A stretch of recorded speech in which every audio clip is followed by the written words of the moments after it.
Crowd awaits Rutgers and Nebraska. A battle in the Big Ten starts now on FS1.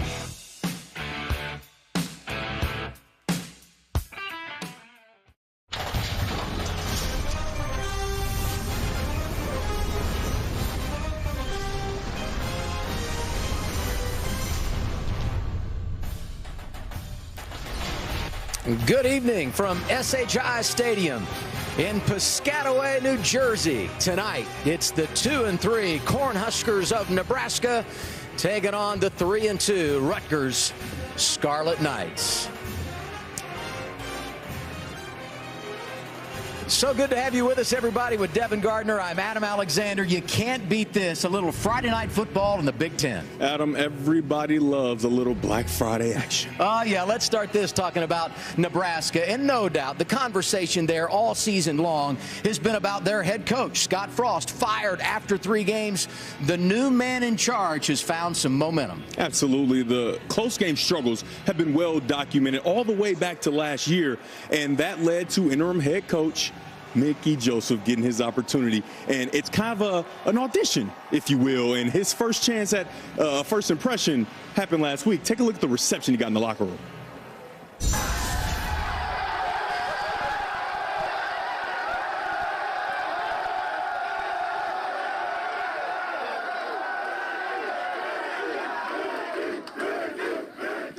Yeah, I mean, you never get a second chance at a first impression. And that first impression really looks to me like this team has really accepted and got behind their new head coach. The players love him, and he was a player there, so he knows what it's all about when it comes to Nebraska football. So for the Cornhuskers, the question has been, who is the coach going to be, right? When it comes to Rutgers, the question all about the quarterback. Do we know who's going to be under center tonight? Yeah, of course. The coach is set. Coach Yano is well cemented in his position. But it's been a kind of a quarterback carousel at the quarterback position. 5 games. How many quarterbacks do you think they played? 4 different quarterbacks have started. Now, I'm just telling you, you're going to get opportunity to see each of these guys most likely, and you're going to get a lot from Johnny Langan. But I think that this young man right here, Vedral, is going to be the starter. He's got his 0. He's got his glove on his right hand. He's in his all black, and he's ready to go. You want to add a little juice to the storyline? Noah Vedral, who's going to play tonight, undoubtedly. He transferred from where? He transferred from Nebraska.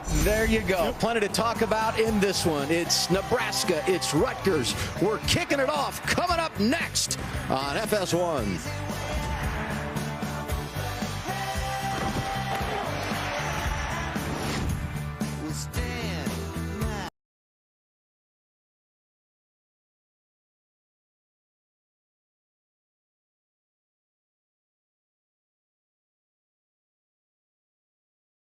Ivy.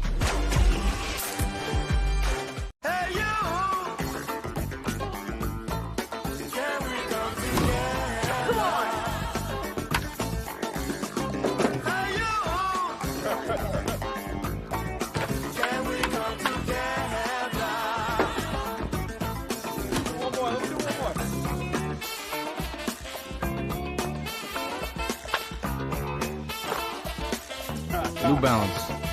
We got now.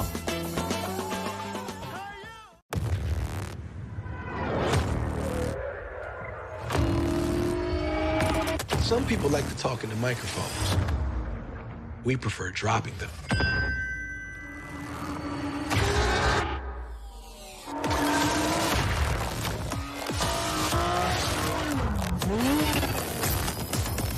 The MDX Type S. A new era of premium performance. Phil and his cave twin over there, both very into their new tools.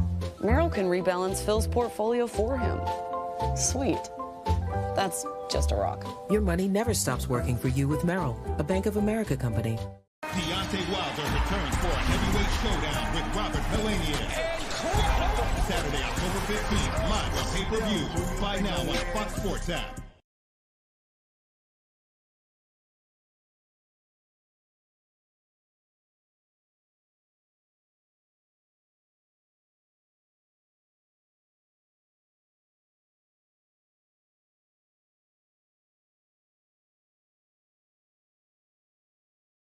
Chance to win. FS1 College Football is sponsored by Rocket Mortgage.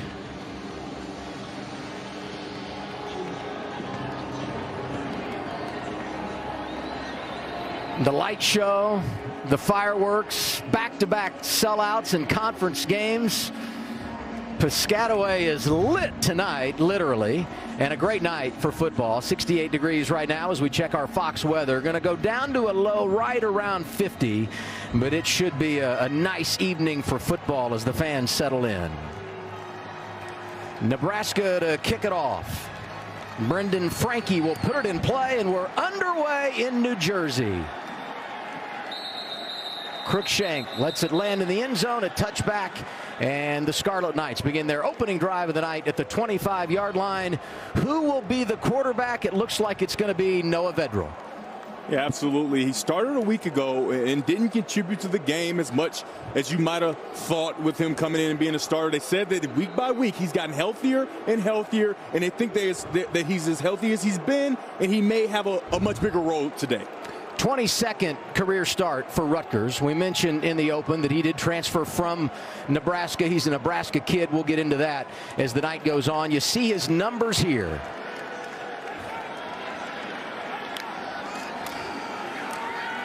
The give to start things off, Kyle Monungai for a couple of yards over the right side. As we look at the starters for the Scarlet Knights.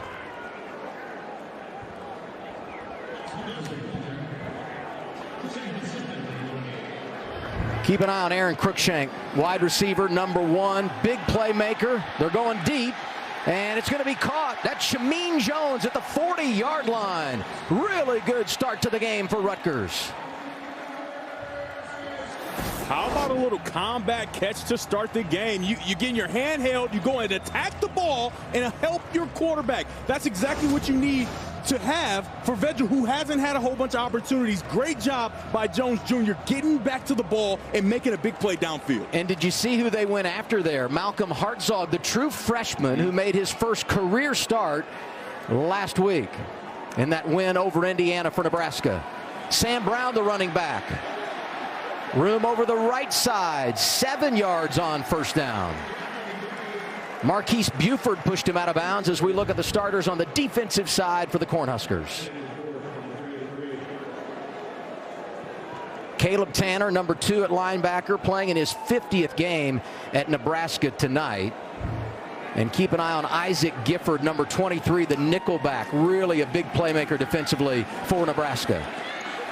They're running on 2nd and 4. First down for Brown as he goes out of bounds inside the 30.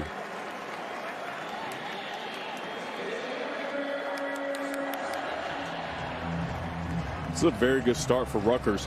Already picking up 2 first downs. And you can see Noah Vedral is still in the game. Came out right away almost a week ago. And Cosciano talked about him and his health and that he could really come in and make a splash and help the team. Did not see a flag. Yeah, there's a flag. This is a free play for Vedral. He's just going to heave one downfield and throw it away. Looked like the Cornhuskers jumped there. It'll give Rutgers a free 5 and set up first down and short. Defense number 44 in the neutral zone at the snap. 5-yard penalty. Repeat first down.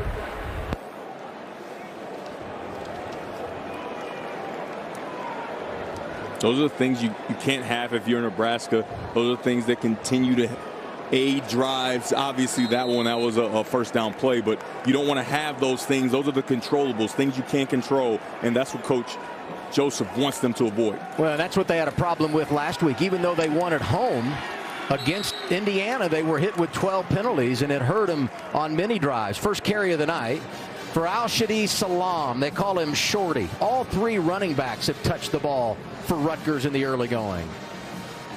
You don't think they call him Shorty because he's not that tall, do you? He makes up for his size with those wheels when he gets in the open field. He must have been one of those kids that were short when he was a kid because he's 5'10", right? He's not that short. There's much shorter running backs in the country. Brown is back in with Vedral on 2nd down and 3. Play clock inside of 10.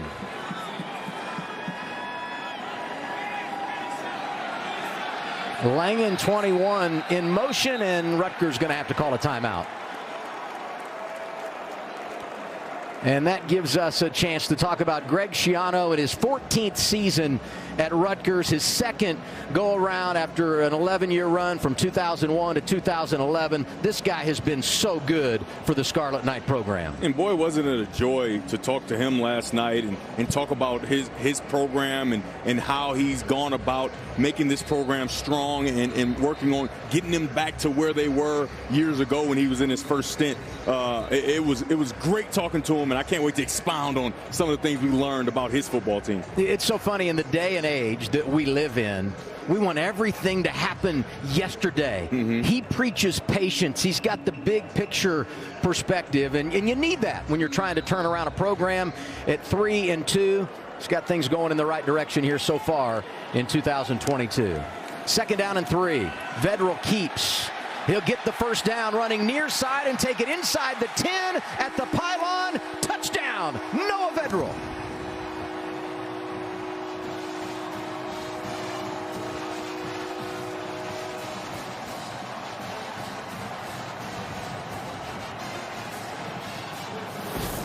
We said he was more healthy, and he's doing a very good job of running the offense. And this is one thing we've always known he can do, a little whoop and into the end zone using his legs. You saw his legs, you saw his arm on that drive, and these black jerseys are off to a good start.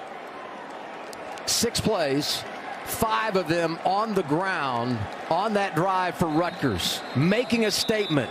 We want to play power football. They will get physical. They showed it there. Yeah, we talked to Coach Mickey Joseph. He said that's the one thing you know for sure you're going to have to deal with against a Schiano coach team is toughness and aggression. But take a look at this touchdown that we just just allow these guys to slide by and get in the end zone extension. I think it's a touchdown. It looked like the knee was going to go down, but as soon as he lunged, it kept the knee off the ground. He hits the pylon, and it's good for 6, and now a penalty on the extra point try. C.J. Hansen moved a little prematurely to the right guard, number 50.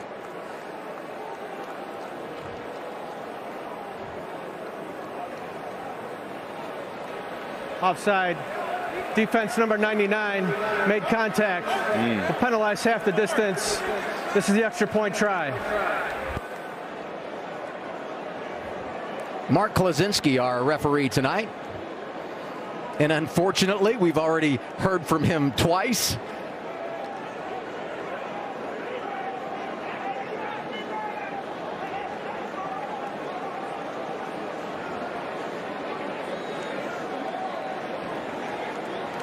Jude McAtomney on to try the extra point. 13 of 14 on extra point tries this year.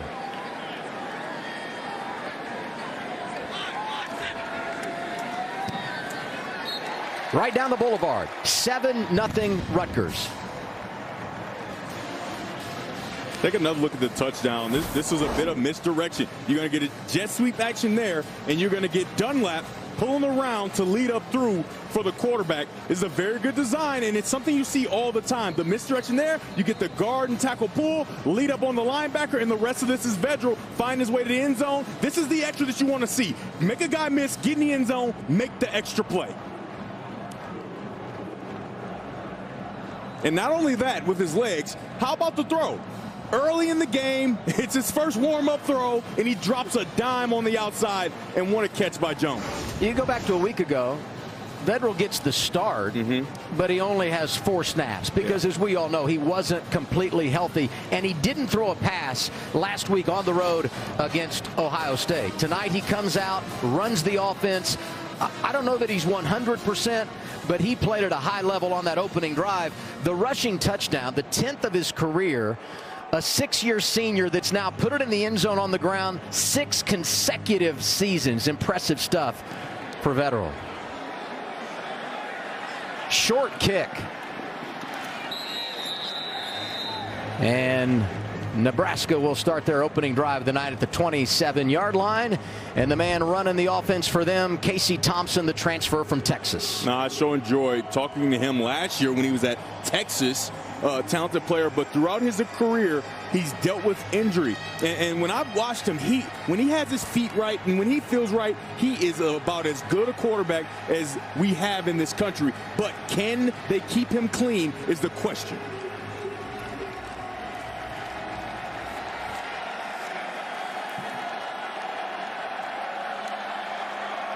Anthony Grant, the running back. That's Alante Brown in motion.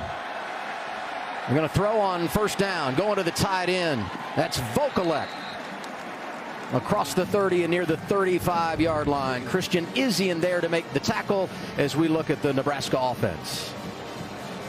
Keep an eye on that talented wide receiver at LSU. Transfer from LSU, Trey Palmer, number 3 in white. He is a big play threat, has really good speed, and they want to get him more involved. And the one thing I've noticed with offensive coordinator Mark Whipple, they are moving him all over the field. First look at Anthony Grant. He can put his foot in the ground. And he'll have it up for the first down on 2nd down and 3. Yeah, I mean, this kid is special. I mean, this is a short run, but I love his change direction. Right, and then stick his foot in the ground. Left, right, you know what I mean? That is exceptional for a running back, and that's what you want to see, that short area quickness. Thompson to throw on first down. And again, it's Alante Brown who's there to make the catch. A couple of yards at the 40-yard line. Tyreen Powell, the linebacker, made the stop defensively.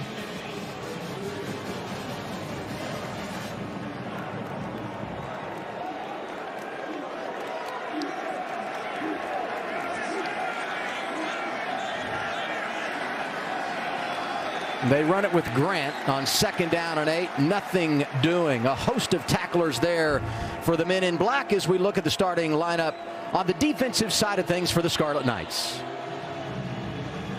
Powell and Jennings, 2 really good linebackers. Max Melton impressive on the back end. We've already said Christian Izien's name, and Avery Young, number 2, another guy to watch. A lot of experience, a playmaker for Rutgers. The middle of the defense is where they usually want to attack in this situation with the dig. 3rd and 8, pressure. Thompson gets it away, and it's incomplete. On the far sideline, it'll be a punting situation.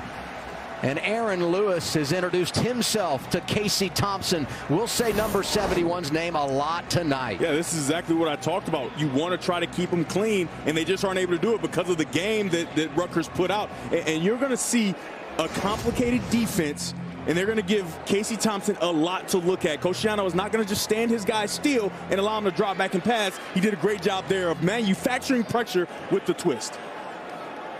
Brian Buschini in to punt for Nebraska, standing at his own 25-yard line.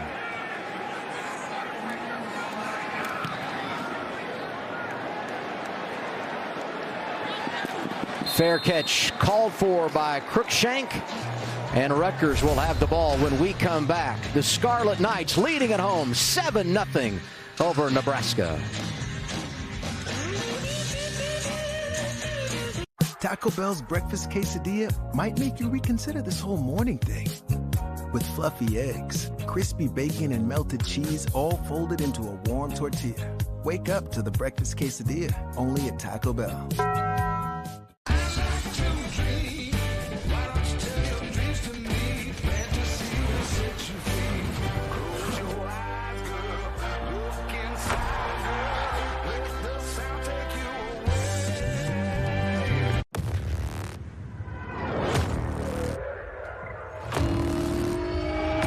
Some people like to talk into microphones. We prefer dropping them.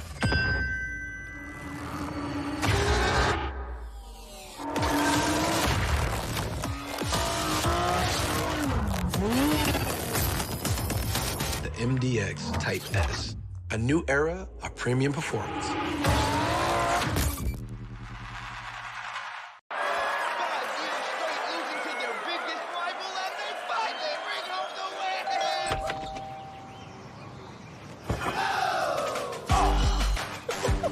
Poison ivy. Think he's posting about all that ancient Roman coinage? No. He's seizing the moment with Merrill, moving his money into his investment account in real time. And that's how you collect coins. Your money never stops working for you with Merrill, a Bank of America company. This year, Prime members get holiday deals before anyone else. which means you're kind of a big deal. The Prime Early Access Sale on October 11th and 12th, only for Prime members.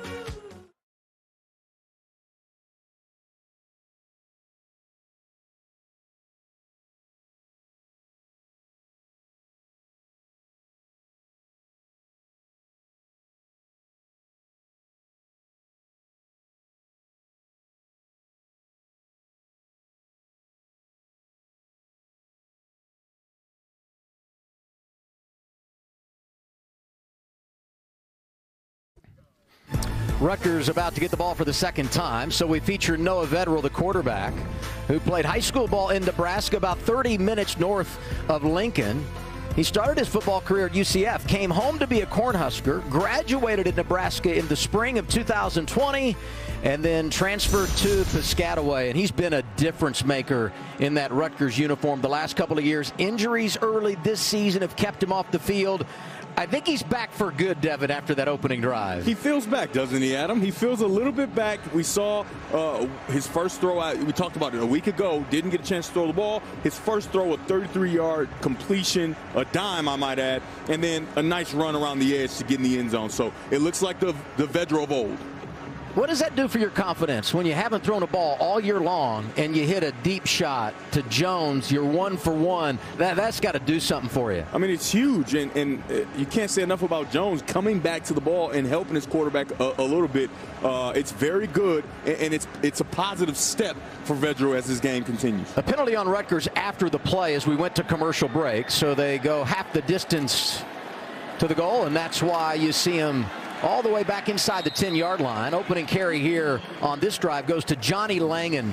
Johnny offense, they call him. Yeah. He does it all for head coach Greg Schiano. I mean, without question, he used to be a quarterback, so you're going to see him in wildcat situations. Maybe not as much with Vedral back as the quarterback who can really, really run, but they put him in wildcat situations. They put him at running back, as you just saw. He said a year ago they were down at running back, and he was almost a feature back, right? So that's something he can do, and he does well in the pass game as well. You go to their bowl game last year, banged up at running back, and he became the feature guy. So he can, in fact, do it all, as you said. Second down carry. This is Kyle Monungai, who runs it out near the 15-yard line. He'll be short of the first down. It'll bring up a 3rd down and 2. And actually, it was Brown that ran the ball there, not Monungai. Brown the carry. I love the violence and intensity at the point of attack by both teams. Right, you get the blockers and the attackers on defense. They are creating huge collisions down there on the field. It's really fun to watch here at the onset. 6 minutes gone by. You're just joining us on this Friday night. Rutgers got the ball to start right down the field. A 75-yard touchdown drive. They lead it 7-0. And trying to pick up a 3rd down and 2. And this will be close, but I think Brown with the extra effort has got it. First down, Rutgers.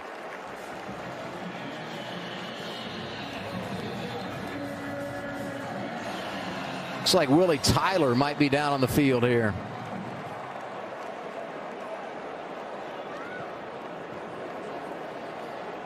A transfer from Louisiana Monroe will step aside.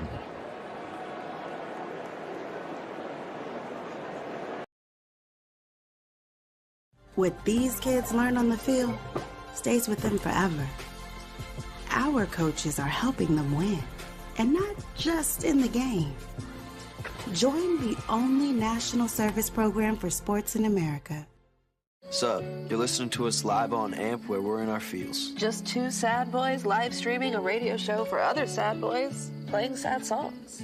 It's lit. She said I'm so happy. More truck owners are switching to Ram, which means more tailgates are switching to Ram.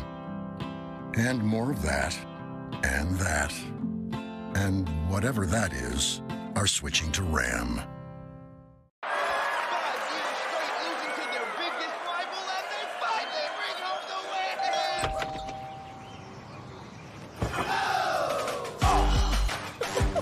Poison ivy. Okay, we'd open with creaky footsteps. Well, what is that? And you go, it's the money you can save by bundling your home and car insurance. Wait, but wouldn't they be happy about the savings? They're scared of how happy savings make them feel. Oh, of course. Geico. 5 Hour Energy, because it's time for some exercise with your best friend, of course, and he can go a long time. So you're going to need some energy, lots of energy. 5 Hour Energy for every adventure together. Get ready. Our most popular battery is even more powerful.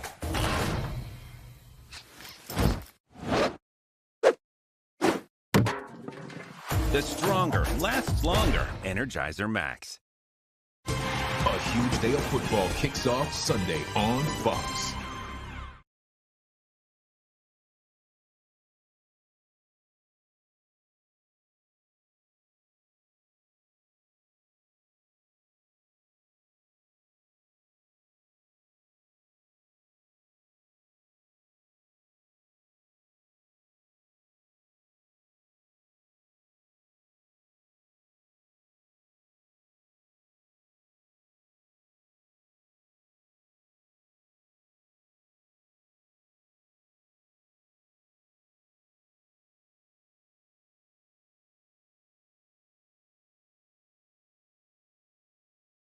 Injured player Willie Tyler III able to walk off the field. Let's go back and see what happened on that third down and short. Here he is at the point of attack. He's going to make contact, and on the right side, you're going to get number 28, Luke Reimer, flying in to make a play, and then he just kind of clips him with his hip on a mistake there, selling out to make a play. And like I talked about, it's violent collisions at the point of attack down there, and guys are playing fast, and so some of those things can happen. I hope they'll be okay. You know, Nebraska's been a really good team on third down this year defensively. But when it's third and short, it really opens up the playbook for an offense, and that was the situation Rutgers was in there. They'll run it again on first down. And again, it's Brown who is getting the majority of the carries. We saw him put on a show in a big loss last week on the road at Ohio State. He's already had 5 carries for 25 yards in this one, as you had a look there at Sean Gleason, the offensive coordinator. And Vetterell going deep again, and this time it's Sean Ryan. I mean, it's just a go route, and they are picking on the freshman, Malcolm Hartzog, who is making only his second start. And you can see that's just a guy that's been in college versus a guy who's in his first year of college. You got to pay attention to that matchup. It looks like they are attacking. That's 2 different guys that they've used to go after the freshman.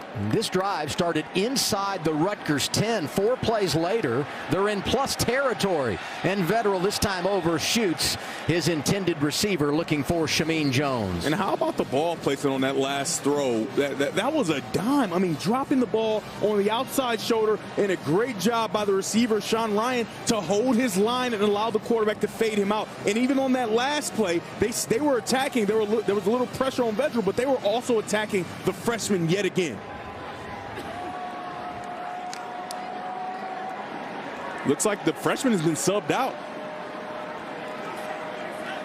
2nd and 10. Vetterell keeps. Not much doing there. Great defense leading the charge. Garrett Nelson, a couple of sacks last week against Indiana. This is 3rd and 11, and not where Rutgers wants to be offensively. Brandon Moore is the guy that they brought in to replace Hartzog and just to give him a spell, to give him a chance to look, because they are actively attacking him in the passing game. I would imagine that in this long down and distance, 3rd and 10, that they would attack Brandon Moore, who was a guy coming off the bench. You know, Tommy Hill was a guy that had been listed on the depth chart as the starter throughout the early portion of the year. We got word he's only going to be a special teamer tonight. And you mentioned the fact that Moore gets his opportunity. 3rd down, Vetterell nowhere to go. Soft edge to the left of your screen. There it goes. And this will set up 4th down. Once again, Garrett Nelson is there. Big number 44. I loved it. You know, last week he was doing so many positive things in the win against Indiana.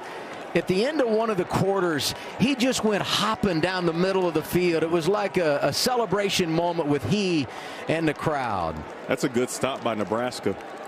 A much-needed stop after the big play to Sean Ryan in the pass game. Here's Adam Korzak, the punter, who has got 145 straight punts without a touchback. And make it 146. Oliver Martin calls for the fair catch. Nebraska trailing 7-0. They've got the ball when we return.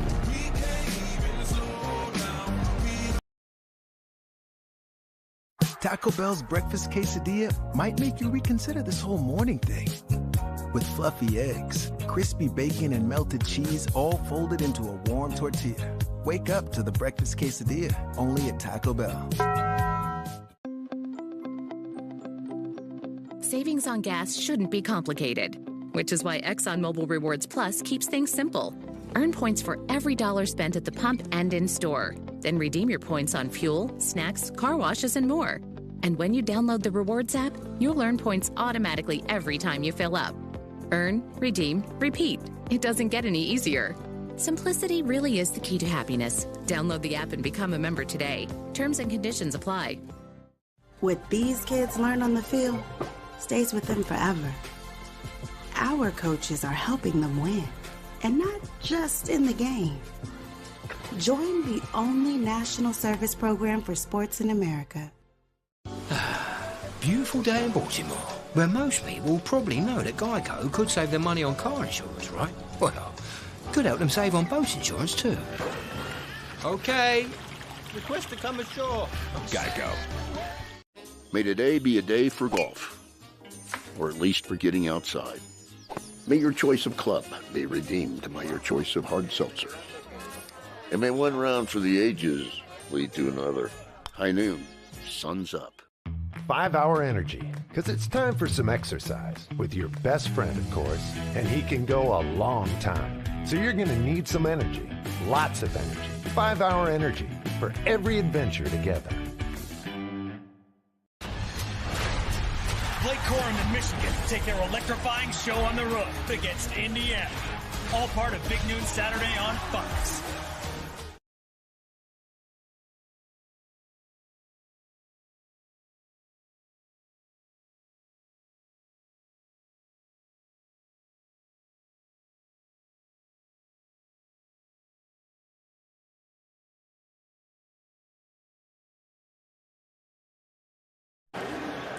This October on Fox and FS1, the National League's biggest stars battle it out on the road to the Fall Classic. The National League Division Series begins Tuesday, only on Fox and FS1.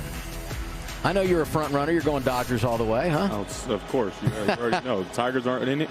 You know, they haven't really found their footing in the MLB just yet. So, hey, you know Rutgers hangs their hat on defense, right? So them getting an early 7-0 lead is huge. Can Nebraska answer the bell? If they do, they could be riding this man's shoulders. Anthony Grant, such a stud in the offensive backfield for the Cornhuskers. What I'm seeing from this Rutgers defense is honesty, right? So even in the run game, they're not triggering super fast. So some of that play action and RPO stuff may not be available just yet for Nebraska.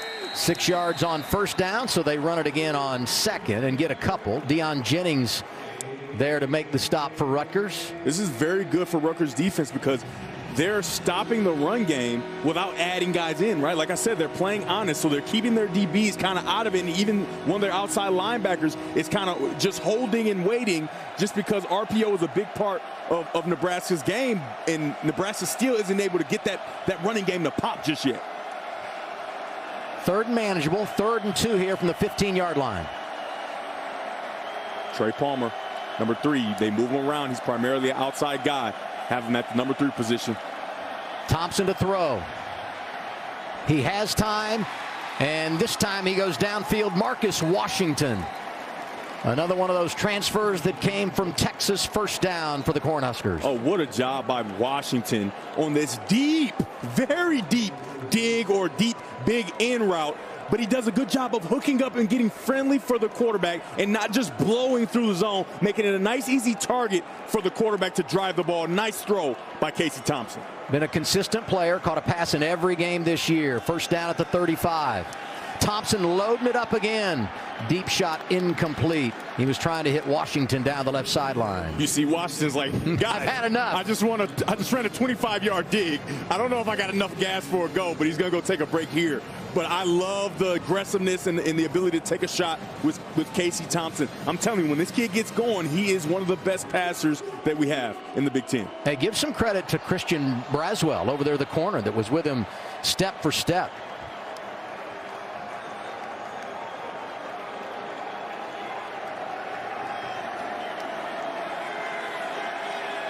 Second and 10. And they go on the ground. It'll set up a 3rd and long for Nebraska. Nebraska is not creating a new line of scrimmage. They're not creating a new line of scrimmage. And when I say that, you just got to get the guys off the ball at least 1 yard, use some double teams to get to the linebackers. Right now, Rutgers' defensive line is able to hold those offensive linemen up and allow their linebackers to roam. This is a big 3rd down and 7 here.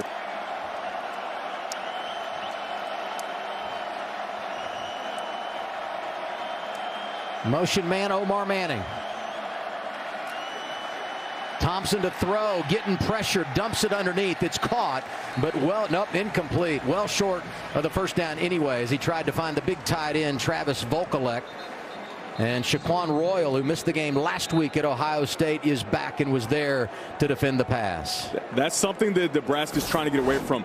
Casey Thompson kind of creates this pressure by himself. There's no imminent danger in the middle of the pocket as he tries to complete this ball side, obviously an incompletion. But there's no imminent danger in the pocket, and he kind of starts to move out. And now the offensive lineman feels the defensive lineman running away from him, and he has to go. He can't hold him, right? So he lets him go, and now you have pressure in your face.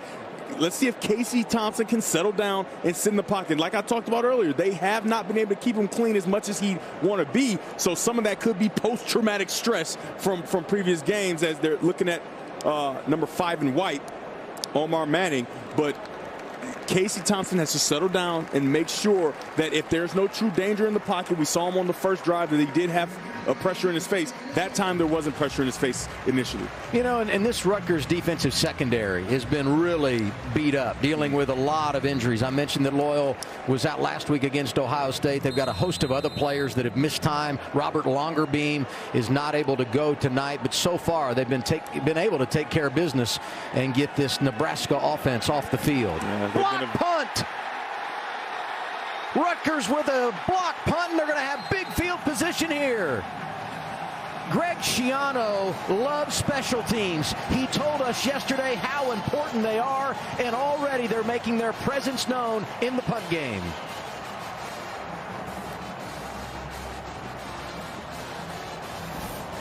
They just got more guys. You only got 1, 2, 3 there, and you got 4 guys coming, and the extra guy makes the block. What a job by this black shirt special teams, not necessarily defense, black shirt special teams to make a play.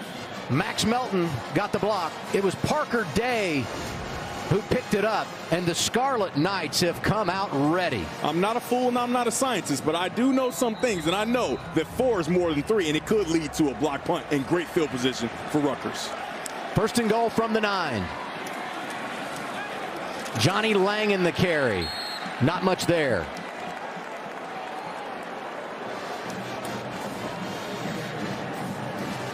Time for this Nebraska defense to stand up. They really need to force a field goal try here.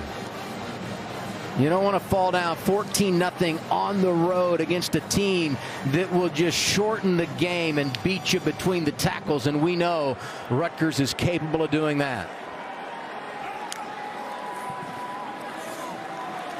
Vettel keeps.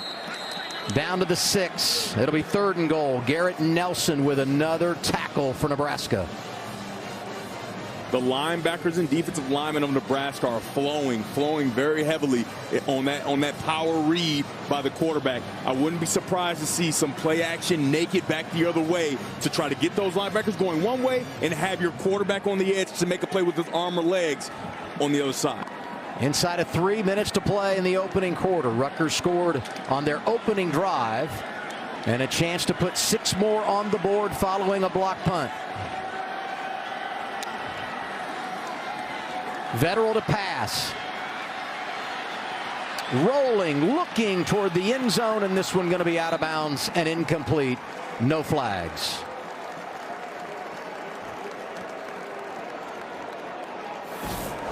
It's a nice job by the secondary, and especially a nice job by number 82, Colin Feast, who's going to get on the outside and don't allow Vedro to get on the outside and make a play, right? You get in his face and force him to throw the ball away, because if you allow a quarterback that can use his legs to move around within and without the pocket, he will burn you, especially in these red zone situations. Great job of forcing him to get that ball thrown away. McAtomney from 25 yards out, and he sneaks it through. He's now 8 for 10 on the year. One of the best ever when it comes to coaching special teams, and the block punt sets up 3 more for Rutgers. They lead it 10-0.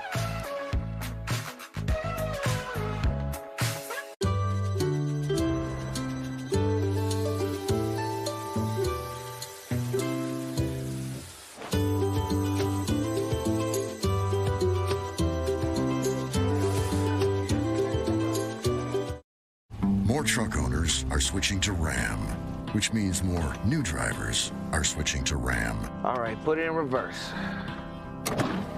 Very new drivers are switching to Ram. What these kids learn on the field stays with them forever. Our coaches are helping them win, and not just in the game. Join the only national service program for sports in America. May today be a day for golf, or at least for getting outside. May your choice of club be redeemed by your choice of hard seltzer. And may one round for the ages lead to another. High noon, sun's up.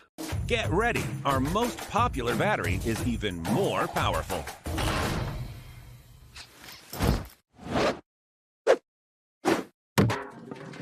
The stronger, lasts longer Energizer Max. I'm your football-obsessed best man. When all eyes are on you, my eyes are glued to the game. And if you didn't bundle your home and auto insurance, well, all of this could be tough to tackle. So get Allstate. Oh, Dad, you forgot about dinner. I did. Well, Mom didn't. Yeah! Ooh, look at that spread. And I didn't have to cook any of it. Hey, kids, no stealing fries. Why not? Well, that's why. Family style that fits your style, that's finger looking good. Blake Corum and Michigan take their electrifying show on the roof against Indiana. All part of Big Noon Saturday on Fox.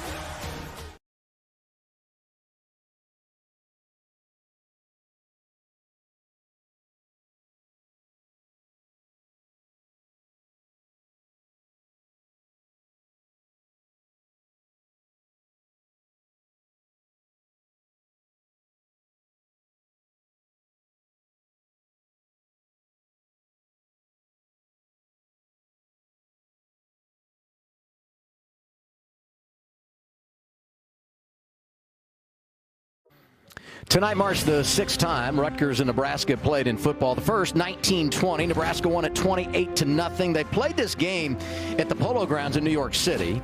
It was the first trip east of Michigan for the Cornhusker program, and they wore their scarlet jerseys. And Rutgers, like tonight, was wearing black. You know, the fans that showed up, they were rooting for the wrong team. Good stuff. I'm just telling you, they're not going to root for the wrong team today, but that's a very interesting thing. 100 years later, in those black uniforms again, Black Friday. And they're looking to beat the Cornhuskers for the first time. You know, these two programs met on a Friday night 2 years ago here in Piscataway, and it was Nebraska that went back west with a win. Another pooch kick, and it's taken in once again right around the 30, and nice room to maneuver as we take it back out across the 30-yard line near the 35, and look who's here. Kelsey Grammer in the house. Wait, is that Frazier? That's Frazier. Oh, my mom loves Frazier. She used to sit and make me watch it all the time, and I didn't quite understand it at that age, but it was great. I love Frazier. Awesome. But by default, though, I was forced to love it, you know, because my mom loved it, obviously. All right, Nebraska's been a fast-starting team. 4 of their first 5 games, they scored a touchdown on their opening drive. Not so good to start tonight with 2:23 to play in the opening quarter. And they come out running it. And this is our first look at Jaquez Yant. He was a walk-on, got a touchdown last week in their win against Indiana. So when Nebraska brings Jaquez Yant in, you can see that Rutgers defense kind of loosen up in the front because they don't think it's going to be handed and it's going to be a false start on Jaquez Yant. He got a little too excited there. False start. Offense number 0. 5-yard penalty. Remains first down. You talk about a change of pace guy. Grant, 5'11", 200. Yant, 6'2", 235. Who wants to step in front of him? It's a bit. Hey, you know what? I might be wrong. They might have just gotten out of the way because they saw him with the ball. He's a big guy. You know, Kolarvik had that great return on the short kick. And after the penalty, it's still out close to the 40-yard line for Nebraska. Yant carries on 1st and 15 and gets about 3.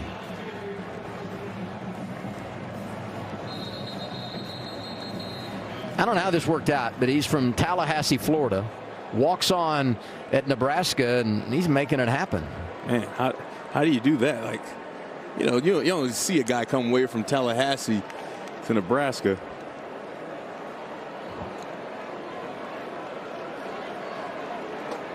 Another injured player. It's going to be Max Melton. Blocked the punt a moment ago. And it's a starter in the back end. It's not going to be good. It's always the innocent bystander, right? Just kind of standing around the pile. Just got rolled up on that left leg. Oh no, got rolled up on there. Older brother Bo played in the program at Nebraska and 7th round pick of the Seattle Seahawks in the NFL draft. Yeah, you never really want to be caught standing around the pile, right? Especially don't turn your back to the pile, because things like that happen even if you're aware. So when you're kind of not aware and just kind of hanging around the pile, things like that can happen. That's a tough break. But I just go back to what we said earlier. All of these injuries in the secondary for the Scarlet Knights. It's been a tough start to the year in that regard. For sure.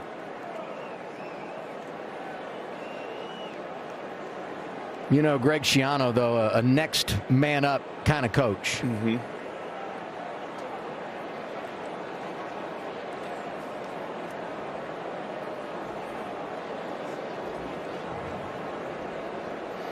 So as they continue to look at Melton, we go built for success, and it's presented by Rocket Mortgage. And for the playbook on home loans, Rocket can. And it's all about the defensive improvement at Rutgers. Look at what's happened the last 3 seasons. Yeah, Greg Schiano hangs his hat on defense and special teams, and he's done a very good job. We've seen a little of both today. They're doing great on the defensive side of the ball, and already got a special teams explosive play with the block punt. He's really turned things around and helped this Scarlet Knight team really find their groove on the defensive side of the ball. And if that offense can continue to improve and help, and it's good to see Melton walking off on his own power with a decent limp, right? Try to get to the sideline and get that looked at. But the defensive side of the ball, even with all the depletion in the back end and the loss of players to injury, they still have found a way to play good defensive football. I think we'll see Melton back out there. I mean, like you said, a little bit of a limp, but that was encouraging the way he went off the field. Christian Braswell, number 6 in black, will be his replacement. Talented player, 5'11", 185-pound senior who's played a lot of football as well. Yeah, and Kassan Abraham on the other side at corner, someone else that's got a ton of experience. Thompson to throw on 2nd and 11. It's going to be intercepted, and there he is, right on cue. Christian Braswell with the pick, his 2nd of the year.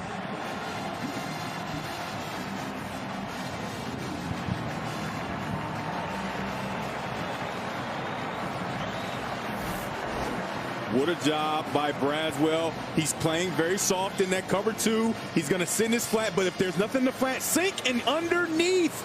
Great job by him. That's a tough throw to make with nothing in the flat to hold him. When you're in cover 2, you have a safety over the top playing half, but when the corner has no threat in his flat, he can continue to sink. And what I said about him, he's played a lot of football. A rookie, a freshman that comes in, he stays in the flat, right? He guards green grass because he just doesn't know. This veteran player sinks, picks it off, and makes Casey Thompson pay. Hey, you know, Nebraska offensive coordinator Mark Whipple told us we need to feed number 3, Trey Palmer. Perhaps a force there for Casey Thompson on 2nd and long. Good field position for Nebraska. Vetterell keeps, and he'll be taken down at the 40-yard line. O'Shawn Mathis, the transfer from TCU, pulled him to the ground. 3 yards for Vetterell. 2nd down and 7 as we go inside of a minute to play opening quarter.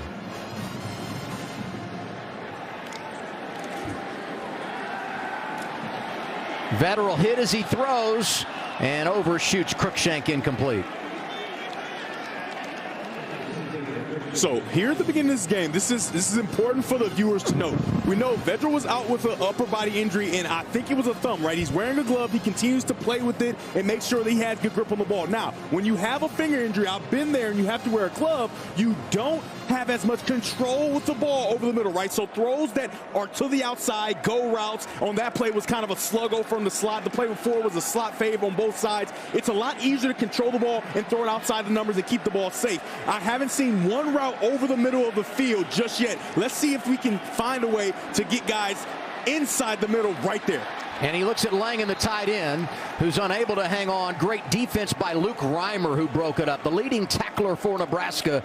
You know, he had a great pass breakup last week against Indiana. Also had an unbelievable interception. Tremendous defense here by Reimer. Right, you can see here, this ball should be out and on the way, but the velocity just is not there. You can see the wobble in the ball. That's not a ball that he throws, but throws over the middle are going to look like that because of the control that he doesn't have with that right hand and that glove kind of protected. Punting situation here for Rutgers.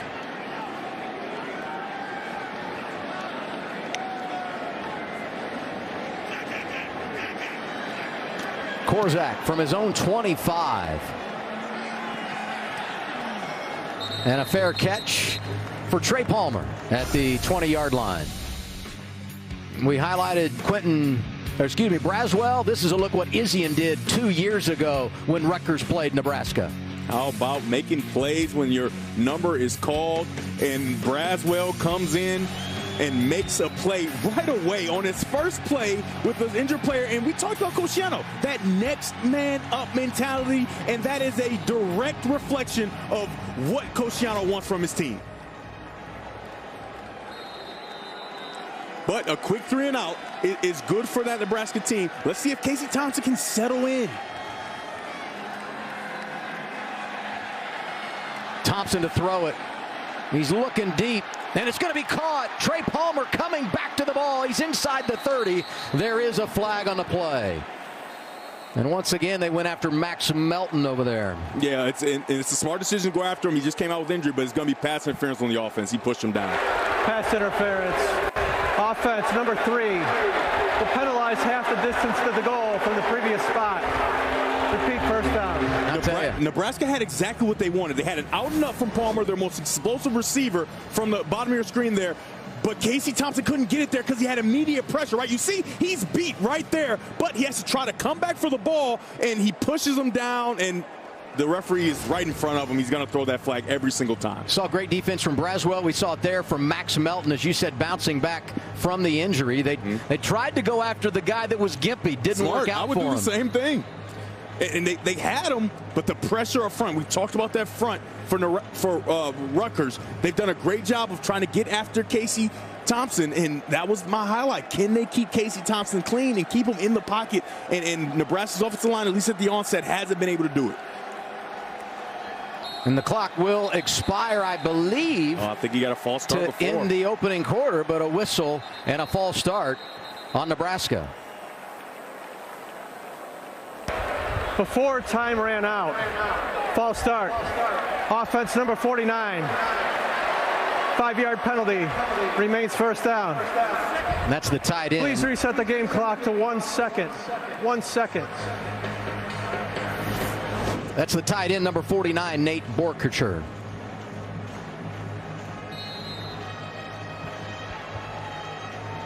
Just can't do it. Just can't do it.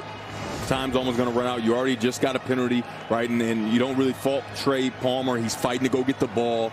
but that's an unforced error. That's something that you can control. You cannot allow yourself to fall into that way of playing football.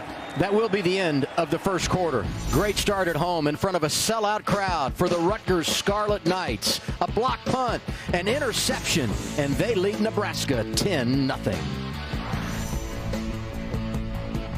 A message from Fireball. What did I say? I was 6'5". Do we split the bill? I need to clean my apartment. F it.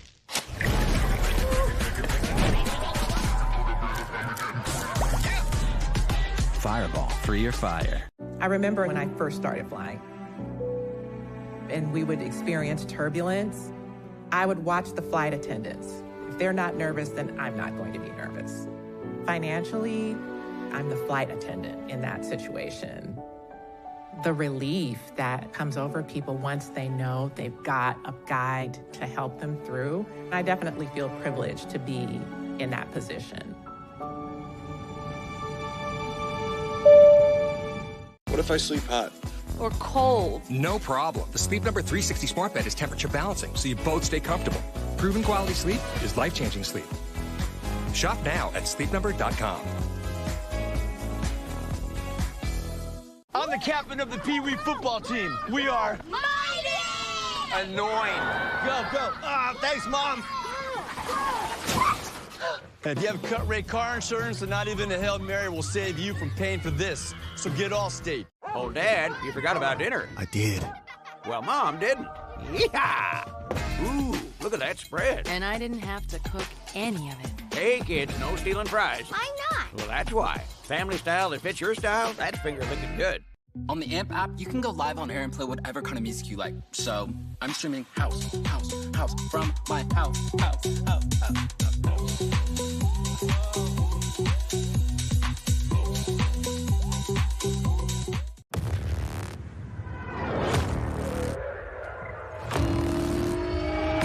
Some people like to talk into microphones. We prefer dropping them.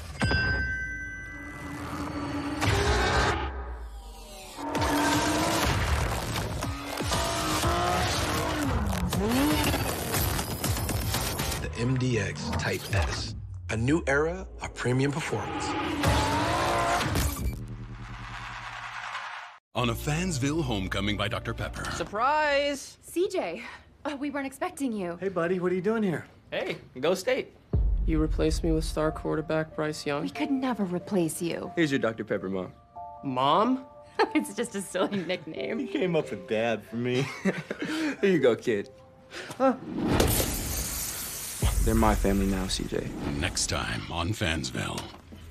Hey, brother. Get out of my room! Dr. Pepper, the one fans deserve. Hey, you!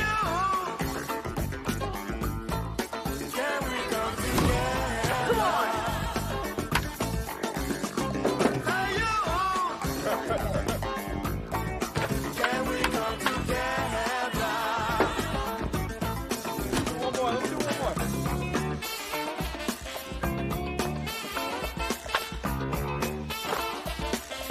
New Balance. We got now.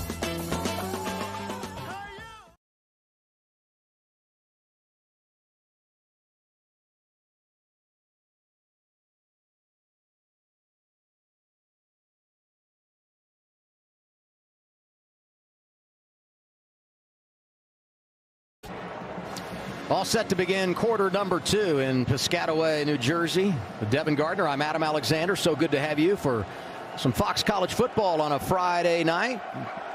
Big Ten battle, Nebraska Rutgers. Scarlet Knights own the opening 15 minutes. And a 1st and 25 for Nebraska here deep in their own territory. And they run it with Grant.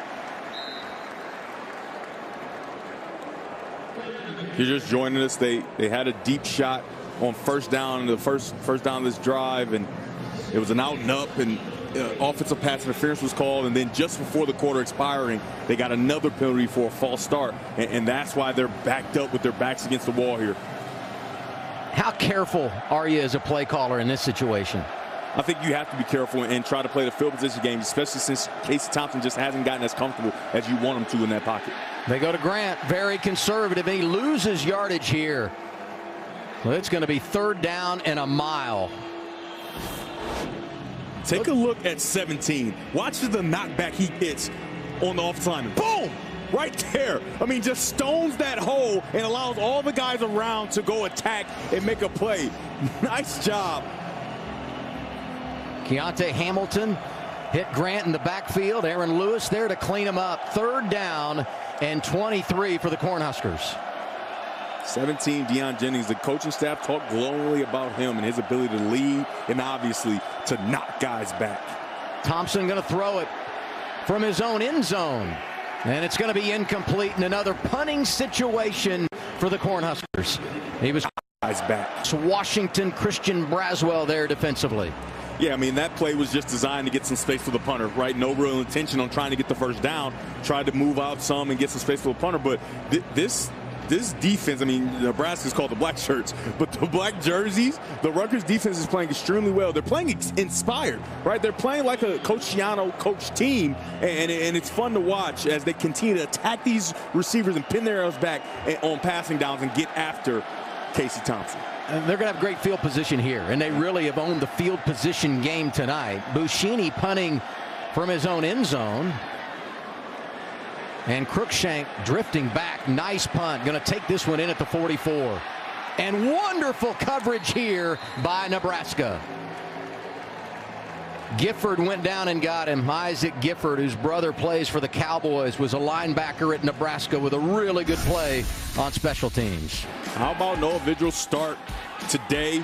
Started off with a 33-yard big completion on the first drive, and then he capped that drive off with a nice run, a little doopsie-doo on the sideline to get in the end zone, and you saw another deep shot. I mean, this is an absolute dime. Perfect job of the wide receiver holding his line and making the play. Sean Ryan, he started off extremely well, has missed some throws over the middle, and we're going to continue to monitor that right hand, that injury that we think is a thumb. They run it with Brown on first down. Positive gain across the 40-yard line.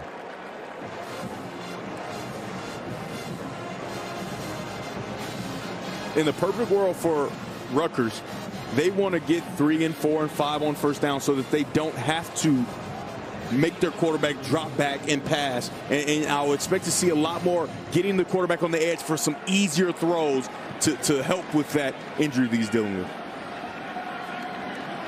A lot of 3rd and short tonight for that Rutgers offense, as you said, staying on pace and in front of the chains. They'll run it again with Brown on 2nd and 5. He picks his way to the 46. Sam Brown, 6'1", 220-pound freshman from Philadelphia. He's a true freshman, and he's not one of those mid-year guys. He arrived on campus in June. He's locked in and has been something that the coaches have said is a tremendous find for this offense. Yeah, he's been very impressive, and they've really loved him. He's also a basketball player, a point guard, right? 14.8 points per game, right? So he knows the floor. Cruikshank in motion. Monungai, the running back. Vedral to throw. And he just basically throws this one away as he was feeling pressure, fires it over the head of Cruikshank, and it'll be 4th down. Marquise Buford Jr. there defensively.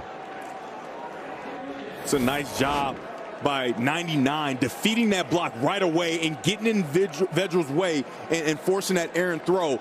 Because I'm just telling you, if they can continue to get hits on Vedral and make him uncomfortable when he's already dealing with something as a quarterback mentally, you're in a position where I already don't feel completely comfortable, but now I'm also getting pressure on my lap. It's going to make it increasingly difficult for him to be successful, especially in the passing game. Korzak to punt it. He'll kick this one from the 35-yard line, and a great boot. Fair catch called for by Oliver Martin. He hauls it in at the 8. That's where Nebraska will have the football when we come back. A message from Fireball. Come live at home for a while. Have fun with those student loans. F it.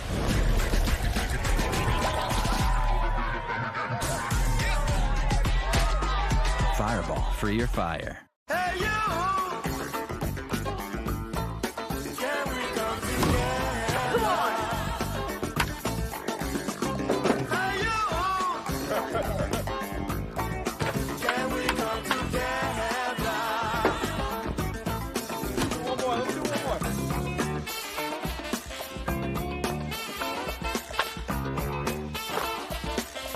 New Balance. We got now.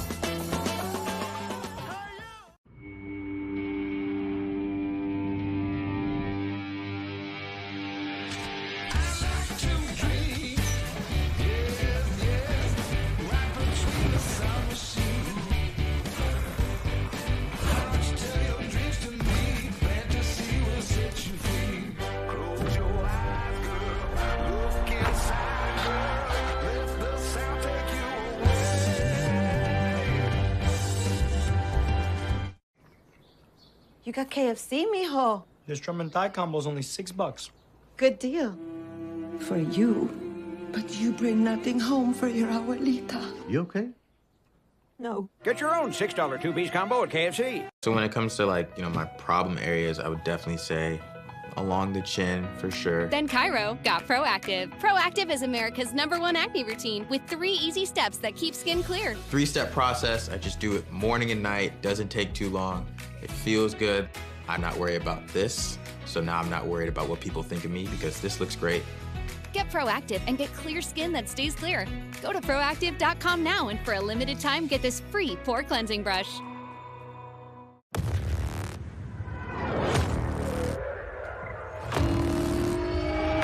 Some people like to talk into microphones. We prefer dropping them.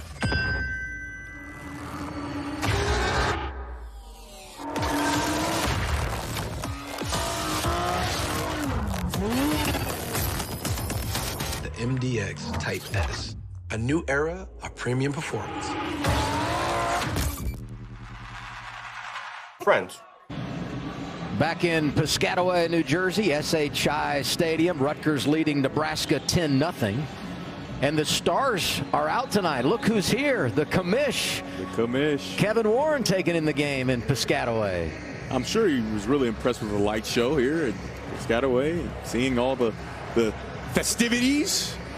But I don't know how impressed he is with this Nebraska offense, who has been pedestrian to say the least. Punt, interception, and another punt. Let's see if they can get something going here. They come in averaging over 400 yards a game, 59 yards in that opening quarter for the Cornhuskers. The big issue is they cannot get anything from the run game, and with Rutgers keeping their DBs out of it, that's going to be detrimental to really trying to get Casey Thompson going in the pass game. And they've had no field position either. They hit the tight end here. It's Vokalek, who falls across the 10-yard line to the 11, greeted rudely by Deion Jennings. I love this call from Mark Whipple. You know he's a seasoned play caller. My quarterback is struggling. I can't find anything in the run game. Go to quicks and go to a stick, right? Every quarterback loves to throw a stick. He goes to a quick stick there. He throws the quick out and gains 3 yards. Thompson 4 of 9, 33 yards and a pick. Back to Vokalek. This time he's going to get the first down and more as he races across the 20-yard line.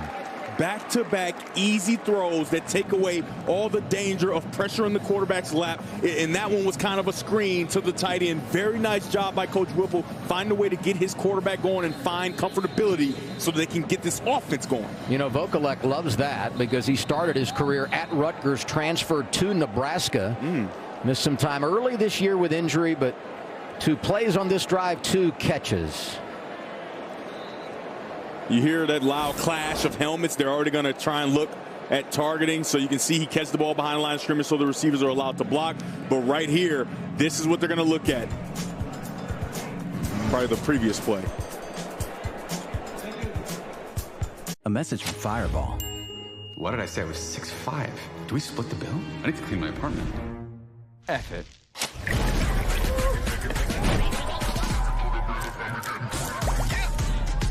Fireball for your fire.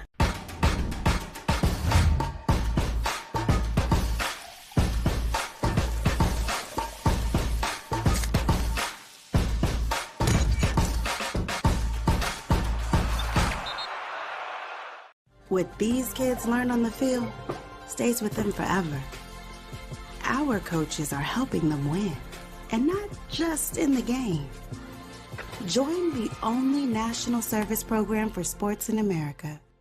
A huge day of football kicks off Sunday on Fox.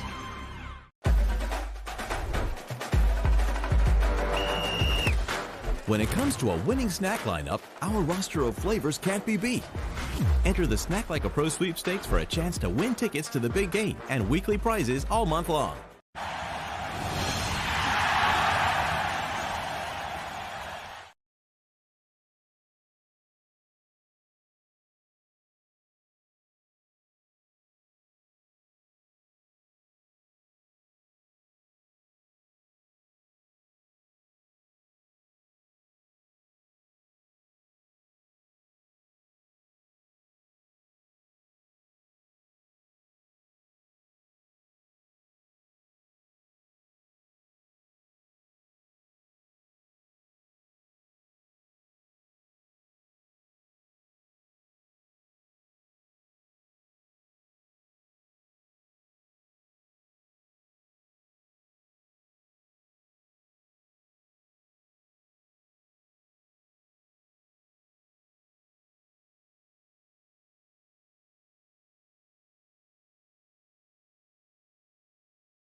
Back here at Rutgers, want to clean something up. Going to break, we thought maybe they had stopped play to look at a potential targeting call. That not the case. Kassan Abraham went down for Rutgers, came off the field, went in the tent. Hopefully he'll be okay, return to the game, but no targeting situation here. Just an injured player for the Scarlet Knights. And yet another DB. Yeah, I know. Another defensive back in that back end going down. See if they don't attack where he would have been in the back end in that safety position. Clock rolling, 11 minutes to play in the second. First down, Nebraska. They'll hit the ground with Grant.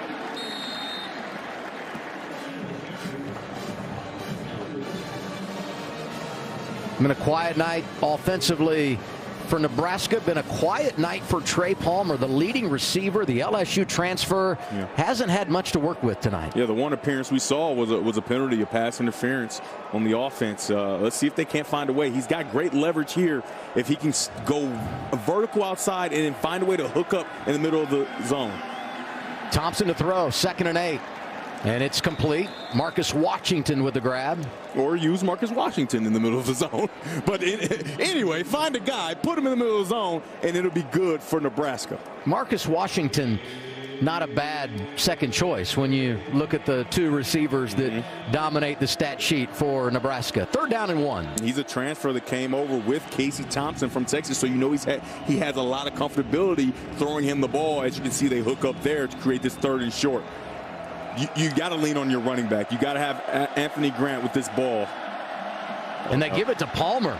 Oh, no. And he is trapped in the backfield. He dives, but not going to get there. And that was trouble from the start. The whole timing of that play looked off for Nebraska. I don't understand that. Just too cute, right? Too cute. It looks like Palmer is getting past the mesh point, doesn't even know he's getting the ball. He's outside the huddle.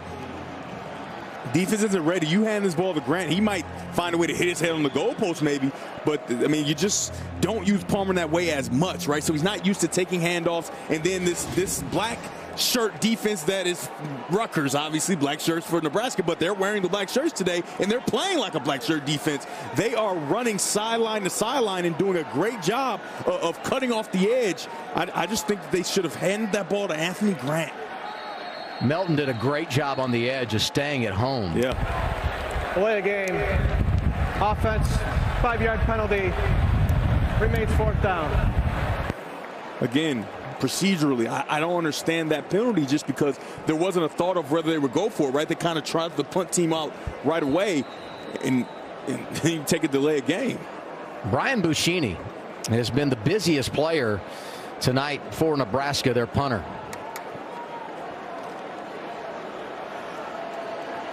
Transfer from Montana, was the 2021 FCS Punter of the Year, and Cruikshank able to get under this one as he dives across the 35-yard line. Frustrating night for the interim head coach at Nebraska, Mickey Joseph. His Cornhuskers trailing Rutgers 10-0. Come fly with me,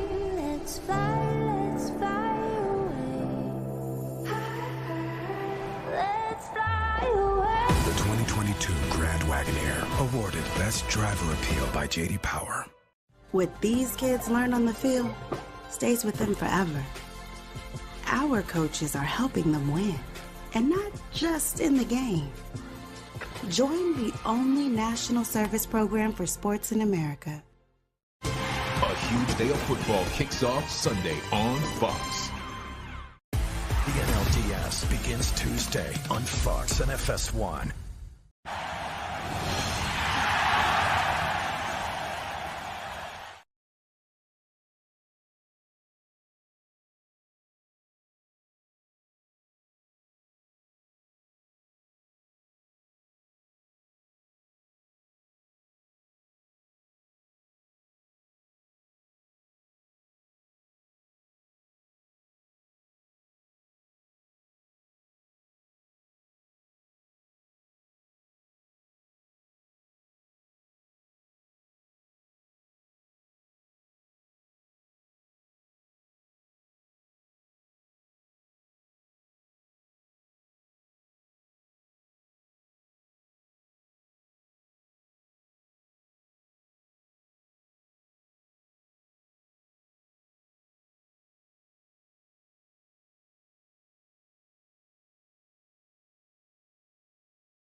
FS1 College Football is sponsored by Rocket Mortgage.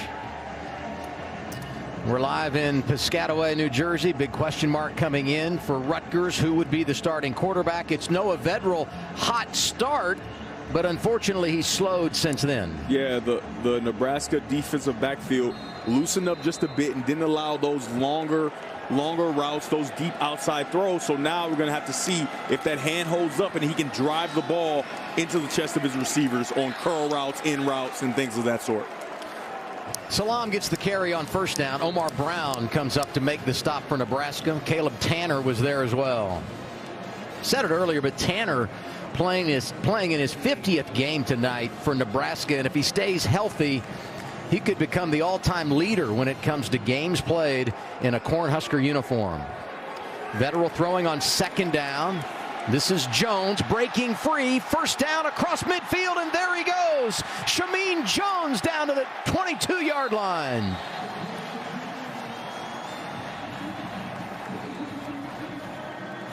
How about that big play on the quick screen? Fine throws that you know your quarterback can make, and playmakers make plays. You got all the big linemen out in front, and then Jones Jr. finds a way to make a huge play for this Rutgers offense. Nice job, nice design. They have 5 linemen. There were 4 of them out there blocking for the screen.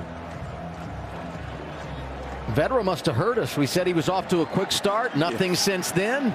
Nice pitch and catch there. He said, let me remind you. Now they hammer it home with Sam Brown. Left side inside the 5-yard line, and he hit the pylon. I think he was short of the goal line, and we have a flag anyway, and this one might be coming back. Yeah, it's going to be a holding. Holding. Offense number 10. 10-yard penalty. Repeat first down. Matt Alaimo had his hands wrapped all around and didn't let go. I think that he would have been fine if he just let him go, but it's always that type of play that causes a hold. here he is outside. He's got control of him, but he doesn't let him go. You can see the defender kind of trying to fight off and get away right there at the left of your screen. But that's what kind of sprung it, right? And so when you spring a run, right, at the point of attack with a hold, they're definitely going to call it, and the back judge got him for it. So instead of 1st and goal at the 1, or maybe inside the 1, it's 1st and 20. Brown goes in motion. Vetterl to toss it. Into traffic and incomplete. Reimer, great defense. Henrich nearly picked it off. Yeah, Nebraska went to the man defense. They played primarily one-high man defense against Indiana, and it was a lot of because they just wanted to be able to get lined up because Indiana played so fast a week ago. There they go man-to-man. They motion the running back out. The linebacker goes with them, so it tells Vedral that it is man-to-man. Just a bad decision in a hitch route versus a squat linebacker.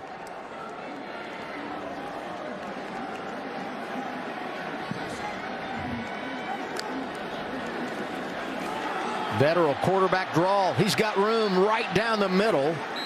And a really nice play for Luke Reimer to stop him as he headed toward the 20-yard line.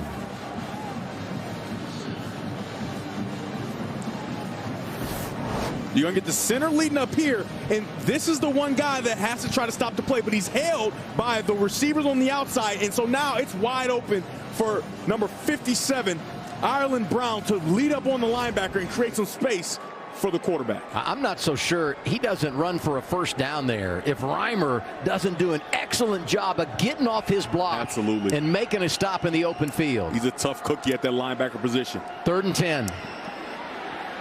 Vedral on the run. Just throws it away.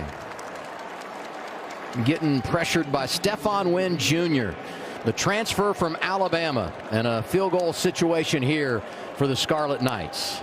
They tried to get him with a little slant and out, right? A slant route and then turn and race out for the wide receiver. Didn't bite. Great job. And it was the freshman, right? They attacked the freshman who's back in the game, Malcolm Hartzog. He got a chance to watch for a bit. He's back in, and he read it perfectly and forced a field goal. McAtomney, 1 for 1. He hit from 25. This one from 40, and he buries it. He's 2 for 2 tonight. And the Scarlet Knights have extended their lead, 13-10. The big play from Jones set it up. Rutgers taking care of business at home.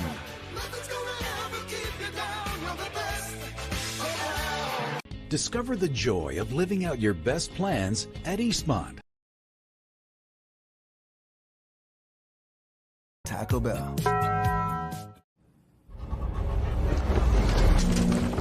Congratulations, you're having an out-of-apartment experience, but Apartments.com can help you trade this love nest for an actual nest. Apartments.com, the place to find a place. I told you, I'm betting us. Have you seen that defense? All right, bye. Hey, I'm just trying to buy these. I think you may need one of these, too. Really? No, I'm just messing with you. That was good. Enjoy the game.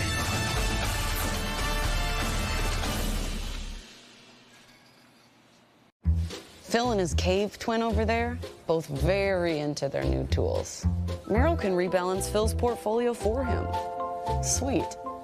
That's just a rock. Your money never stops working for you with Merrill, a Bank of America company.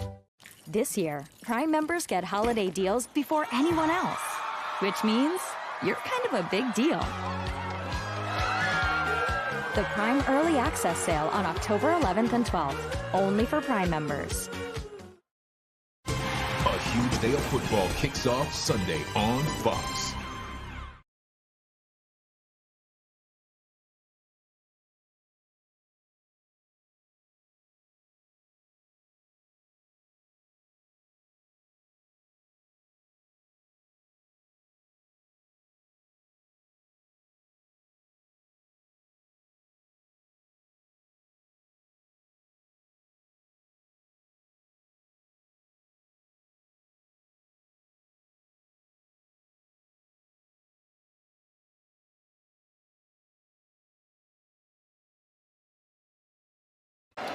So far, so good for Rutgers as they try to snap their 2-game losing skid in conference play, leading 13-0 over Nebraska. That last drive, 6 plays, 42 yards. McAtomney hits another field goal. He's 2 for 2 tonight.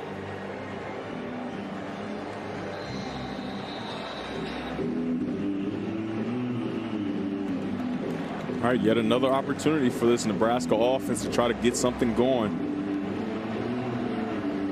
They're so talented on the offensive side of the ball at the running back, quarterback, wide receiver positions. You have to think that at some point something's going to get going. There's a fair catch called there, so that whistle's blown. Nebraska starts here at the 25-yard line. Let's check in with Mike Hill, see what's coming up at halftime. Coming up on the State Farm halftime, Memphis goes for a 5th straight win. We'll look ahead to Big Noon Saturday as Michigan tries to remain unbeaten. And Chris Peterson tells us the key for USC to stay hot. Speaking of hot, back to Adam and Devin. I mean that respectfully, guys. We'll see you at the half.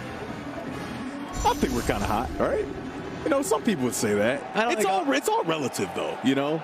I'm not everybody's cup of tea. Maybe you're not, but somebody thinks we're hot. Just Thanks, so my Mike. wife does. That's all I need. Doesn't matter what Mike thinks at this point. A whistle-stopping play before this drive begins for Nebraska.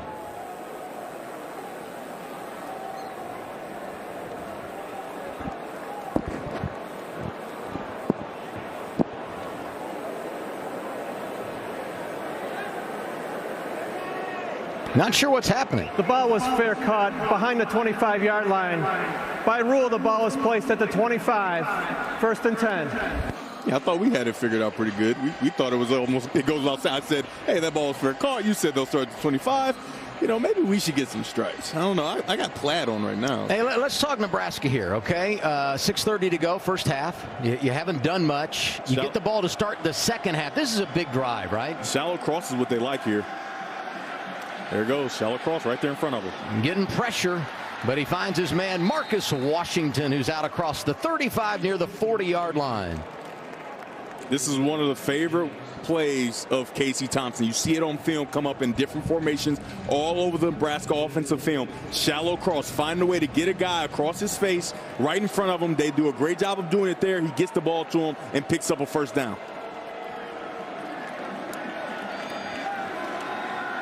There's another one. Yeah, big pressure. Trey Palmer, first catch of the night for him. Into plus territory down to the 40 of Rutgers. That's back-to-back shallow cross plays where it comes from a different formation and you don't exactly know how it's going to get there. Great job of finding Palmer with pressure in the face. A nice catchable ball to keep him running. He goes and picks up another first down. And I'm not sure, but I think that's the first time you've seen Nebraska pick up consecutive first down on consecutive plays. This reminds me a little bit of their opening drive last week against Indiana. Come out, 3 quick plays, 71 yards, touchdown. Their opening drive against Northwestern to begin the season in Ireland. Thompson setting up the screen. He's got it to Grant.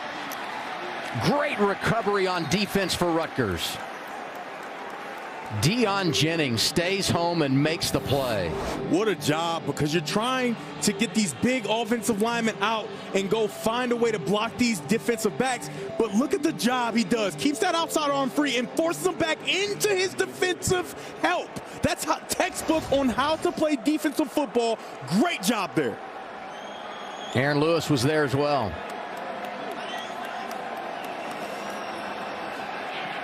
Oh, great Thompson job. Swings it to Grant, who breaks a tackle and has a first down close to the 25-yard line. This is the Casey Thompson we know and love, and this is what Coach Gleason wants to see. He gets up in the pocket and knows exactly where his outlet is, gets his eyes right over there, has a plan, and now you allow your running back to get going on the outside. Look at that move. He has guys on the ground. What a play by him. It's such a subtle play, but because his offense has been so stagnant, that play is super important that he's able to climb into the pocket with pressure coming around and find his outlet quickly and pick up yet another first down on this drive. Rutgers calls timeout. And this is the first time this evening that we have seen Nebraska find any rhythm offensively. Absolutely. And it starts with the quarterback. The quarterback and the coordinator. Coach Gleason, or not Coach Gleason, Coach Whipple is doing a very good job of putting them in position to make plays with things that he likes to do. We talked about it. Shallow cross. Went 2 of them back to back. Went to a screen that could have been a big play had it not been for a great defensive play by Rutgers. And then you get to that play where that's all Casey Thompson find a way to climb in the pocket and getting to his outlet. 99 yards passing in the game for Thompson, but 4 of 4, as you saw in the graphic, for 48 yards on this drive. And another first down for the Cornhuskers. Could be a matchup here. It's Oliver Martin, had a touchdown last week against Indiana. Thompson looking that way, intercepted. There is a flag. Max Melton picked it off. It would be the second interception of the night for the Rutgers defense, but we'll wait and see what the pass flag interference. Is. Offense number 83. Penalties decline. First down, Rutgers. Yeah, Travis Vokalek, he ran into, it was away from the play. It was not that far away, but he ran into the safety and kind of just bowled over him. That was going to be an interception to go, but Vokalek is going right up the seam right there. You're going to see him just kind of push him on the ground. I mean, that's a penalty. And then you have the interception. I knew that would be a matchup that they wanted to exploit because Melton had gotten injured earlier in the game, but he's in perfect position on the double move and finds a way to make the play. Since he got injured, they've challenged him twice. He looks fine to me. You know, the first time Trey Palmer pushed off, that was the other offensive pass interference call against Nebraska. Here, he just steps in and makes the interception. The more that I look at that play, it looks like a big miscommunication between Casey Thompson and Oliver Martin. The split was cut down so he can run a double move, and it looks like Casey Thompson threw a go route. As we watch another go route thrown by Rutgers. What a throw. Evan Simon in at quarterback, and he dials up a deep shot to Aaron Cruikshank, who hauls it in. We said we see more than just one quarterback, and this young man, Evan Simon, is somebody that they trust, and he comes in and throws a dime to start this drive. Simon threw for over 300 yards in a loss a couple of weeks ago against Iowa here at SHI Stadium. Threw it 49 times that night. 2 plays, 2 passes this evening, and here he misses Jones. Look at this. I mean, you're just going to get a slot fade from the inside, the most unguardable route in football. And way to adjust and go get the ball at the highest point by Aaron Cruikshank. High point the football. The defender is well within the space to make the play, but nice job and a nice throw on your first opportunity by Evan Simon.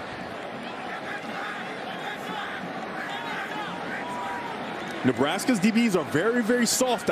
You can get quicks or hitch routes quick out right now. Simon hit. They stay after him. He gets away and might pick up a yard. Colton Feast was back there pushing him out of the pocket. I thought that they could get to quicks. They ran a stick route, but the pressure got there so fast that he couldn't even get to the quick. Nice job by Nebraska's front. Sets up a 3rd down and 9 for the Scarlet Knights. So nice job of him minimizing the damage, right, and getting out of there. Saw Langen come near side, number 21. He's been quiet tonight for Rutgers. Simon throwing again, nearly intercepted, but it's Cruikshank. Nope. Did they rule it complete? No, he caught it. First down, Rutgers. What a catch by Cruikshank. This is the paradigm of what it means to be, you'll rather be lucky than good, because this is about as lucky as it gets. Great full extension by the freshman, and it goes right through. And the ability to find the ball and make the catch off of the tip, that is special by that wide receiver Cruikshank. This is a drive that started inside the Rutgers 10-yard line. Evan Simon has got him on the move. They run it here. Kyle Manungai down to the 46-yard line of Nebraska. The more they get positive yardage on plays like that, the more it opens up that edge. You can see that outside linebacker continuing to get inside, get inside, get inside. I wouldn't be surprised if you don't see Evan Simon pull it at one point and try to get on the edge. Manungai again cutting back and near the first down. The spot should give it to him, but there was a flag on the play.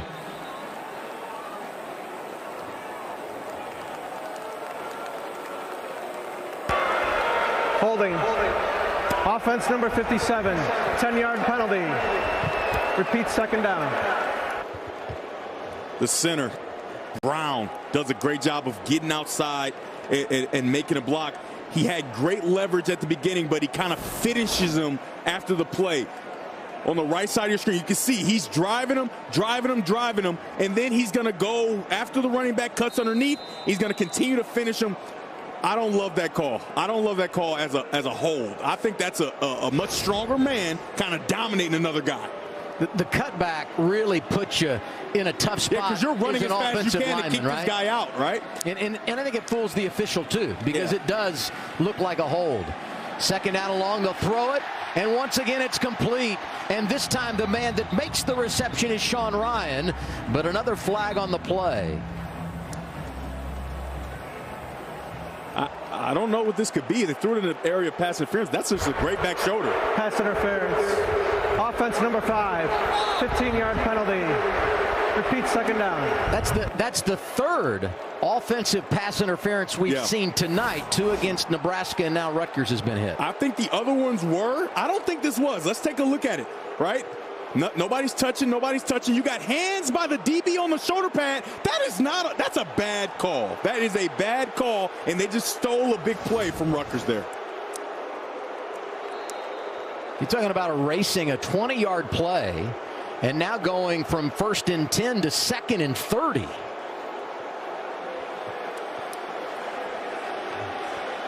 This pushes Rutgers back inside the 30-yard line at the 29.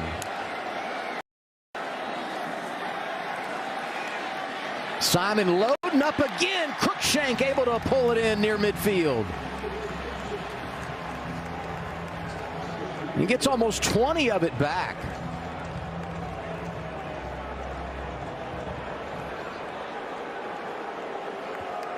It'll be 3rd down and 11.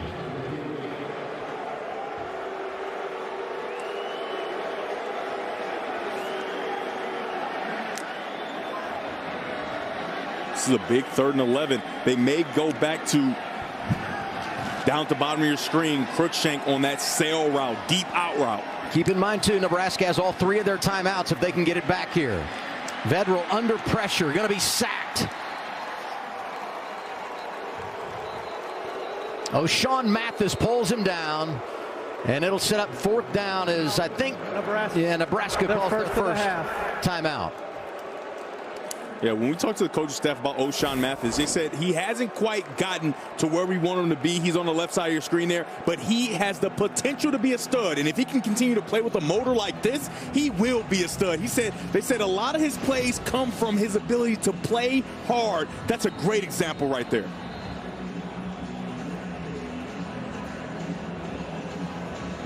So if you're Nebraska, you trail at 13-0. You're going to get the ball back with roughly 1:20 to play. Probably not going to have great field position, but you do have 2 timeouts, and as we know, they're a quick strike offense.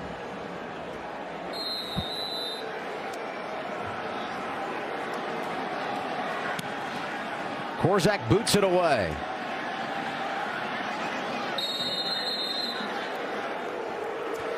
Let's bring in Dean Blandino, our rules analyst, and we've seen 3 offensive pass interference calls. The most recent, I know Devin didn't agree with. What do you think, Dean? Yeah, looking at it, I thought the first 2 were there. This one, Coach Shiano was upset, and I think he has a right to be. There's a right hand. You're going to see the receiver, both receiver and defender, some hand fighting, a little bit of contact, but you really want to see an extension to create that separation. It looked like the receiver came back for the ball. The defender kept moving downfield. So it looked like there was separation, but the receiver didn't create it by shoving or extending. And you can see Coach giving it to the officials right there. Yeah, he's still not happy. Yeah, Dean, that's 2 calls on that drive, though, especially the holding as well as you get an incomplete pass from Casey Thompson here. What did you think on that holding call that some of the defenders are starting to just fall down and get the call as you see Casey Thompson's down with a big hit? Yeah, he took a shot. Yeah, that hold was close. Again, we get the benefit of slow motion replay. The officials get one look at it. And if they see what they feel is restriction in terms of holding, they're going to call it. I thought it was more of a drive block and didn't think it was holding in that situation. How present has Aaron Lewis been tonight? He's been in the face of Casey Thompson quite a bit. And right there, you can see him get right underneath the ribs. It's a legal play, and that's the violence of football that we still love, right? It's a safe play. He gets his head out of the way, hits him right underneath that rib cage, and you can see Casey Thompson is kind of feeling it right now. Yeah, he went down a couple of times last week against Indiana, did Thompson. And Chubba Purdy, who's the next man up, did get some reps. Unfortunately, one of his plays came deep in Nebraska territory when he fumbled the ball away in the end zone, and it resulted in an Indiana touchdown. Good to see Thompson up. Like we talked about earlier, he's dealt with a lot of injury, even going back to his days at Texas. He plays so well and then have an injury, and then he'll be playing in the game. He's a tough kid. He'll try to fight the injury. And I can imagine here now, obviously, nobody's at 100%. But I can imagine even here now today, he's dealing with something that's kind of keeping him from being himself as you get Purdy, who's going to spell him at least for one play. And it could be more if he can play well. Chubba Purdy, the transfer from Florida State. His brother Brock played at Iowa State. His father played professional baseball. We'll see what he can do here. 2nd down and 10. Batted down. Incomplete pass. That was Rene Conga who got it. It's a nice job by Conga, 90, because he splits a double team there. You can see it right there, and he knows that when a young quarterback comes in, a guy who hasn't played, the one thing you want to do in the passing game is get quicks, right? Get the ball out quickly. He beats the double team fast and then gets his hands up and stops the quick throw. What do you do here? Minute 12 to go. Screen, draw. Yeah, something to keep the don't clock make a bad going, play right? worse. Remember, we talked about a week ago, he was in the same position. He turned the ball over in the end zone, and it was disastrous for Nebraska. Here you go, quick screen out there or draw. The box is light. I will go draw with the quarterback. And that's what they do. Nothing doing for Purdy, who's brought to the ground by Wesley Bailey. And we'll see if Rutgers uses their final timeout. And I believe they will with 1:07 to play. It's a good stop.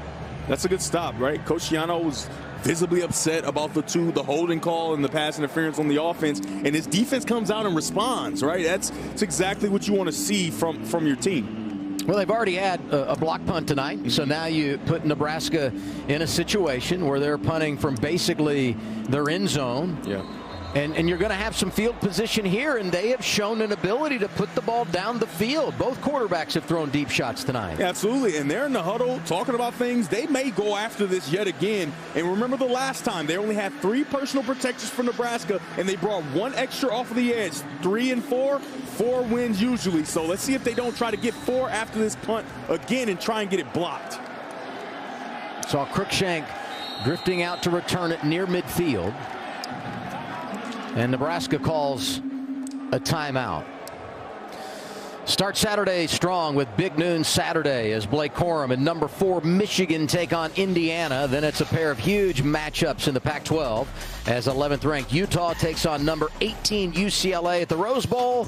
And across town, 6th ranked USC hosts Washington State at the Coliseum. It's all tomorrow on Fox and the Fox Sports app. Gotta love that lineup. Big games all across conferences. USC doing great things. Great start for Jim Harbaugh and Michigan. Wolverines are playing well, getting their feet wet, letting their young new quarterback find his way. Brian Buschini going to punt this one from the goal line. Cruikshank going to try and bring this one back. Nope, fair catch at midfield. Yeah, we mentioned the big games tomorrow. We talk about Michigan and Indiana. Let's look at the Big Ten standings. We start in the East. You go to the top.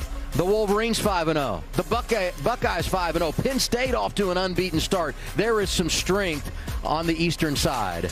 On the West Division, though, Nebraska has everything to play for in this game, and as much as Northwestern hasn't played the football they want to play at just 1-4 overall, they're at the top of the West Division. And so that's why this is so important for Coach Joseph and this Nebraska football team, because even though they lost their coach, they still have a chance, right? And when we talked to Coach Joseph about that, he said he's not talking about that. He's not talking about Purdue next week. He's talking about Rutgers and what they need to do to win this game. One game at a time is the mentality they have. Right now, they have to find a way to pick it up and get a stop here on Rutgers and go in half, only down 13. No timeouts for the Scarlet Knights. 1:03 to play. It's again Evan Simon at quarterback. Dangerous pass. Cruikshank has got it. Pickup of about 5. You can see that the defensive backs for Nebraska have tightened down, right? They kind of backed off just a little bit when Vedra was in the game, and now they've kind of tightened down to take away the quick throws and see if their front seven can get pressure. Simon again got a man down at the 30. This is Sean Ryan. Yeah, it's just cover 2, and you're going to have the corner trying to stop and do his job. He's in the flat, but now the safety has to get over and stop this. But when the quarterback starts to move around, it creates kind of scramble drill, and he gets it in the hole. Very nice job.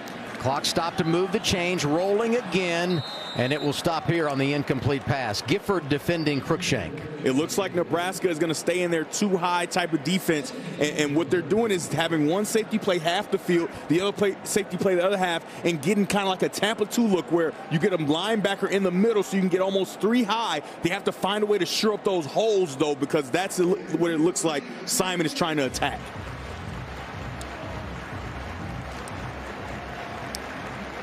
They're in the split safety look again.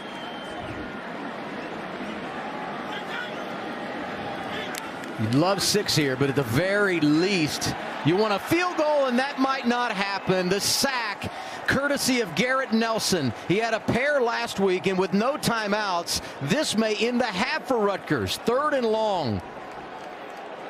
Everybody hustles back. They're going to get a playoff here. Most likely will be some kind of shots in the end zone. It is.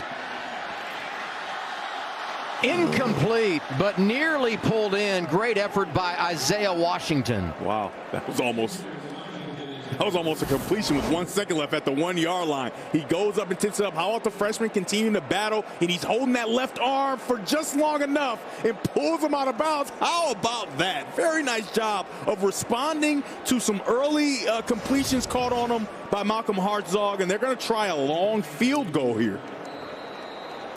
McAtomney is on. 2 for 2 tonight. And Nebraska calls a timeout. This will be a 58-yard field goal try. You always like a little ice of the kicker, right? Ice him up just a little bit. Let him think about it just a little longer before he attempts this long field goal. Well, if you're Greg Schiano and you've lost back-to-back games, and you got beat up pretty bad last week at Ohio State 49-10, you have got to feel outstanding about the start in the first half tonight, leading Nebraska 13-0, and they've done so many things well in every phase of the game. They really have played a complete half, and Rutgers is Nebraska's gonna have to go in the locker room and figure out how to slow them down on all facets. Now, one thing to note here, 58 yards, this kick is gonna have to come out very low, so a block is definitely in play, and it could be returned. Career long for Jude McAtomney of 49 yards. This one from 58, no good. And 1 half is in the books in Piscataway. A great first 30 minutes for Rutgers. The Scarlet Knights leading Nebraska 13-0. Now we go to L.A. It's the State Farm halftime report. Here's Mike Hill and Chris Peterson. All right, fellas, thanks so very much. Welcome inside our L.A. studios and welcome to the State Farm halftime show. I am Mike Hill. That is the coach, Chris Peterson. Thank you for hanging out with us. Rutgers with a 13-0 lead over Nebraska at the half. And the story of the first half, Coach, the men in black dominating in every single phase of the game in the first 30 minutes as we take a look at the State Farm halftime highlights. There's no doubt about that. It looks like Rutgers came out with just so much more energy. You know, they got a couple deep passes. They really didn't do much on offense but hit a couple explosives. Then special teams comes in, blocks the punt. I mean, really, really good play there. And then another interception here. So, I mean, it just feels like there's just so much more energy on the Rutgers side. Offensively, big plays. They've had 5 plays over 20 yards, not known as a big play team. Defensively, dominating 2 picks, allowed just 134 total yards. And then on special teams, they got that block punt. Just missed that field goal at the end of the half right there. But their punter, Adam Korzak, who was brought to media day by Greg Schiano, doing his job in the first half. No question. As well. Adam Korzak has 146 kicks without a touchback. Wow. So he's always pinning them deep. And if you know Greg Schiano, he's going to be about defense. He's going to be about special teams. And then the offense just has to be efficient.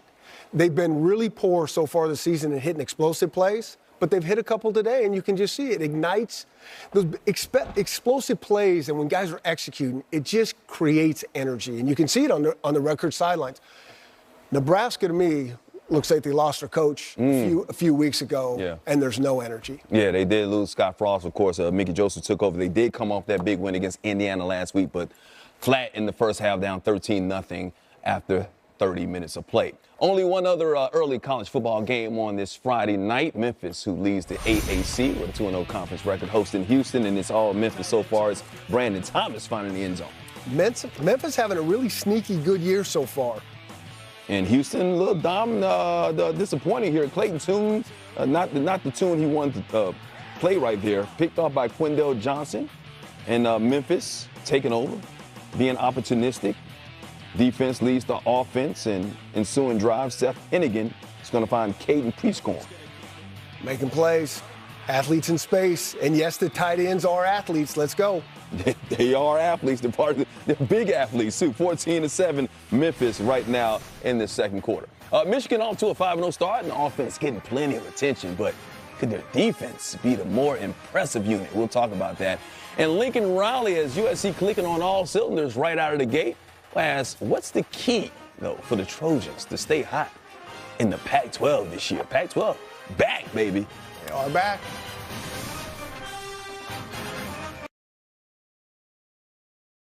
What these kids learn on the field stays with them forever. Our coaches are helping them win, and not just in the game. Join the only national service program for sports in America. Sometimes we go too far. I have, and that's why Taco Bell has hired me to make an apology for them. Go ahead, say sorry. Huh? Taco Bell went a bit crazy with its breakfast. It was too much. What you need in the morning is tasty, simple food. Fluffy eggs, melty cheese, sausage, hash browns, maybe wrap it in a warm tortilla. That's a breakfast crunch wrap. Well, they should open a restaurant that only serves those breakfast crunch things. You riffing, or is this part of the commercial? I don't know. I didn't read the script. Over the years, we've helped millions of renters find their perfect place, like Andrea, whose new apartment finally has a dishwasher.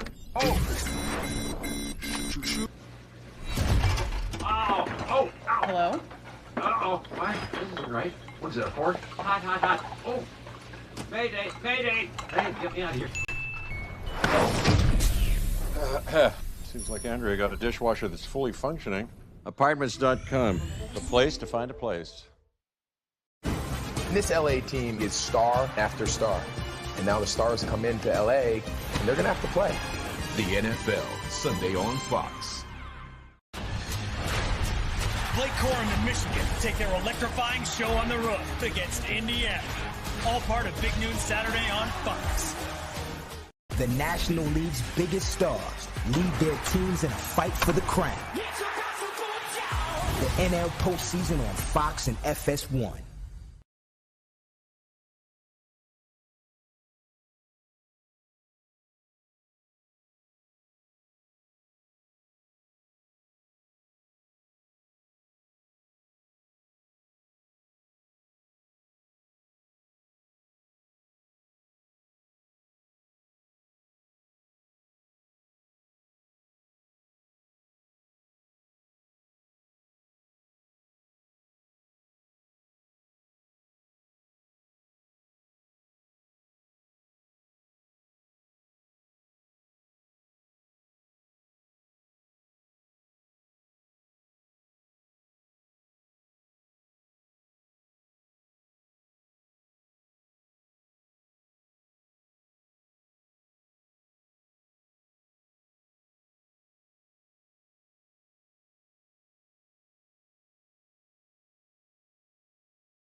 Welcome back to the State Farm FS1 College Football Halftime Show.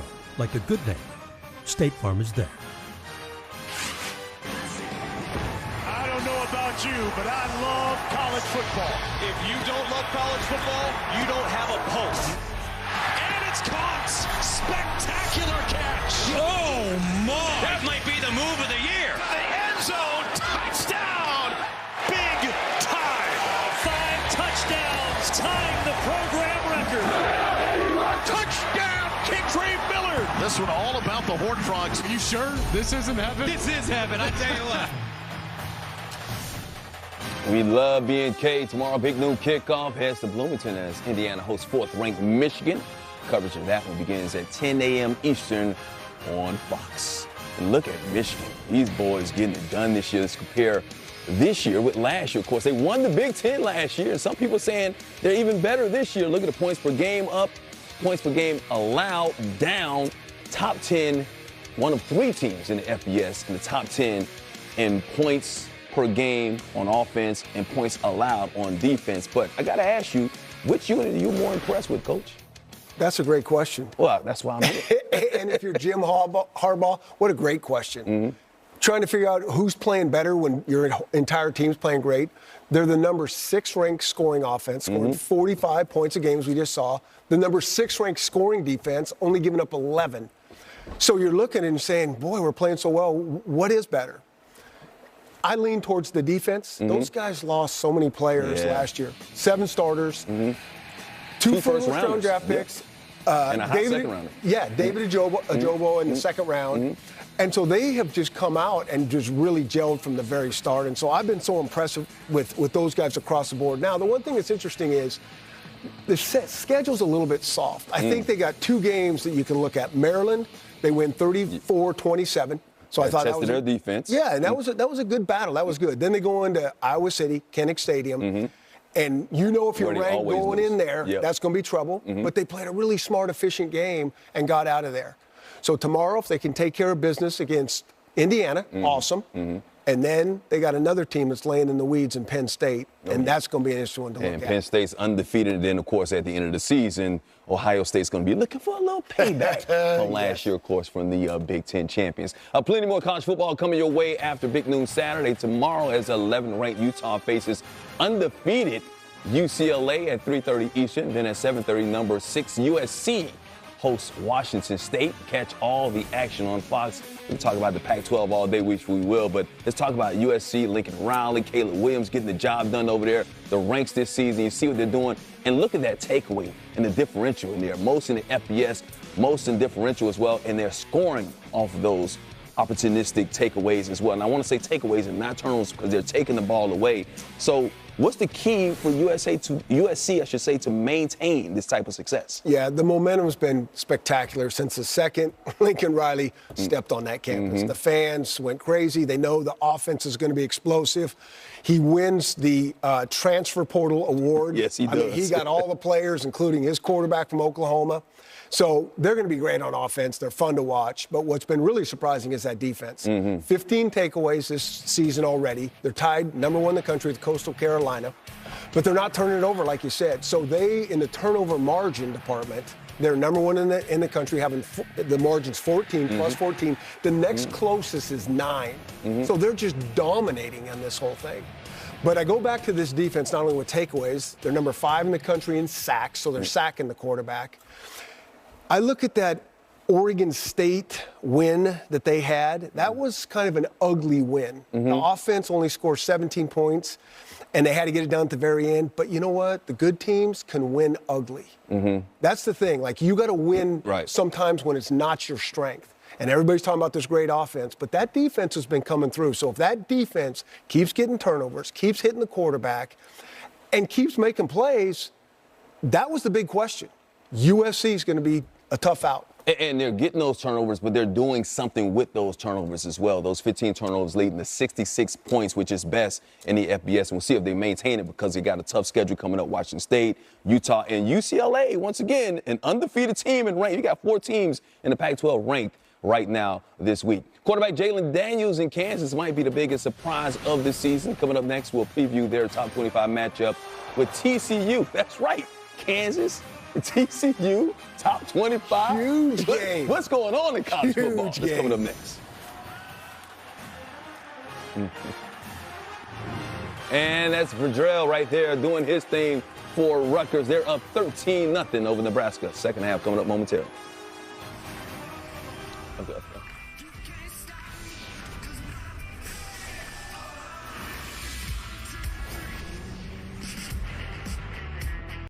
What these kids learn on the field stays with them forever. Our coaches are helping them win, and not just in the game. Join the only national service program for sports in America.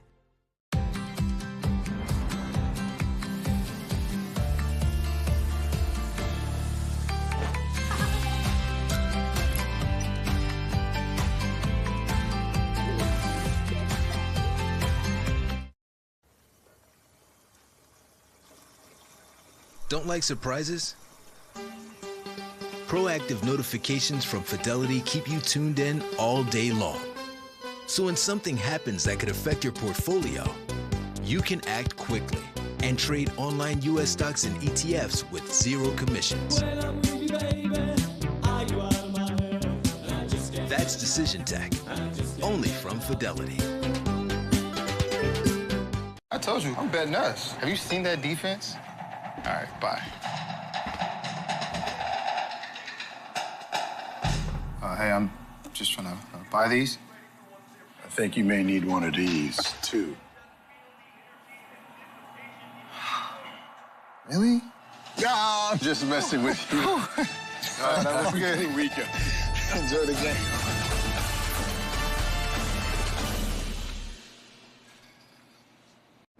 Phil and his cave twin over there, both very into their new tools. Merrill can rebalance Phil's portfolio for him. Sweet. That's just a rock. Your money never stops working for you with Merrill, a Bank of America company. 5-Hour Energy, because it's time for some exercise with your best friend, of course, and he can go a long time. So you're going to need some energy, lots of energy. 5-Hour Energy for every adventure together. Get ready. Our most popular battery is even more powerful.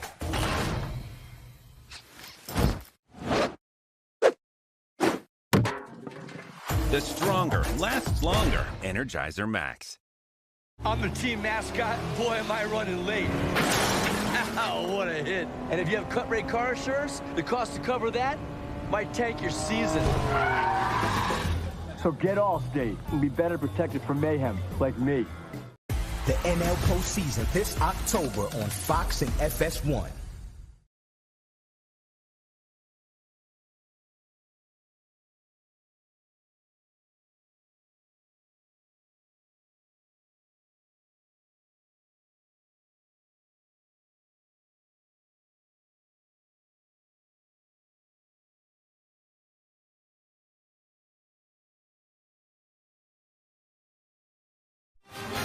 Welcome back to the State Farm FS1 College Football Halftime Show. Like a good name, State Farm is there. Well, tomorrow is the college football quadruple header as FS1 starting with the 17th ranked TCU team taking on number 19 Kansas in a battle of unbeatens. Coverage begins with big noon kickoff at 11 a.m. Eastern on FS1. Look at Kansas.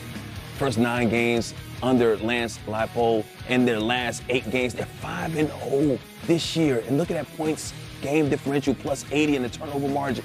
Kansas is 5-0, y'all. I just want to say that once again. They're 5. Let's keep that going against TCU, a very tough team. Max Duggan playing. But what's been the most impressive thing about the Jayhawks' 5-0 start so far? Well, the most impressive thing is that they're 5-0. Yeah. I mean, this is the beauty of college football. Who saw this one coming besides you? No, I didn't. I ain't even gonna lie like that. But I think what's so interesting about this, if you track Lance Leipold's career and you go back to Wisconsin, Whitewater, 109-6, 6 national championships. Division III football doesn't matter. That record's phenomenal. Goes to Buffalo, wins there, tough place to win. And so, I mean, you just track him there and you know something good. So he comes to Kansas, and last year, tough year, beats South Dakota early, 8 straight losses, double-digit losses. Then he has the big game against Texas. They win in overtime, 57-56. Kids are now believing a little bit. 2 more games after that. They lose them, but now they're single-score losses. So all this preaching that he's been doing and teaching his way of winning, the kids are locked in and they're believing, and now the stage is set for this year. Right. Locking in a culture right now. They're ranked for the first time since 2009. They have lost 44 straight against ranked opponents. Now they have something they probably never had before. Expectations. We'll see how they deal with it. Go. Keep it quiet. Max Melton playing to the maximum. Let's see the pick right there. He also got a block punt. His team's up 13 at the half. I need y'all to download the AMP app so you can call in my show. Or you can call in someone else's show. Or you can start a show and people can call into your show. But either way it goes, it's all on the AMP app, so come on. Buying a home? Then you've got a lot on your mind. Now rising rates? Phew, it's a lot. But with Rocket, you have an advantage. You can lock your rate for 90 days while you search for a home. If rates rise, yours is safe. But if they fall within 3 years of buying, you can refinance to a new, lower rate with exclusive savings. We'll help you lock it and drop it so you can buy today. That's the Rocket Advantage. Lock your rate today. Call 8336-ROCKET or visit therocketadvantage.com. What these kids learn on the field stays with them forever. Our coaches are helping them win, and not just in the game. Join the only national service program for sports in America. 5 Hour Energy, because it's time for some exercise with your best friend, of course, and he can go a long time. So you're going to need some energy, lots of energy. 5 Hour Energy for every adventure together. May today be a day for golf, or at least for getting outside. May your choice of club be redeemed by your choice of hard seltzer. And may one round for the ages lead to another. High noon, sun's up. Get ready. Our most popular battery is even more powerful.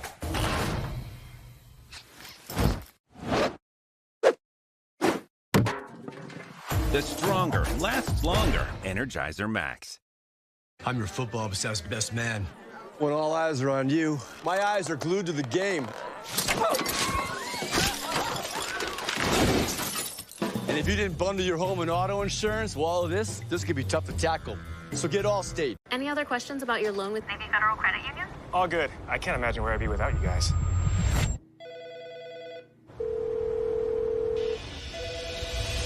Hello? Thanks so much. Navy Federal Credit Union. Our members are the mission. So sweet, so crispy. Nobody makes breakfast as good as Wendy's new home-style French toast sticks. Nobody. Nope. Keep talking. I can't hear you. I should probably stop. Choose wisely. Choose Wendy's new home-style French toast sticks. The NL postseason this October on Fox and FS1.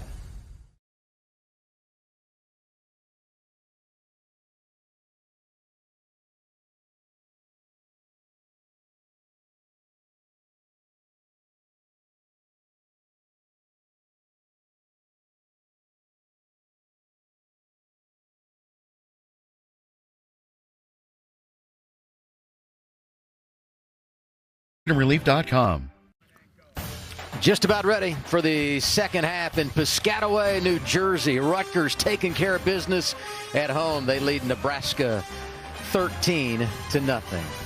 Welcome back, everybody, with Devin Gardner. I'm Adam Alexander. So you come out, you go 75 yards on your opening drive, you take a 7-0 lead, and then you turn the keys to the car over to the defense if you're Rutgers. Absolutely. You know, coming into the game, I thought that there's no way that this Rutgers defense can continue to be as dominant as they've been all season and stop all those talented weapons that Nebraska has. But they have been able to do that and then some.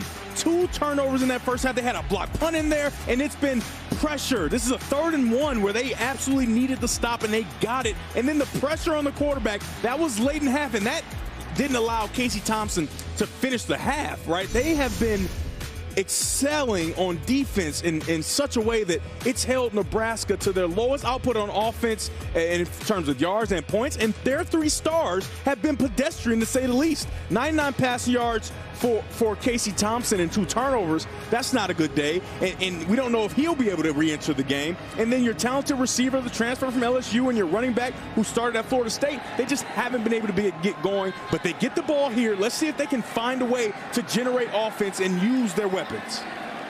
Here's Tommy Hill on the return. And he takes it out to the 30-yard line, and that's where Nebraska will set up shop to begin half number 2, and there's a good sign. Casey Thompson is in the huddle. He will be ready to go.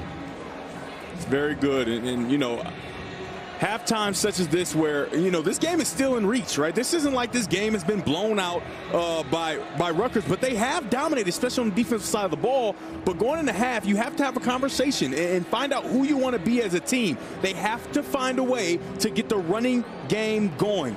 That is where this is going to start, and it's going to loosen up the defense so that Casey Thompson can get into his play action, get to those shallow crosses he likes to run.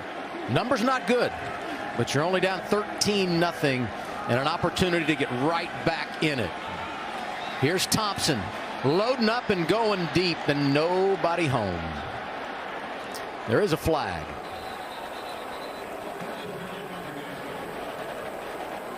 Looked like the wide receiver, number 7, Marcus Washington, was trying to get down the field, and the safety was trying to get over the top, and he bumped each other. Personal foul. Roughing the passer. Defense number 71. 15-yard penalty. Automatic first down. You're doing everything right if you're Rutgers. Do not help them off the mat. That's a big penalty. Yeah, that's how you lose games, right? This ball is going to be gone, completely gone. He's holding his form, taking a picture, and you just come and destroy the kid. That is not good football, and that's a penalty every day of the week. And then he throws his hands up. I don't like that at all. That's Aaron Lewis. Yeah, that ball is completely gone. And you bail him out. And that's not Greg Schiano football. No, absolutely not. They let their opponents beat themselves. They don't do it on the Scarlet Knight side of things normally. Thompson again. His outlet is Grant, and he's got room already into plus territory. Oh, my goodness. That was Desmond Igbenison that took the hit on the sideline. We talked about that conversation in the locker room. Who do you want to be? Who do you want to be? And Grant looks like he's sending a message and showing that Rutgers defense who he wants to be. What a violent football play. Great job by Casey Thompson going through his reads, getting to his outlet, and then Grant with the finish. We'll step aside. Our coaches are helping them win, and not just in the game. Join the only national service program for sports in America. Taco Bell's breakfast quesadilla might make you reconsider this whole morning thing. With fluffy eggs, crispy bacon, and melted cheese all folded into a warm tortilla. Wake up to the breakfast quesadilla, only at Taco Bell. I remember when I first started flying, and we would experience turbulence, I would watch the flight attendants. If they're not nervous, then I'm not going to be nervous. Financially, I'm the flight attendant in that situation. The relief that comes over people once they know they've got a guide to help them through, I definitely feel privileged to be in that position.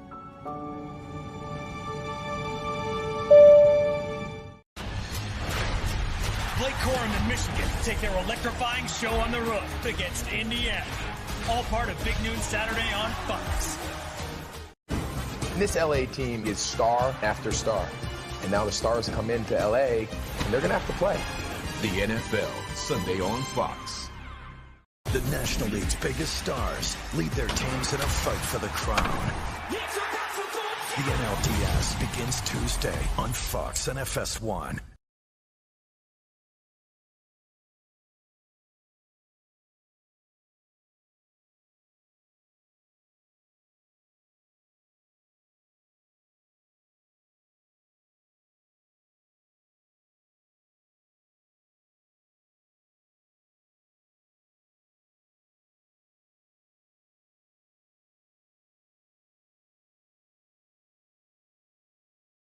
Target. Just underway, second half. Rutgers leading Nebraska 13-0. And we have a timeout on the field for an injured player. Yeah. It's Desmond Igbenison for Rutgers, who's missed the last 2 games with injury and just took a big hit from Anthony Grant, the Nebraska running back that was going down the sideline. It's so good to see him sitting up, and because he's been laying there since the play happened. That is so encouraging. You can hear the crowd, clapping, applauding. All of the Nebraska players are doing the same. I mean, football is a violent sport, and he took a violent hit there.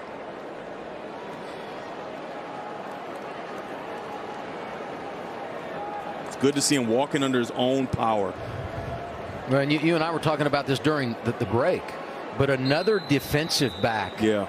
For Rutgers, it's been difficult for them this season, but we've seen it 3 or 4 times tonight where different players have gone down. Yeah, we talked about Longerbeam. Didn't even suit up, didn't even play today.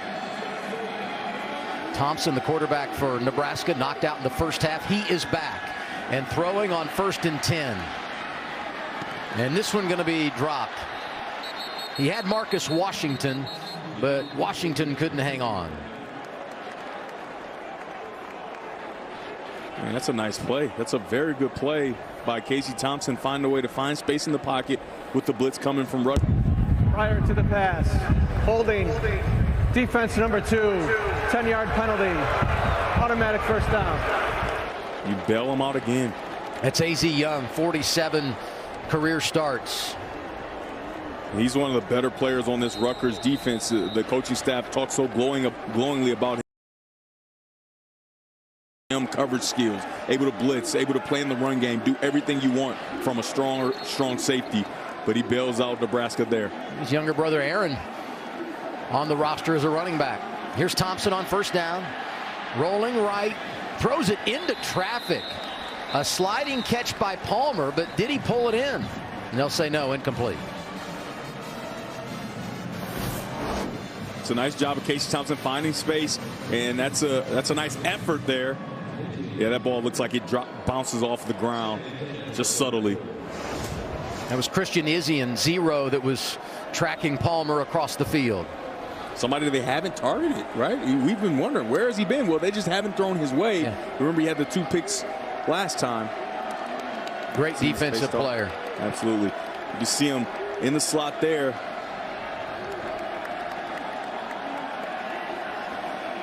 Second and 10 from the 34. They dump it once again to Grant. Set up 3rd down and 5. A host of tacklers there led by Deion Jennings for Rutgers. Here in this first drive of the second half, Casey Thompson has showed a renewed ability to get through his reads quickly before the pressure gets to him and either make his way outside the pocket to try to create or find an open target, which is usually his running back. He's done a great job of that, and he's picking up yards and created a 3rd down and very manageable. They love the shallow cross, and they may get a dig from the tight end and a shallow cross here. Scarlet Knights have been great defensively tonight on 3rd down. Pressure coming. Thompson holds it, dumps it to Grant again, and he's bottled up. Going to be about a yard shy of the first down. Max Melton over there defensively. Elijah Mack in on the stop as well. You got a decision to make now if you're Nebraska. You finally found life. You finally got a little momentum, and you have an opportunity to try to continue this drive with the 4th and short. And it looks like they're going to go for it. Be wary of drawing off sides. The Rutgers defensive line has to stay honest because you might get a hard count here before the play's called. The spot will actually make it 4th down and 2. Play clock under 10. Big play early second half. Nebraska runs it. Grant 1st down and 10, and the Huskers continue to roll on their opening drive. They had a play like this earlier, and it's just right up the gut. You want to give it to your best runner, and that is Grant. Allow him to power his way for 2 yards. Earlier they had a 3rd and 1, and we beg, please, give the ball to Grant up the middle. They try to go jet sweep right there. They find a way to impose their will and pick up 2 yards. Nice run by Grant. Not even 3 minutes in to the second half. Nebraska in the red zone.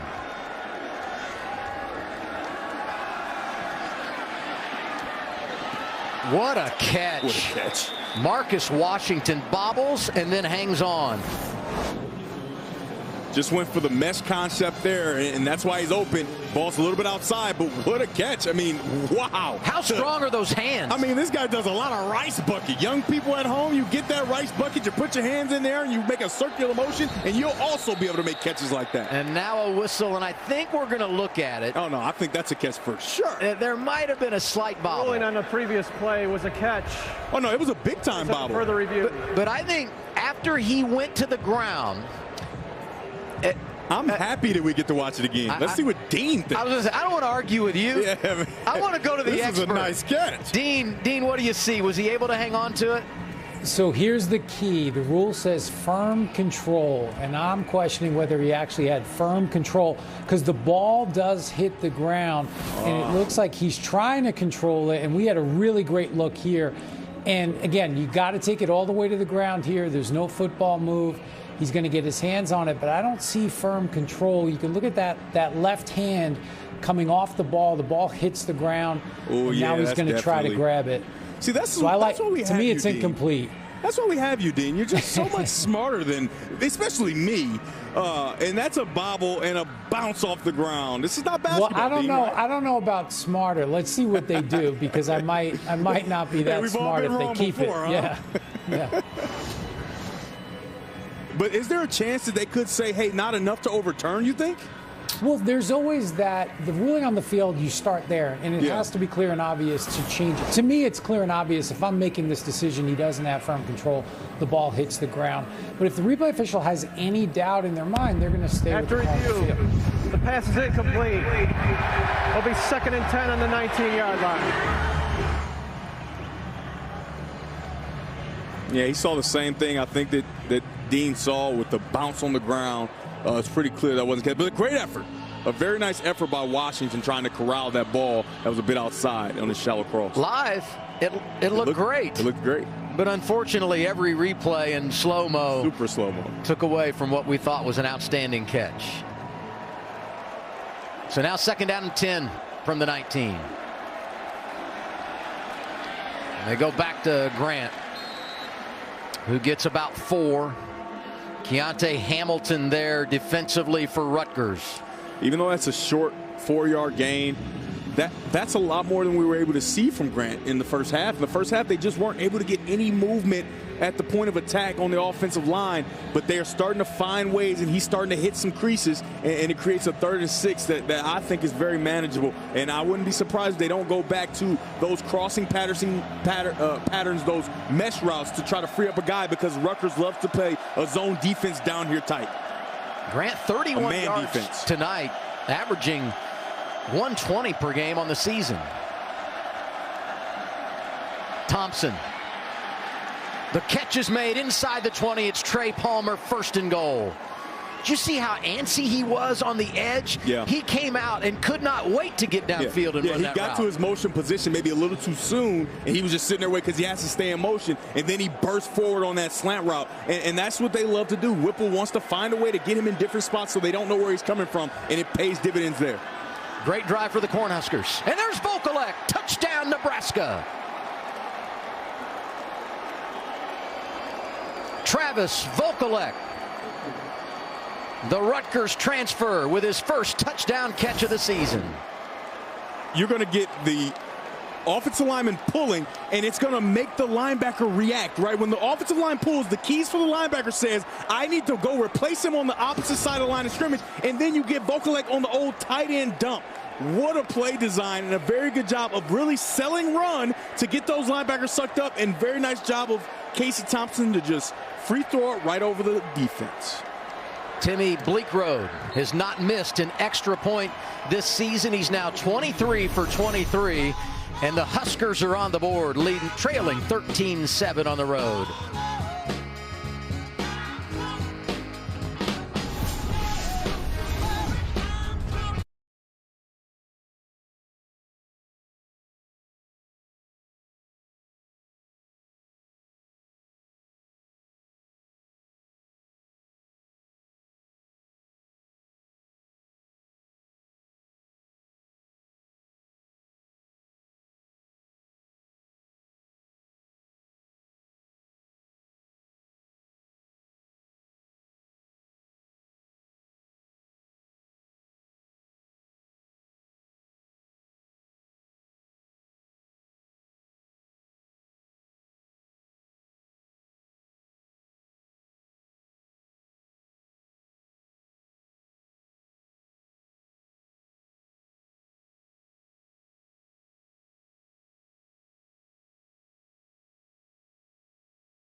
FS1 College Football, sponsored by Rocket Mortgage. You know, Nebraska's been so good to start games this year. 4 of the 5 games coming in, they had started off with a scoring touchdown. Offensively tonight, nothing doing in the first 30 minutes, but half number 2, and Nebraska has come alive. Yeah, they come out and they put all their weapons on display. The 3 guys that we highlighted at halftime that hadn't been able to get going, the quarterback, the wide receiver, and the running back, all found a way to add to that drive for a touchdown that culminated in this nicely designed play where you're going to get the tight end at tackle, right? He's at the tackle position right next to the guard. The guard's going to pull. And so when the guard pulls, that's going to force the linebacker to go and try to replace him in the run game. And when he replaces him, he sees the action right there. Take a look. He is wide open for a touchdown. That is a well-designed play. It gives you trouble right at the beginning when you see a tight end and Vokalek lined up at the tackle position, and then you give that heavy run action from the guard in that case. The linebacker doesn't know what to do. Easy touchdown. You know, every play that drive had been Grant or Palmer, and the touchdown goes to Vokalek. And a nice run to begin this drive for Rutgers. It's Salam who gets the carry. Reimer on the tackle, and they go Wildcat for their first drive of the second half. Yeah, it's just an inside zone there, but the running back finds a way to get out of there. Just shifty, gets out of there and puts his head down, and now he can get on the edge. Nice job by the referee there, the umpire, to get out of the way. How about those fast feet? We wondered who the quarterback would be. Was it going to be Vedra? Was it going to be Simon? Langen comes out running the show offensively. The old quarterback now tied in, working Wildcat. They call him Johnny Offense because he does everything for this offense. He plays running back, he plays Wildcat quarterback, and he's also a tight end. Rutgers trying to answer the scoring drive from Nebraska. First down carry and plenty of yardage there for Langen as he gets about 6, second down and 4. The one thing we can't forget is with Langen at quarterback, you cannot just think the pass is not an option, right? And both these quarterbacks have performed in this game, but with Johnny Langen at quarterback, remember when we talked to Coach Gleason, he said, hey, when I first got here, he was only in the quarterback room with me, so he knows the offense just as good as everybody else, so it's not out of the question to see him throw it. Langen calls his own number again, but not much happening here, thanks to Garrett Nelson. Nelson's such a great player. Captain for Nebraska. 25 straight starts, 26 tonight. His dad was a 2-time All-American wrestler for the Cornhuskers. And now as we go to third down, it looks like it's going to be Noah Vedral coming in at quarterback, his first snap of the second half.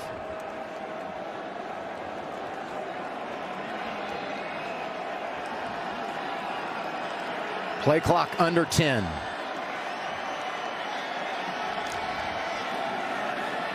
Vedral to pass, and it's going to be incomplete.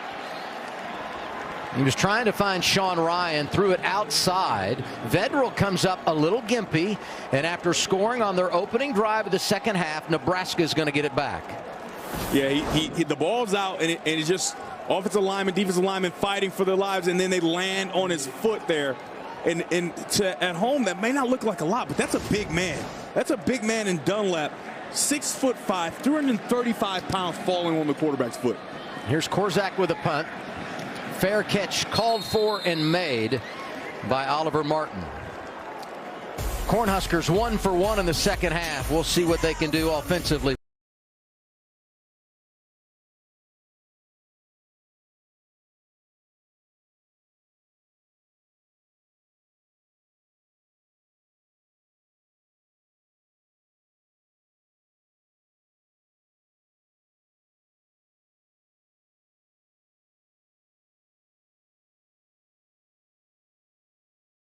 Where's your furniture? Oh, we thought it distracted from the new Bear Dynasty paint color. Let me take your coats. Because Bear Dynasty only takes one coat. Bear Dynasty. Go ahead, throw your wine on it. What? Stain repellent. It's also scuff resistant. You're paying for that. Bear Dynasty, the best of Bear. Exclusively at the Home Depot. Medium latte, half calf, no foam. Thanks. Quite a personalized order. I know what I like. I've been meaning to ask you, Carl, does your firm offer personalized index investing? So I can remove a stock that doesn't align with my goals. I'm a broker, not a barista. What about managing gains and losses to be more tax efficient? Not a wizard either. Looks like Schwab personalized indexing can.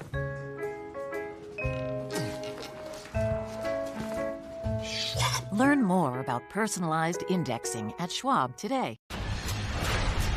Blake Corum and Michigan take their electrifying show on the roof against Indiana.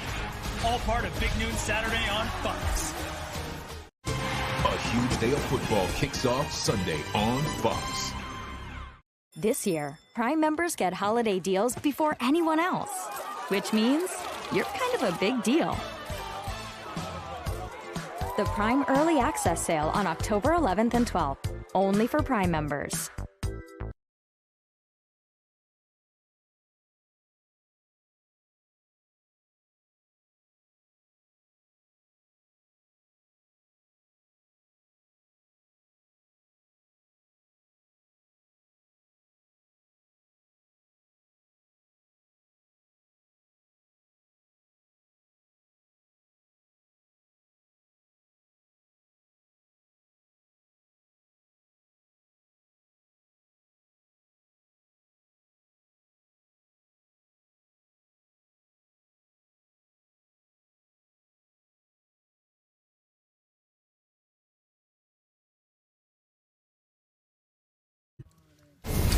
I don't know what Nebraska said in the offensive meeting at halftime, but it worked. Great start to the second half. They came out to set a tone, and I said it's going to start with the run game, and it has. Grant has found a way to hit some creases, and then they get down and tight, and they hit a little tight end dump. My favorite play in Little League football. That's the only pass I threw when I was like 7 years old to 10 years old. I went through tight end dumps, and they were very successful for my Little League team, the West Side Steelers. Who knew you played for the Steelers? Yeah, tight end dump, man.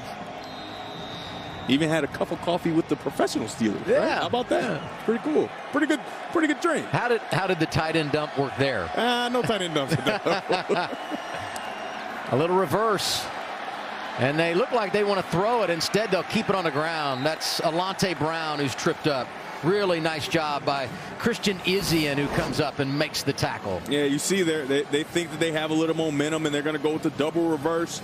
The double reverse pass, not there. Great job. And remember, when in college football, you can't just throw the ball away as the second person or third person to touch the ball. If you're a receiver that touches the ball second, you cannot just throw the ball away. You have to either take the sack or find a way to run. The quarterback is the only one in college football that has the luxury to throw the ball away outside the pocket. You showing off for Dean there? Spreading the knowledge on the rule book? We can bring Dean in, he'll just tell you, Short gain for Grant on second down, so it'll be 3rd and long. Deion Jennings there to make the tackle for Rutgers. For so many years with those trick plays, people say, hey, just throw the ball away. And even coaches coached it in college. But the rule is, if you're the second person to touch the ball in college football, now in the NFL, if you have a reverse, you can throw the ball away outside the pocket. 3rd and 9. What a catch. Palmer climbs the ladder, but I believe he's going to be short by about 1.5 yards. Undercut by Shaquan Loyal. I don't think this is a very good spot, but this is a nice catch. You can see he's past the first down marker, and he catches it there, and then he's drugged back through the air. I don't know. It looks like it's well over the first down marker, and then he's drugged back through the air. Forward progress, you would think, gives him the first down there. I wouldn't say well over, but it was close. It looks like enough, at least enough to look at it before they have to punt the ball away here. So Brian Buschini is in, and after giving the ball away, Rutgers defense able to hold Nebraska to a 3-and-out. Here's Cruikshank. He is dynamic in the return game. Dancing free here. Aaron Cruikshank returns it close to the 40-yard line. Start Saturday strong with Big Noon Saturday as Blake Corum and number 4 Michigan take their electrifying show on the road to Indiana. It all starts with Big Noon kickoff live in Bloomington, 10 a.m. Eastern time. Then it's Michigan, Indiana at noon tomorrow on Fox.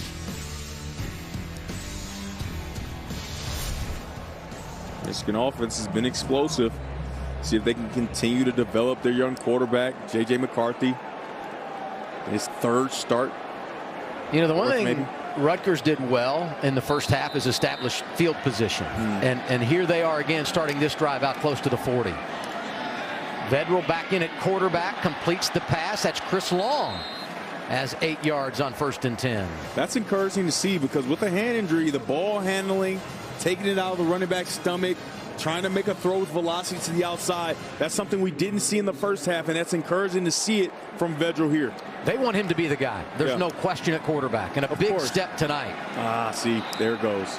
That's the throw that he can make. I'm not even going to question if he's capable of making that throw. That's a throw he can make. But after making that long throw to the flat, to the field, the throw before, how much strength does he still have in the hand to do the same thing on back-to-back plays?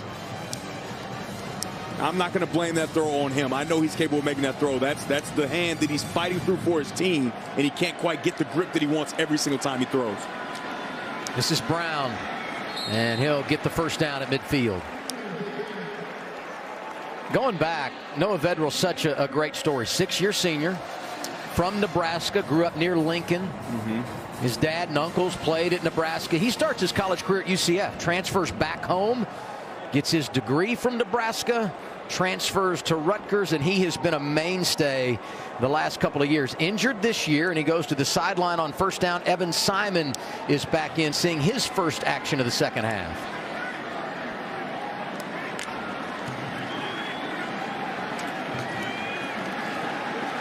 Brown patiently running near side, and he'll get a first down inside the 40 and close to the 35-yard line. I mean, that is a nice run by the true freshman. Nebraska almost plays this perfectly, but Brown shows so much patience with great ball security that he allows it to develop and then finds a way to sneak outside because the edge was set by Nebraska. He comes underneath and then finds a way down the field. Very nice job by him. They keep it on the ground.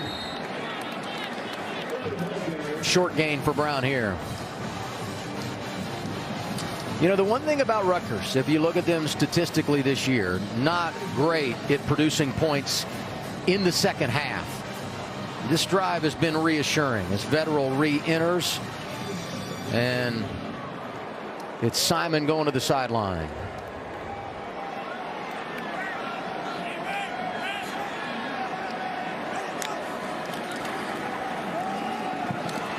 Salam hitting the backfield. Nick Henrich with a huge play defensively for Nebraska. And here's what it's been like this season at the quarterback position for Rutgers. I think when we said carousel at the top of this game, it might have been an understatement. All right, that's a lot of guys taking a snap from the center. Simon enters back into the game for his second stint of action here in the second half. Passing situation on 3rd and 8.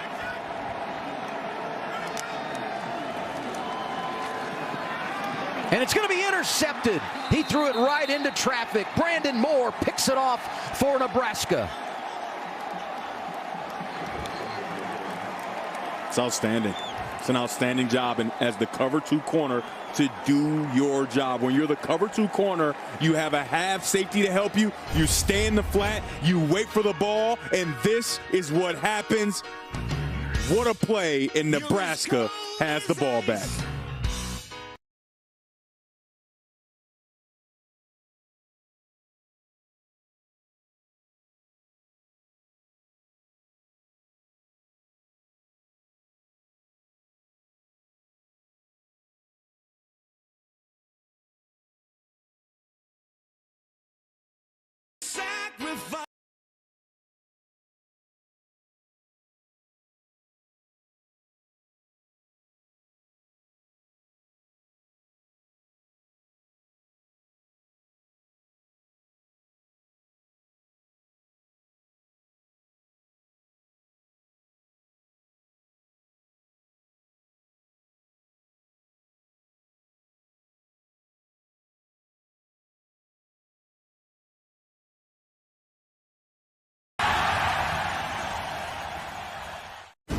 This LA team is star after star.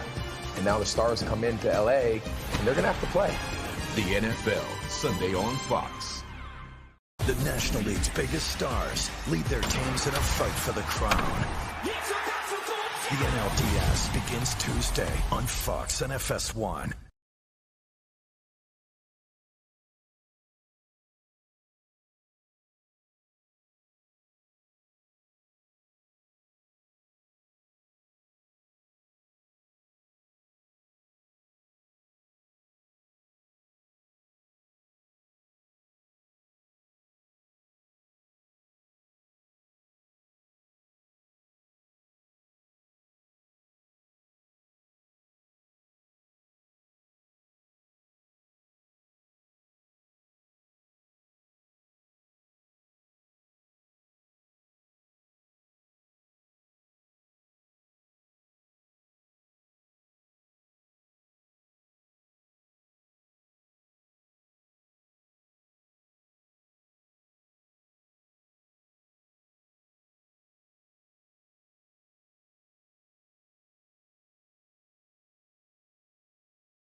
(13-7) Rutgers leads Nebraska, and the Scarlet Knights were driving, but an interception produced by that Nebraska defense. Brandon Moore gets it done, and they have stepped up really since the opening drive and keeping the Cornhuskers in this thing.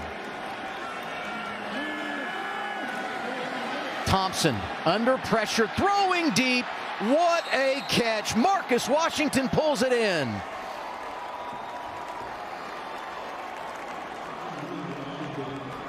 What a nice catch. They're going to try to go fast here because the sideline for Rutgers is screaming incomplete, incomplete. So did he maintain control? But he got that deep crossing pattern, and it looks like it's tough to see there. The Rutgers sideline is adamant that he did not catch it. And it did look ruling like on the previous play was a catch. The play is under further review. It did look like as he rolled over, the ball might have come loose.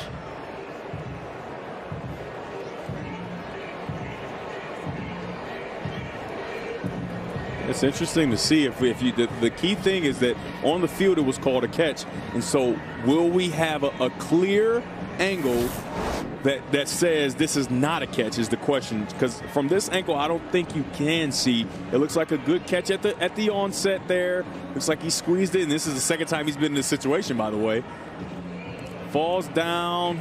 It looks like the ball does come out. I think I did see that tip of that ball fall down on the ground. Now, is it clear? Completely clear? I'm not sure, but looks like to me that ball did move around and then touch the ground. Well, and what would make you believe that is the way he's trying to corral the ball as he's rolling over. It was the other angle that I thought really showed perhaps the ball was loose and on the ground as he rolled toward the sideline. Yeah, the one thing that's important, though, is like you can't infer, right? So they have to clearly see it. They have to clearly see that it touched the ground. What do you think, Dean? Yeah, I think that's the key. Do we see the ball actually touch the ground? I think it does come loose as he rolls over, but I haven't seen anything that tells me it absolutely hit the ground. And then we have to go back to the ruling on the field, which was a catch, and that what we were talking about earlier, right? Is it clear and obvious? Now, maybe replay, they're looking at a couple different angles, trying to piece it together. I just haven't seen a shot where the ball actually touches the ground. Yeah, I think you're right. Maybe not enough evidence to turn this thing over. After review, pass is incomplete. It'll be second down and 10 on the 32-yard line. You know, I wonder what role the sideline plays in this, because if he's corralling this and he doesn't complete the catch and then finds a way to get out of bounds. That was the other thing I thought about as we saw the second replay. Because he has it firmly there, but as he falls, it starts to move around and then he rolls out of bounds, and so you don't have complete control of the ball, even if it doesn't hit the ground. Erases what would have been a really big play for the Cornhuskers. Second and 10. They run the ball with Yant this time. And the Bruiser takes it to the 37-yard line, where he's met by Deion Jennings.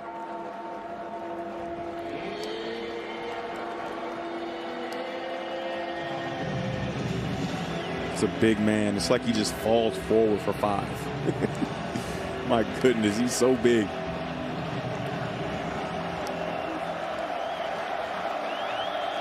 3rd and 7. We'll go under 3 minutes to play third quarter. Thompson caught. Washington first down. We said it. Casey Thompson loves shallow cross, and this time they add a mesh version of shallow cross where they have two guys crossing over the middle, and it kind of creates a pick and allows for the Washington to come open. Very nice job of Casey Thompson stepping up in the pocket, getting in the fight, and then delivering a catchable ball to go pick up that first down. You know, you and I talked about this. Last week he held on to it a little bit, had a couple of intentional grounding calls, took a couple of sacks. Tonight, as you said, he's eluded the rush and made plays. And a nice pitch and catch here. Chancellor Brewington, the tight end, is inside the 40-yard line. We haven't seen much from Chancellor Brewington, but he's got a little burst. He does. Right? He catches that screen and defeats the defender. Nice job of Casey Thompson buying time, getting to the outlet, and he bursts here. That is nicely done by the tight end. Hey, they've got a nice tight end room at Nebraska. They might want to use those guys a little more. Thompson over the middle, incomplete. Trying to go right back to him. But Brewington can't hang on here. Yeah, he got into the hole of defense, and he started to get a little antsy. He started to move left to right. And when you do that, the quarterback doesn't know where you're going to be, right? He throws it where he was, but if he would have just stayed still, that would have been a perfect pass right down the middle of his body, and he would have been able to catch that ball and get vertical. He was excited about that last play that he had. He showed that good burst. Empty set for Thompson. And back to the tight end. This time it's the guy that picked up the touchdown moments ago, Travis Vokalek.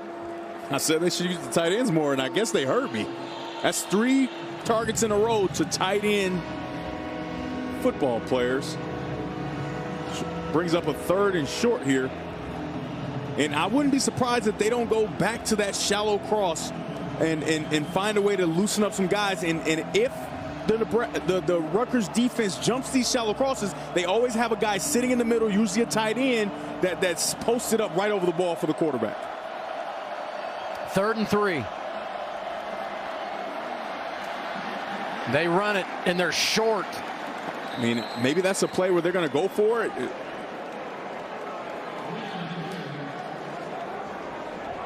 I know what you're doing if you're Mark Whipple. Yeah, you say, let's go for it. Yeah, he's right next to the head coach for a reason, because he's like, hey, if we don't get it here, we're going to go for it, and I got a play that's going to get it. 4th and 1. Clock rolling inside of a minute to go, third quarter. Nebraska fell behind 13-0 at halftime. Scored on their opening drive of the second half. Got empty here. They have the running back lined out wide to get a beat on with the coverages. Looks like it's going to be a zone coverage. Thompson hit as he throws, incomplete. Washington could not hang on. Jennings there to greet him defensively.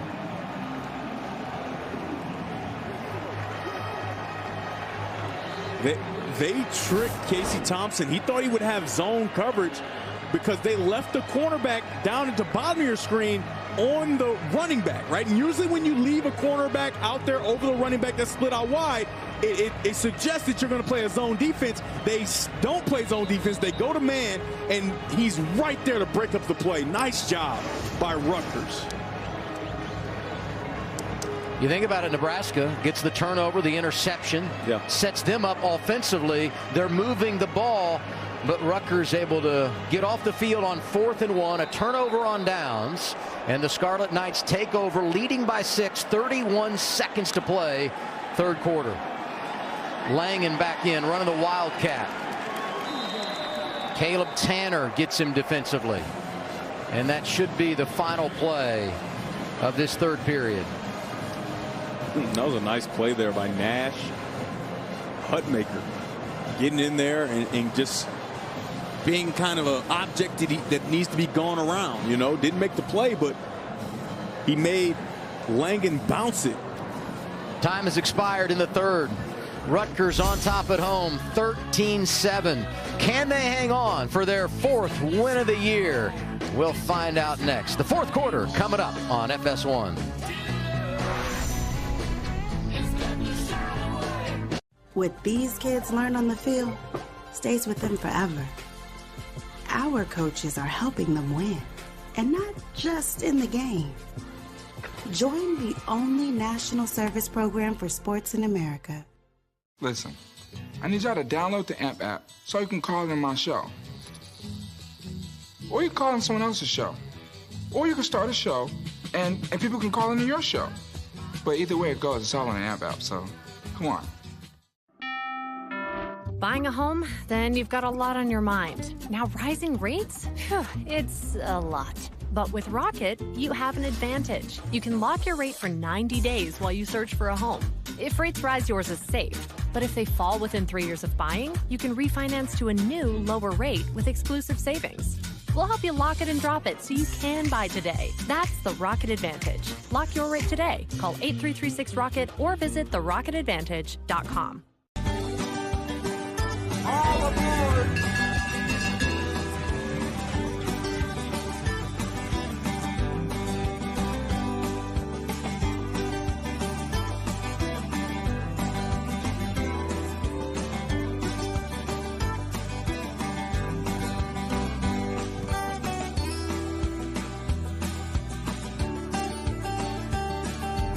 Rockleberry Farm, now open until October 31st.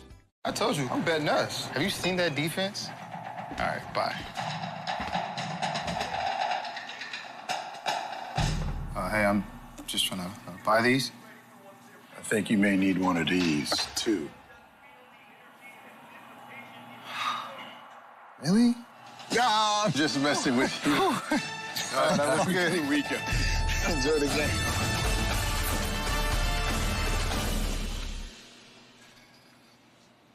Think he's posting about all that ancient Roman coinage? No.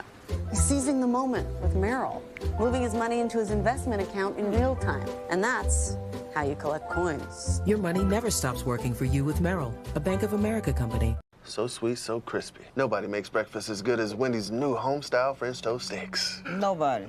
Nope. Keep talking. I can't hear you. I should probably stop. Choose wisely. Choose Wendy's new home-style French toast sticks. More truck owners are switching to Ram, which means more uncles who take family Thanksgiving football games too seriously are switching to Ram.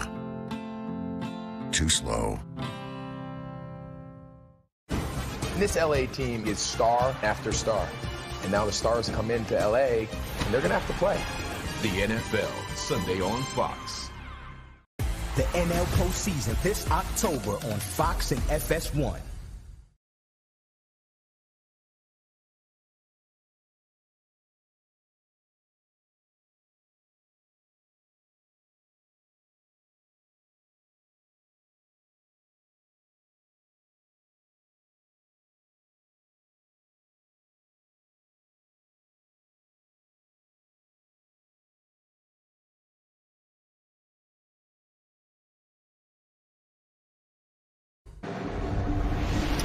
FS1 College Football is sponsored by Rocket Mortgage. We are set for the fourth quarter in Piscataway, New Jersey. With Devin Gardner, I'm Adam Alexander. It was all Rutgers early. Scarlet Knights led 13-0 at halftime. Nebraska begins the second half with a touchdown drive. They trail at 13-7. And it's a 2nd and 11 for Rutgers. And Simon in at quarterback, incomplete, and a penalty flag. It looks like they got the freshman Malcolm Hartzog. They were trying to get it to Chris Long down the sideline. I'm not sure what this is going to be. Pass interference. Offense number 9. The penalty is half the distance to the goal. Repeat, second down. I thought they got Hartzog. That's our 4th offensive pass interference call tonight. So I was afraid that they would get it on Hartzog, which would be ridiculous, but I didn't see anything there from... maybe we could take a look. Let's see. I guess a little shove there. Okay, I can see that. I can see that. He gave him a shove. He gave him a push. Maybe not full extension, but he clearly gave him a push, and Hartzog wasn't able to fight back and go react to the ball, and it was pretty clear. I think that is a good call on the offensive pass interference. And my apologies to Hartzog for suggesting get off of him. That he's been outstanding since giving up those early catches. 3rd down 11, and it's complete out to the 45-yard line. That's a first down. Johnny offense with the seam, and this ball is out so early. Wait till you see how he reacts and catches the ball. He doesn't even see it coming because it's halfway there, and it just lands right in his lap. It's like that's what we call, as a quarterback, a long handoff. He didn't even know the ball was coming, and he caught it still right in his lap. Perfect throw by Simon. The hand of Brown. Could he be the closer? He's got 6 on first down. This young freshman slowly but surely continue to impress the coaching staff every single week. And like you said, can he be the closer who they lean on to finish this game? He had 79 yards on the road last week in a loss to Ohio State. True freshman. Looks like an upperclassman. Big, strong, and churns forward here. He gets about 3 more. It'll be 3rd down and 1. You know what I like about him? He's 6'1", 220 pounds. Like you said, big and strong. But his ball security is impeccable. And, you know, I hope it's not the announcer's curse where he goes out and pops the ball out. But the way he's holding the ball, it's almost like Tiki Barber. Remember Tiki Barber had the fumbling issues, and he started to put it on his front chest plate. And this is what you see from this young runner. And it doesn't look like he's going to give this ball away at all. If it's not broke, don't fix it. And this is going to be close. The spot will be everything. He needed to get just inside the 45, and I think this is going to be, you know, 4th and maybe about a half yard. I don't think he got there. Remember, the yellow line is unofficial. He's still fighting. He's not down yet. They're going. 4th and inches, and a flag before they get the play off. They were going sneak with Simon. Oh, how big would this penalty be right guard against Rutgers? And Ball start. Offense number 51. 5-yard penalty. Remains 4th down. So they're going to call it on Curtis Dunlap. But if we take another look, Ireland Brown kind of flinched the center first. See, 57 starts to lean, I think, and then it makes 51 move. That's tough. Yeah, I was just going to say, those guys up front, 3 transfers among the group have been excellent all night long. But you go from 4th and inches to 4th and 5+, and now a punting situation once again for Adam Korzak. How about yet another stop from that Nebraska defense? And a touchback. The streak is over. So Nebraska gets the ball at the 20-yard line, trailing Rutgers 13-7. Good finish coming in Piscataway.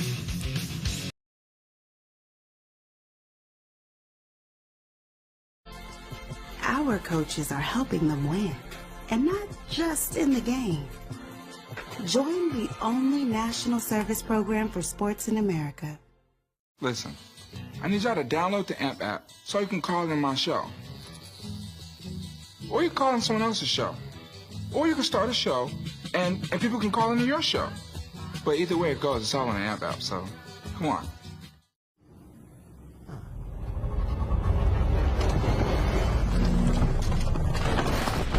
Congratulations, you're having an out-of-apartment experience because these cramped confines aren't going to fit your rapidly expanding family. But with more rental listings than anybody else, Apartments.com can help you trade this love nest for an actual nest.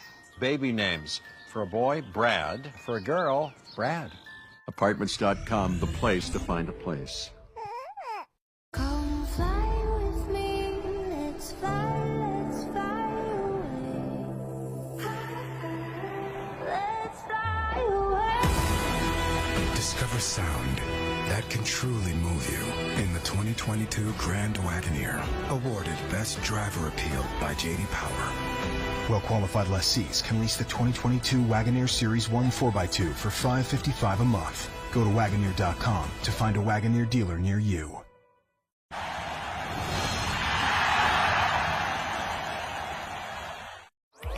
Ooh, DQ chicken strip basket? I want in on that. House-made Hidden Valley Ranch, fries, Texas toast, and DQ chicken strips. Let's go now. Or let's get delivery at DQ.com. Deontay Wilder battling Robert Helenius, Saturday, October 15th, live on pay-per-view.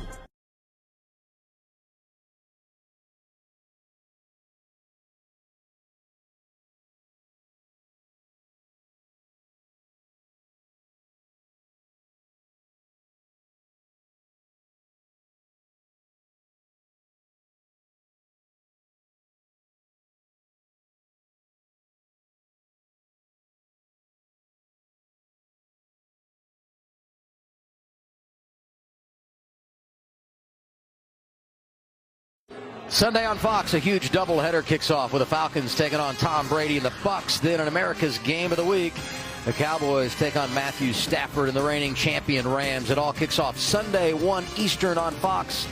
Check for games in your area. Tom Brady talked about bad football in the NFL. You know, a lot of guys sitting out of the preseason and still getting their feet wet here in week 5 of the NFL, week 6. See if the NFL can pick up their play. Joe Harasimiak, the defensive coordinator for Rutgers, doing an outstanding job tonight. Came over from Minnesota. They've hung their hat on it. Top 20 overall in defense, top 20 against the run, and a chance to close this one out. He just looks like a defensive coordinator, doesn't he? He does. You see that beard.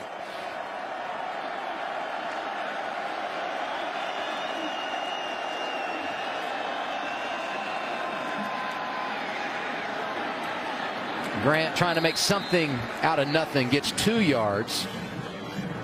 Christian Braswell knocked him to the turf. Rutgers has done a great job of getting Grant to the ground all night. And here's Casey Thompson's first half and second half numbers.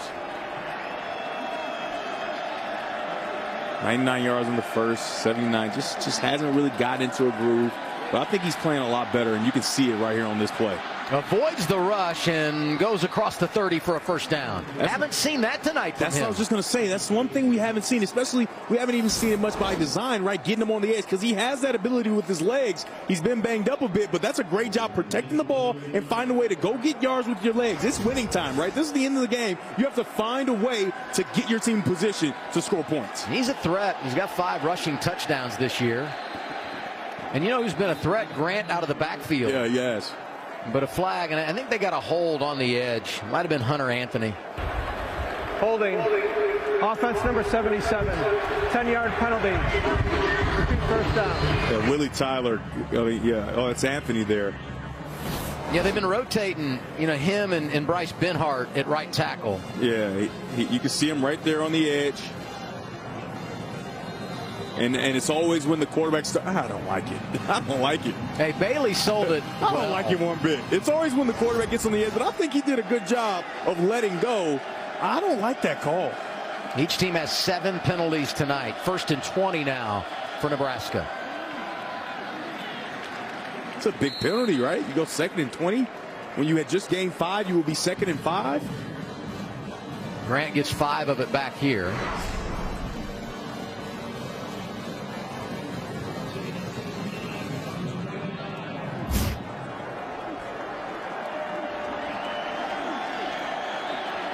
Second and 16, closing on 10 minutes to play, 4th quarter.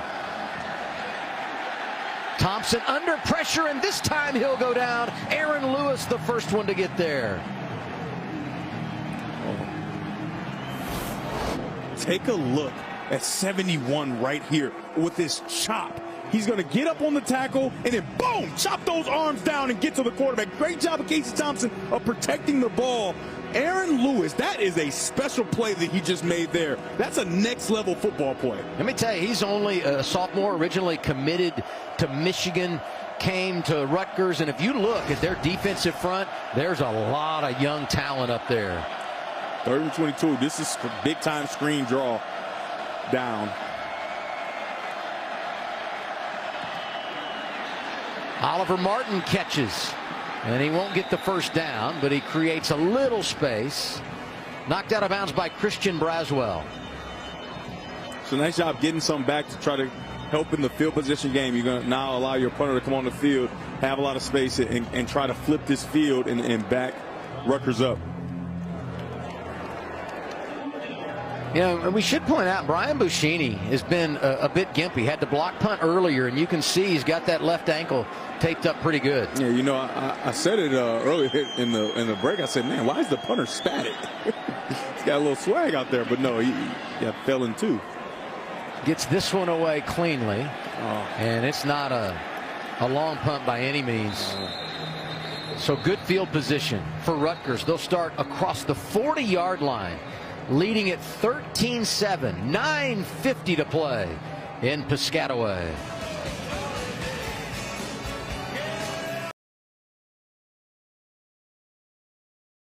With love for life.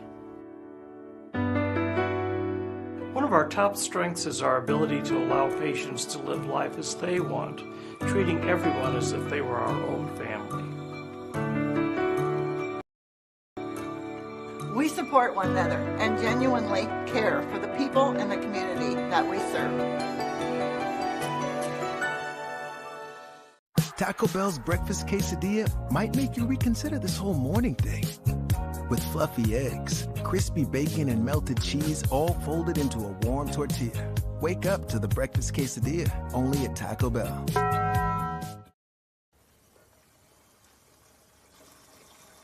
Don't like surprises?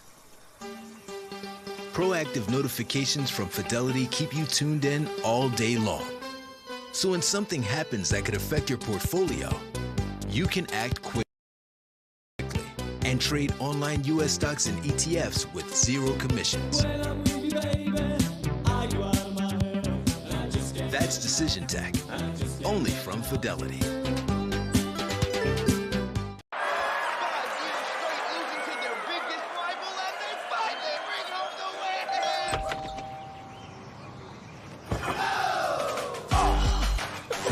That's poison ivy. Phil and his cave twin over there, both very into their new tools. Merrill can rebalance Phil's portfolio for him.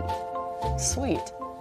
That's just a rock. Your money never stops working for you with Merrill, a Bank of America company. What these kids learn on the field stays with them forever. Our coaches are helping them win, and not just in the game. Join the only national service program for sports in America. 5 Hour Energy, because it's time for some exercise with your best friend, of course, and he can go a long time. So you're going to need some energy, lots of energy. 5 Hour Energy for every adventure together.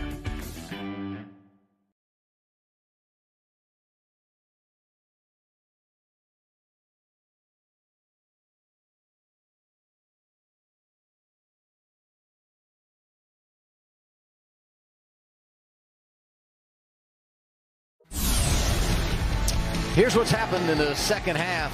Great defense by Nebraska. That's Johnny Langan can't get it going. Salam hit as he tries to get to the perimeter.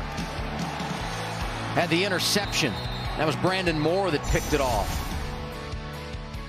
And last week, only 79 yards in the second half for Indiana against this Nebraska defense. And you see total yards for Rutgers tonight in the second half. 42 in that third quarter. Yeah, we talked about them coming out and trying to set a tone on both offense and defense, and they've done a good job of that.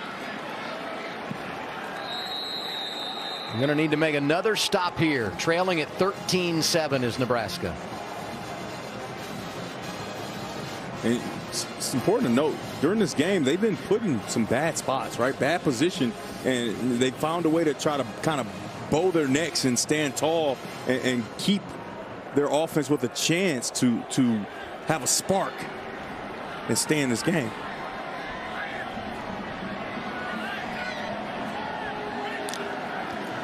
Evan Simon is the man in the fourth quarter at quarterback for Rutgers.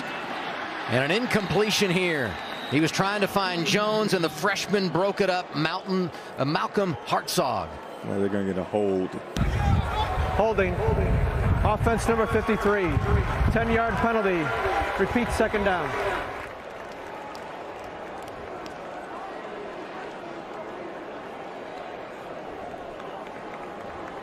Mike Chiafoni just got his arms wrapped around defensive lineman, and I think it's important that you know that if the defensive lineman doesn't continue to fight, it doesn't get the call made. So it's a great job by that Nebraska defense that we just talked so glowing about. They've done a very good job here in the second half of holding Rutgers to almost nothing. Man, 2nd and 17. If you're Rutgers, you want to be real careful here, right? Because your defense has been doing a pretty good job as well. And just as we say it, intercepted. Turnover.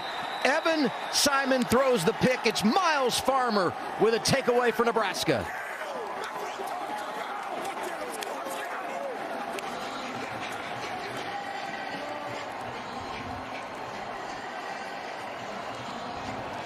Just deflating if you're Rutgers. It looks like it could be a miscommunication, but the quarterback's eyes is their left, their right. They come back and just kind of throw this ball blindly inside. And it looked like Jones was trying to go outside. And no matter the case, you can see here, Jones is going outside, and the ball comes inside. That's tough. I mean, I don't know, man. Well, you know, Hartzog, the corner, came on the blitz. Yeah, he did. And a real nice job by Farmer coming over, doing a good job, yeah. And field position here, inside the 30 for Thompson. And he's going right to the end zone. And it's going to be caught. Touchdown, Trey Palmer.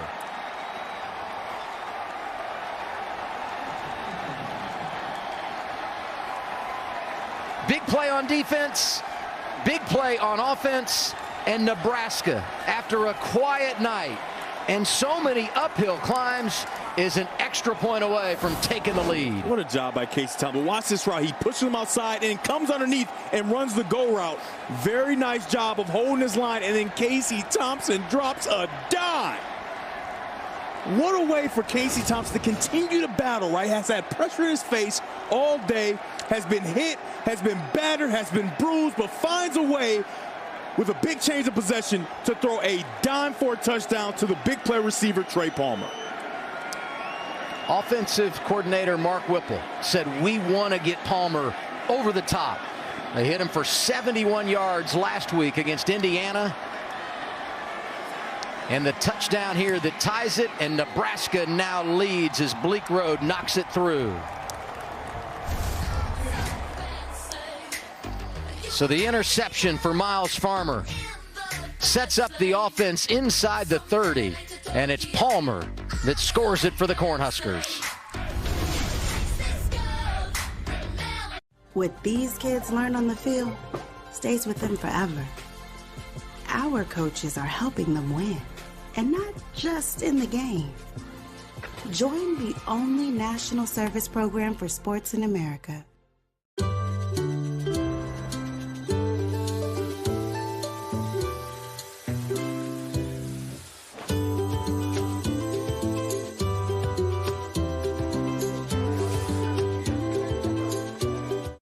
We've helped millions of renters find their perfect place, like Andrea.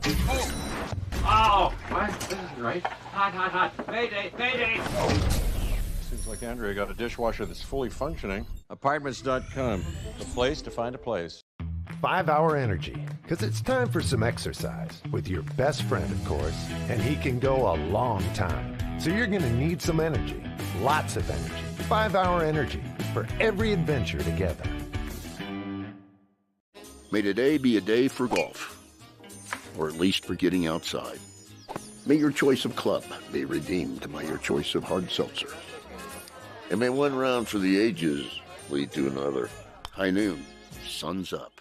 Get ready. Our most popular battery is even more powerful.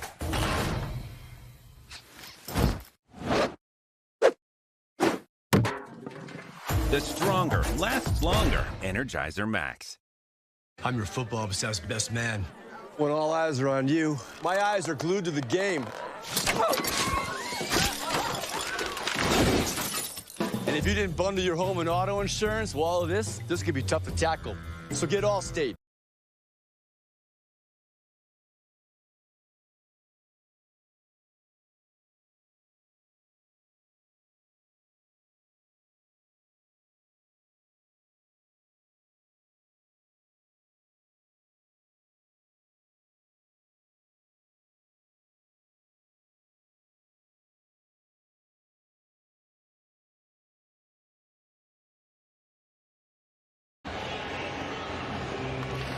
It's not how you start, it's how you finish. Fourth quarter, Casey Thompson, big play here for Nebraska. Yeah, he's getting closer and closer to winning time, and he makes a big play after the interception that his defense got him. I mean, what a job by Casey Thompson to continue to battle. And Palmer, right? We talked about Palmer, Grant, and Thompson at half. We said how great a job Rutgers was doing holding those guys down and keeping them from being explosive. And here in the second half, all three of them have done a great job of making plays. Rutgers with a nice return. That was Dremel that brought it back, Christian Dremel, the junior from New Jersey. You know, Palmer now 4 catches tonight, 63 yards. Yeah. At the half, we thought that the Rutgers offense was in complete control of this game. And since their last touchdown, punt, missed field goal, punt, interception, punt, and then the latest interception in their own territory. And they're making a quarterback change again. Vedral is back in, the experienced guy. And I think you got to ride him for the rest of the game. Yeah, you can't afford another mistake. You cannot. And he's a veteran guy, and though he may be limited in the passing game some, you have to trust that he can make some of those throws and lean on your run game, which it seems like they're going to go with the young guy. Yeah, Salam. Brown. Oh, Salam gets the call here. You're right. Brown had been in. Salam starts two off young this guys. drive. Yep. Sophomore and a freshman. Henrich makes the stop for Nebraska. But in such a game of momentum, right, you have to feel like the momentum is on the Nebraska sideline now. It felt like it was always with Rutgers, and now some of that momentum has kind of changed its address, and it resides on Nebraska's sideline. Still plenty of time, 8:20 to go. And you're only trailing by 1. Pass to the outside. This time it is Brown, and he's got the first down. The freshman close to midfield. I love it by offense coordinator Coach Sean Gleason. Get a throw that you know he can make. You can see this is not a tight spiral or pre-throw by any stretch of the imagination, but it gets out there, and you're allowing your freshman running back to make a play who's proven he's going to have good ball security and move the ball down the field.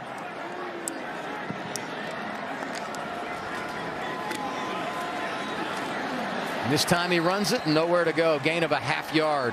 Again, it's Garrett Nelson making the tackle for Nebraska.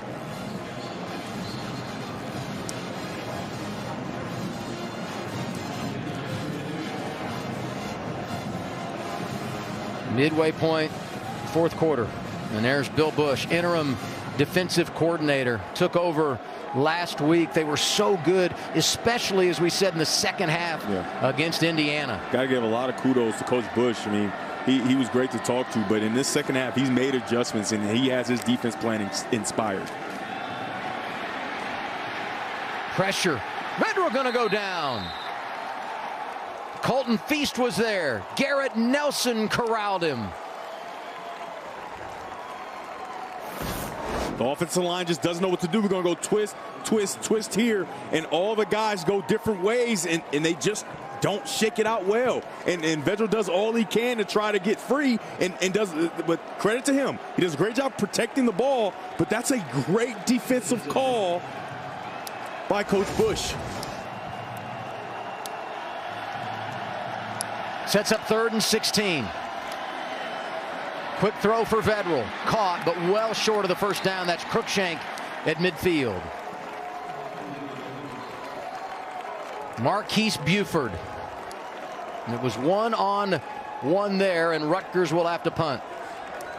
So if you're Nebraska, for me, I would start my 4-minute offense right now. I would lean on my big back, Jaquez Yant or Anthony Grant, both those guys capable of salting this game away, and try to run as much time off this clock in the running game as they can. Here's a great weapon, Korzak, and the fair catch just outside the 10-yard line, so nothing to work with field position-wise for Nebraska. Here's what's happened in the second half. Cornhuskers trailing 13-0. They get the touchdown for Vokalek, then the defense takes over. Yeah, I mean, it's been play after play. You get the opening drive down and get a touchdown on the board, and then you get the 2 interceptions, and then the second one leading to a great throw for a touchdown from Casey Thompson to Trey Palmer. But this should be all Yant and Grant. This should be the Yant and Grant show here with 6 minutes left in this game. Now you think about this. If you're a Nebraska fan, you've been here so many times. Yes. You've lost so many close games. Big opportunity to close it out on the road. And there's the man you talked about, Anthony Grant. Was the Junior College Player of the Year last year at New Mexico Military Institute. Began his career at Florida State, transferred and went the junior college route, now at Nebraska, and he has been outstanding. Elijah Mack, number 20 on the back end, has been thrust into duty because of Desmond Igbinosun's injury. He came down extremely fast, so I wouldn't be afraid. I wouldn't be surprised to see play action at some point if he continues to fly down like that. Deion Jennings here to make the tackle on second down. It sets up 3rd and 7 as we roll toward 5 minutes to play. This quick 3 and out, if Rutgers can get Nebraska off the field, this is exactly what they wanted to try to get this ball back and find a way to finish and get back in this game. You see the 3rd down numbers not good for either team tonight. And a huge one here for both sides. Both teams with a full complement of timeouts. Pressure on Thompson. He throws, caught, 1st down. That's the tight end, Vokalek. How big has he been tonight? And he's down, but maybe going to be able to walk it off. No, man, he is banged up. Yeah, it looks like he's going to try off the field and walk it off. But he just a slant route right here. Press the toes and get inside. Very nice job of avoiding the linebacker. And it's a nice big target for Casey Thompson to hit and a big pickup to continue this drive. Yeah, you got that left ankle, and you hate that because here's a player that's really fought injuries throughout the season. We'll be right back. What these kids learn on the field stays with them forever. Our coaches are helping them win, and not just in the game. Join the only national service program for sports in America. Sometimes we go too far. I have, and that's why Taco Bell has hired me to make an apology for them. Go ahead, say sorry. Huh? Taco Bell went a bit crazy with its breakfast. It was too much. What you need in the morning is tasty, simple food. Fluffy eggs, melty cheese, sausage, hash browns, maybe wrap it in a warm tortilla. That's a breakfast crunch wrap. Well, they should open a restaurant that only serves those breakfast crunch things. You riffing, or is this part of the commercial? I don't know. I didn't read the script. My dad was a hard worker. He used to do side jobs, installing windows, charging something like $100 a window when other guys were charging $400 to $500. He just didn't want to do that. He was proud of the price he was charging. My dad instilled in me, always put the people before the money. Be proud of offering a good product at a fair price. I think he'd be extremely proud of me. Yeah.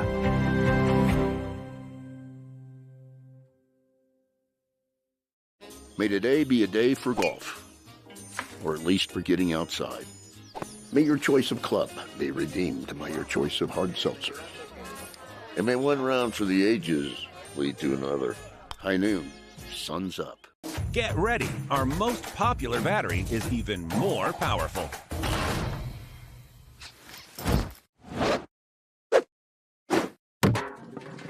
The stronger, lasts longer Energizer Max. Deontay Wilder returns for a heavyweight showdown with Robert Helenius. Saturday, October 15th, live on pay-per-view. Buy now on Fox Sports app.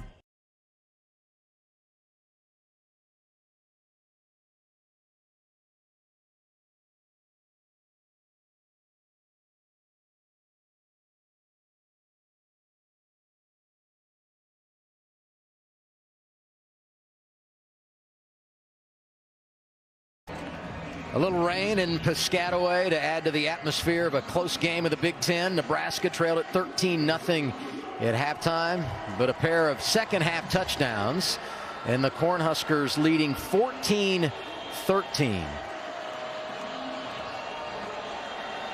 First true road game of the year, and Nebraska answering the bell. Can they close it out? Just picked up a huge 3rd down. Vokalek, by the way, went to the sideline, went to the tent. We'll continue to monitor him as the clock rolls at 4.5 minutes to play.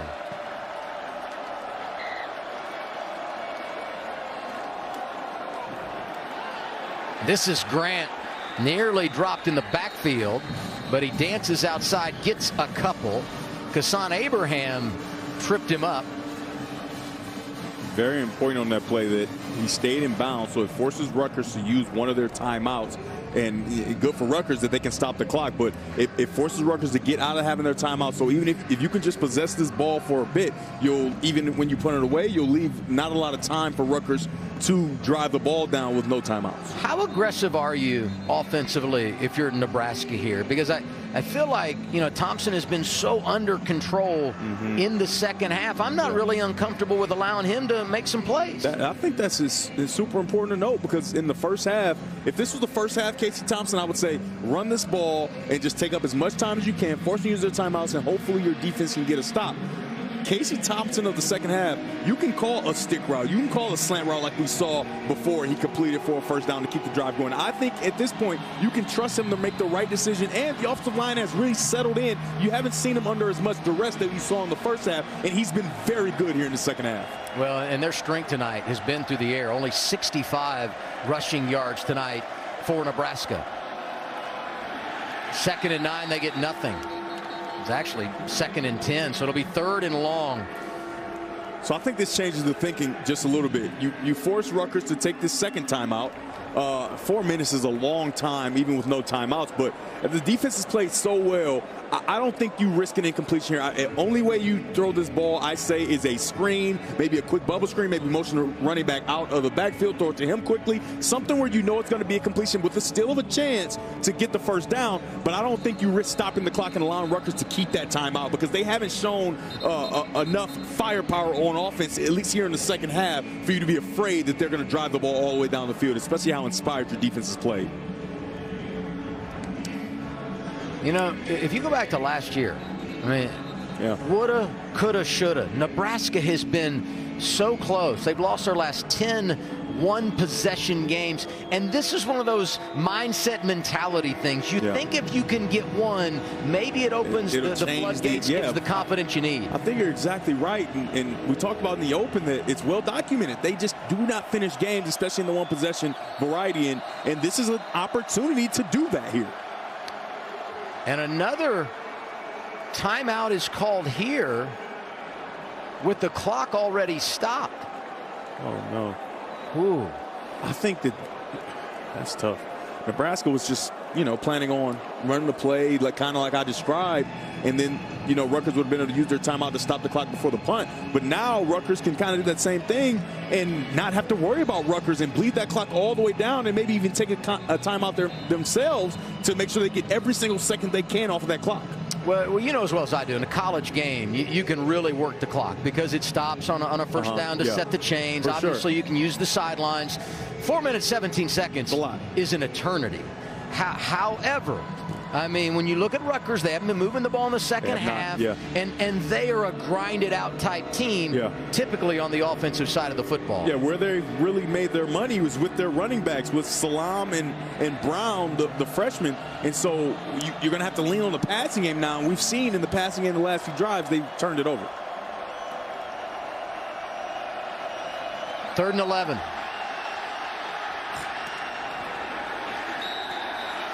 And there is a flag. Abraham threw the receiver out of bounds, and that'll be 15 yards and give him the first down.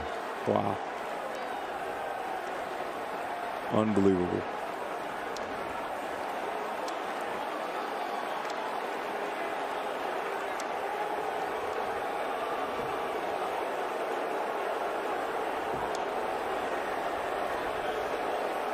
Yeah, they're going to get him.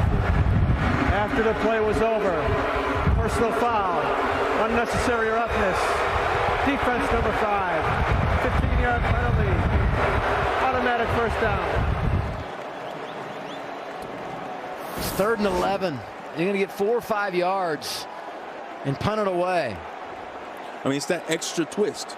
Right, you got him out of bounds. He can't see his foot was a bit out of bounds, but it's that extra aggressive slam that you just don't need. You're about to get the ball back, and you got him out of bounds. You called that timeout. You got him out of bounds. The clock is stopped, and you give that extra twist, and now the clock is rolling, and Nebraska has the ball with a chance to try to really salt this game away with all the timeouts being used. That was Oliver Martin that made the catch. And it looks like Nebraska going to go heavy here with a 1st and 10 at the 41-yard line. And they run the play clock all the way down, and now the Cornhuskers. Remember, this is what I said they would do before they punt, right? Run it all the way down and use one of their timeouts to talk things over or wherever the case may be. They do it here to remind the players. This is what this huddle is about. Ball security is the most important thing. The only way we can really give this game away is if we fumble it away.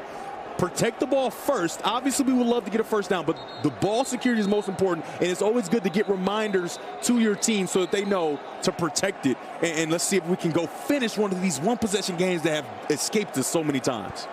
Nebraska on top by 1, and both teams trying to end some long streaks. For Nebraska, first road win since 2020 when they won on a Friday night here in Piscataway. And for Rutgers, it'd be their first Big Ten home win since they beat Maryland in 2017, 5 years ago. Hey, it's good to see Vokalek is back in the game. Remember, he got banged up on that catch over the middle earlier. You're going to see the Rutgers defense raking at the ball, trying to get it out. They barely got the play off. This is Grant running outside. Very wisely stays inbounds. That's a very good job by him, because I'm just telling you, I was about to be very upset. It looked like he was darting for the out-of-bounds line, but he sticks his foot in the ground and stays in bounds and keeps that clock rolling. Mountain West coming up next on FS1. Colorado State, Nevada.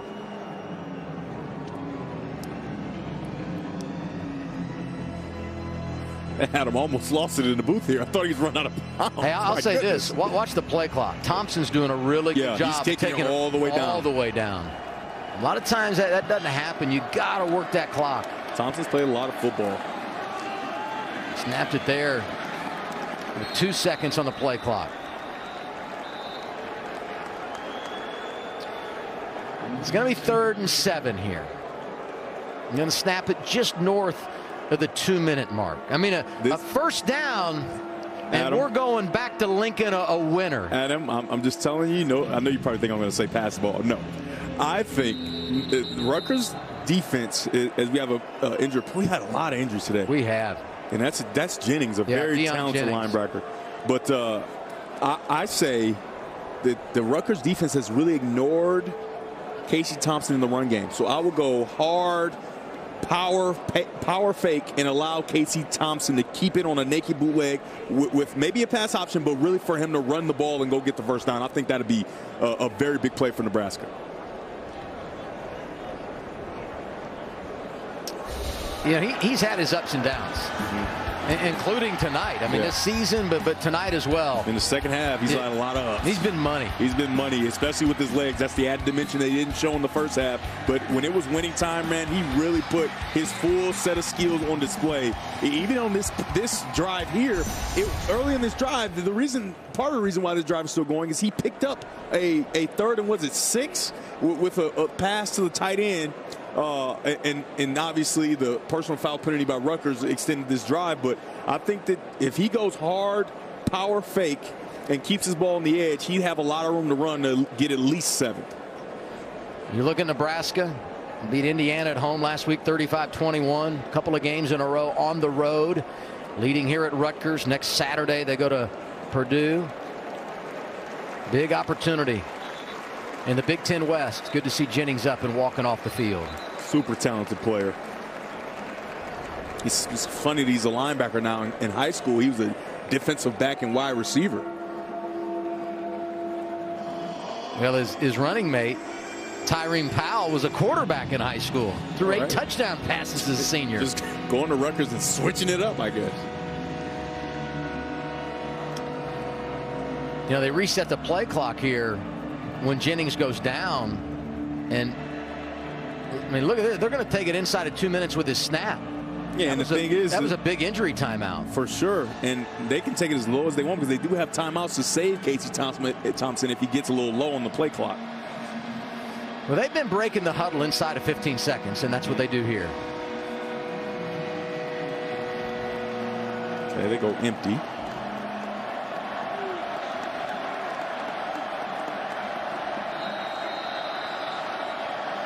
Wasting every single second. You can't go home with the timeout, so nice job. Yeah, they have done a really good job of managing this last drive. That's where they've struggled in the past. And as we take a look at the Big Ten West standings. If Nebraska gets out of here with the win, we talked about it, they'll be in first place, right? And with all the turmoil, you lose your coach. How much enthusiasm will you have in the locker room this time, right? We saw them last week against Indiana getting their first Big Ten win of the season. How about being first in the West with the opportunity to go to Purdue and really solidify yourself in that side, on that side of the bracket? It's all about checking boxes, right? Sure. You win one on the road, haven't done that in a while. You win a close game, you haven't done that in a while. Yeah. And all along the way, you're building that momentum with back-to-back victories. This would be enormous for this Nebraska program as they continue to try and take steps in the right direction. And if you're Greg Schiano and Rutgers, if you can find a way to win it, now you've won 4 times, you're starting to knock on the door of bowl eligibility, and you get your bye week next week to think about it. They're under center. Maybe they're doing my play. 3rd and 7. Nope. Grant running right, dances outside, and he's close to the marker, but a flag comes in. Oh, it's a hold. They're going to get a hold on 4, Alante Brown. Holding. Offense number 4. 10-yard penalty. Repeat 3rd down. Yeah, he's furious. He doesn't think he held because he did try to let go. Let's take another look at it. Here he is right here. Just watch the action there. He does a good job. Well, he's got his hands. Oh, that's a hold. I mean, I don't know what to tell you there. That's a hold. And he should have been called for it. He lets go late, right? But that's a hold and a takedown. Nice job by the defender fighting to try to go make the play because it forces the referee to not swallow his whistle and blow it and throw the flag. But hey, you get another play here, right? They take the penalty, 3rd and 17. You get another play. Going to work a little more time off the clock. There's still a chance for him to run my play. There's still a chance, Adam. I like that a lot more 3rd and 7 than I do 3rd and 17. I mean, whatever it is, it should be a run play. That's what it should be. 3rd and 7, you get the first down, you end the game. 3rd and 17, you're like, don't turn it over, stay in bounds. And they will keep it on the ground. This is Grant. And he hangs on to the football as he crosses the 40. Play clock is rolling. This will go down inside of a minute. And that's about how much time Rutgers will have when they get it back. Can Nebraska finish the game? That's what everybody's, all Nebraska fans all around the country, they're sitting at home watching this, some in attendance, and they're saying, will this be the time that we get a chance to finish this one-possession game? Well, keep this in mind. Rutgers did block a punt in the first half, so you have to execute in special teams. And head coach Mickey Joseph going to call another timeout right here. And he does so with 1:08 to play.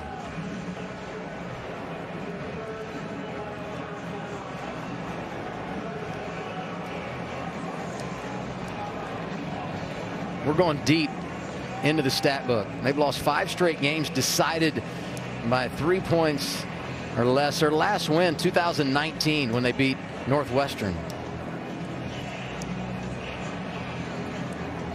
Almost 3 years ago to the date.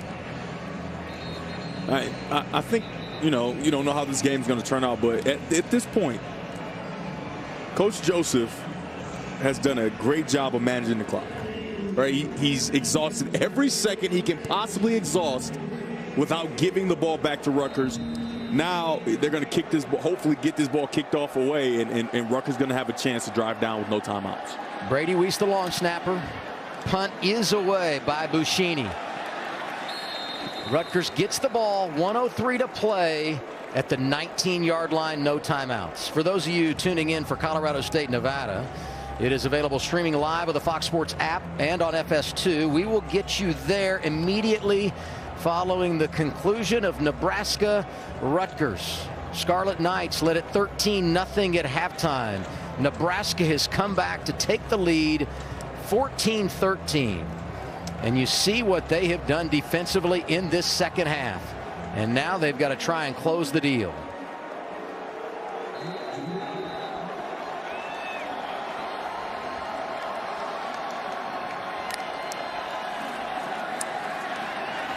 They go with Simon at quarterback. Does Rutgers incomplete, trying to find Johnny Langan.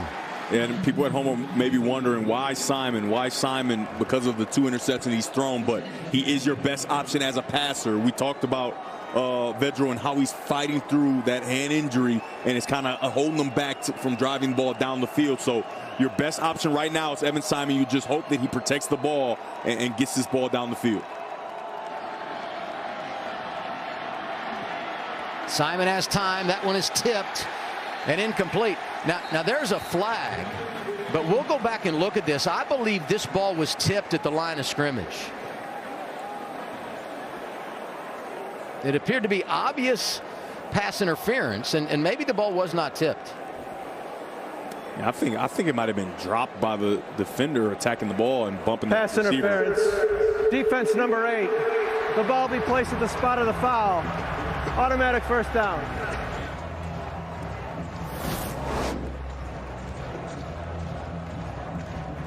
Look at Mathis, 32. Okay, so that can't be pass interference. Yeah. That ball's tipped.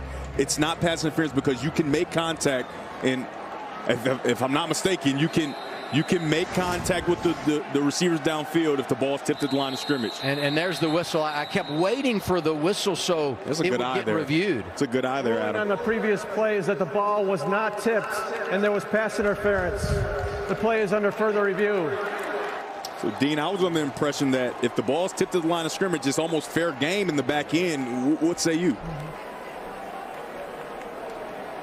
Absolutely. If the ball is tipped prior to and away from the contact that caused the interference, then the flag is picked up. And replay can look at this. We got a great shot here, this end zone shot, where you can see it's going to be the left hand, just that one fingertip that's going to make contact with the ball. That is prior to and away from the contact. So in replay, they should pick the flag up here, and it just ends up being an incomplete pass. Dean, how amazing are Adam's eyes? Because in slow-mo, it's hard to see. He saw that right away and said, that ball's tipped at the line of scrimmage. I mean, you know, I've been working with Adam. Yeah, I've been working with Adam. Me and Pereira have been working with him, some eye movement tests and things like that. So we're going to make him an official. He's we ready. got to get him some stripes, man. I'm going to lose my guy. I know. That was impressive. Did I get the white hat? I mean, what do I have to do to get the white hat? You can't go right into a white hat. You got to work your way up. I'm comfortable with the microphone, Dean. Come on. You know what I mean? No, you got to work your way up. We're going to start him line judge. Where are we going to start him? I think line judge. I think with an eye like that, line judge. Get yelled at by coaches a little bit. Call coming. After review, the ball was tipped by Nebraska number 32. There is no foul for defensive pass interference. The pass was incomplete. It'll be third down at the 20-yard line. What a nice play by O'Shawn Mathis, knowing the situation, getting right in front of the quarterback and skying up, right? He got really high to try to get that ball tipped in the game of inches and centimeters even. Just the tip of his finger makes that play legal. Nebraska bringing 4 here. Simon steps up, down the middle, intercepted. It's the freshman Malcolm Hartzog. They were picking on him early, but he closes out the night, and Nebraska's going to win it on the road over Rutgers. How about redemption? To start this game, they were actively attacking number 13 in white, Malcolm Hartzog. And to win the game, he finds a way to make a play, and how about the pressure from the defensive lineman led by O'Shawn Mathis? Wow, redemption. Bill Bush told us he started flashing on special teams. Yes. And once he was on the kickoff team, we knew we needed to add him to the punt team and then the punt return team and so on. He worked his way into a playing opportunity. The special teams coordinator becomes the defensive coordinator, and a star is born. Absolutely. That is amazing. You can see the joy, right? Because so much is on the line here. First place in the West, your first win on the road. You know, so much. And for the guy who was being picked on to start the game to make the play to end it, that's special. First career start last week. He gets the scoop and score on the block punt at Indiana. And tonight he's going to close one out. I said at Indiana, at home against Indiana. And tonight he's going to help close it out on the road. Was there a fumble on the snap? Wow. You know, these teams don't go under center really as much anymore as they used to. Work almost exclusively out of the shotgun so many times. Let's take a look and see what happens here. Well, the center kind of holds on to the ball there. Yeah, and the big push from the defensive line. The center didn't let it go. Yeah, it's no harm, no foul there, but I don't know. Maybe just get in the shotgun. Do what you know and get in the shotgun and maybe do that. You take a step forward and take a knee there for Casey Thompson. Well, if you're a Nebraska fan, you won't believe it until the clock hits 0. Absolutely. But it has now. First back-to-back wins in the Big Ten since 2018. Congratulations. Nebraska wins it on the road, 14-13 over Rutgers. With Devin Gardner, I'm Adam Alexander. Thanks for watching. It's time now for Colorado State, Nebraska. Here's Petros Papadakis.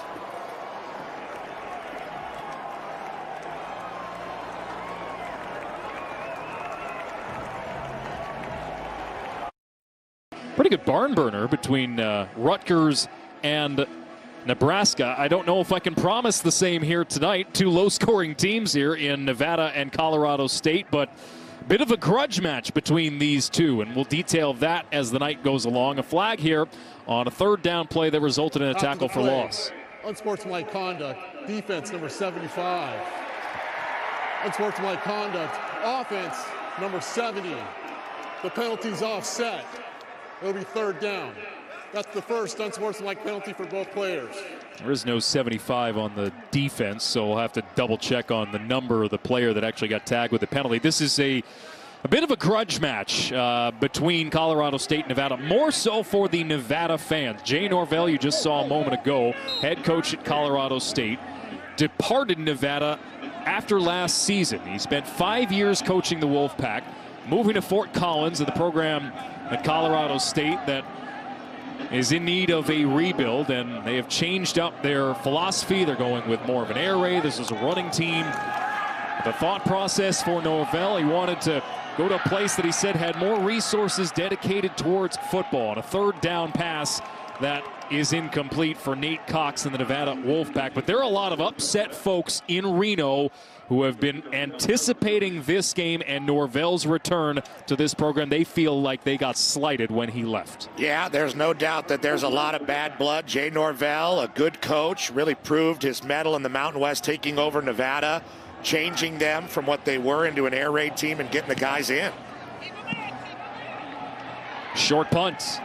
That will land at the 45-yard line and take a Nevada roll all the way down to the Colorado State 31. If you're watching us over on FS2, flip on over to FS1. Colorado State and Nevada just underway. Mountain West action on a Friday night.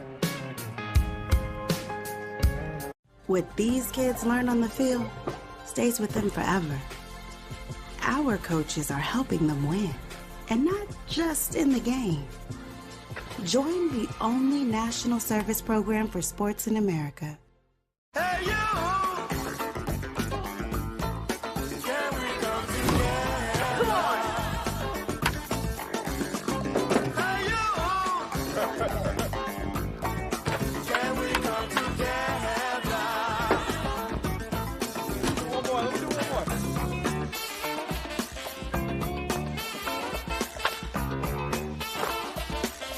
New Balance. We got now. In my world, numbers are everything. But my most important stat, my sleep quality. The new Climate 360 smart bed actively cools, warms, then effortlessly responds to me. Smart sleepers get 28 minutes more restful sleep a night. Game-changing sleep, only from Sleep Number. This year, Prime members get holiday deals before anyone else, which means you're kind of a big deal.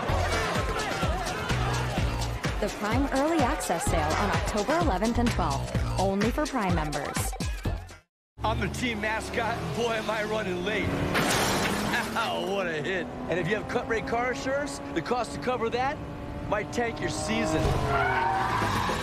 So get Allstate and be better protected from mayhem, like me. At Navy Federal Credit Union, we were founded as a not-for-profit with a mission dedicated to your financial well-being. Because when you're a member, it all starts and ends with you. Navy Federal Credit Union. Our members are the mission. So sweet, so crispy. Nobody makes breakfast as good as Wendy's new home-style French toast sticks. Nobody. Nope. Keep talking. I can't hear you. I should probably style. Choose wisely. Choose Wendy's new Homestyle French Toast Sticks.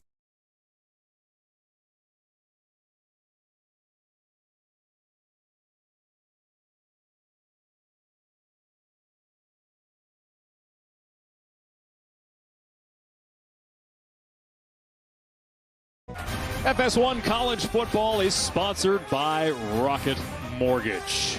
Mackey Stadium in Reno. A couple of 3-and-outs to begin here tonight. Alex Faust, Petros Papadakis here with you. Just to look at what these two teams are dealing with. 53 newcomers. Seismic sea change. Yeah. For both teams. One trying to become more of an air raid team in Colorado State. One trying to batten down the hatches and run and play defense more in Nevada. 10 transfers from Nevada. 15 Division I transfers in all at Colorado State, and motion before a snap. False start. Off number 83. 5-yard penalty. Remains first down. Brand new quarterback. That kind of thing could happen. That's Lewis Brown, freshman, playing in his first game starting. Just one reception on the year so far. Him and Justice Ross Simmons, a couple of freshmen, getting a look for Coach Norvell's team. So it's a first down and 15 at the Colorado State 25. And the true freshman Braden Fowler-Nicolosi starting in place of Clem Millen, another freshman who's injured. This is a great run for Avery Morrow on first down. Keep in mind, for Colorado State, their longest run play on the year is 18 yards. This is not a team that's had success in that department this year. Avery Morrow played behind Toatawa and Devontae Lee as the third back and got a pretty good amount of carries last year for the Pack. He's out of Seattle, Washington, playing at what used to be his home stadium. Fowler-Nicolosi throwing, and he wants to connect with another Nevada transfer in Torrey Horton. He does. It is a pickup of 5, and it sets up a manageable third down. Yeah, and you just saw how hard he threw that ball and how low. They're just trying to get him some completable balls early in this game. Nice stop route by Horton, the go-to receiver, creating a 3rd and short situation for the Rams. We'll see if the young quarterback can stay on the field and start stacking plays.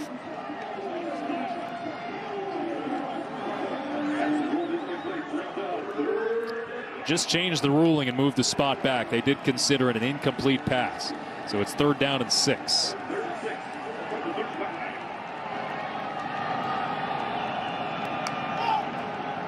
From the 35, Nevada showing blitz here. They bring it. Fowler-Nicolosi has time. Throws near side. Looking for Horton. It's broken up. Flag comes in. Isaiah Isisima, the transfer from Wake Forest, who got off to a terrific start this year with a couple of interceptions and pass breakups. Pass interference. Defense. Number 2. 15-yard penalty. Automatic. First down. But that time just a bit too much. I don't know if Fowler-Nicolosi just got rid of that ball or was trying to back shoulder or what was going on, but very tight coverage, and then the turn in the body is what drew the flag from Isisima. And Colorado State gets to stay on the field. So costly penalty. Colorado State 0-4 on the season. First time they've been 0-4 to begin a year since 2007. They've lost 10 straight games dating back to last year. A play action from Fowler-Nicolosi, throwing to his right, and the catch is made along the sideline. Diving catch made by Justice McCoy, the 5th-year senior from New Orleans.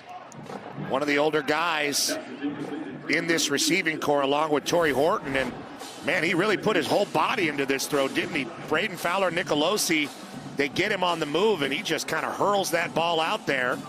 And a pretty good placement there for McCoy. Ooh, he didn't get it. And that's the 2nd in a row that looked like a catch and wasn't. So it's a 2nd down for Colorado State.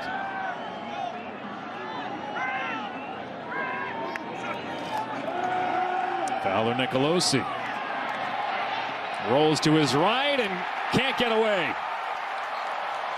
Sacked by Drew Watts, his 2nd sack of the season. And boy, those Nevada defenders look mean in their all-black jerseys tonight. Yeah, they do. Watts is coming all the way from the edge, and he's just going to make a decision to rush. He was back in coverage, and he was responsible for Avery Morrow, but he saw there was coverage on Avery Morrow behind him, and he made a decision just to go get the quarterback, and it pays off for the senior.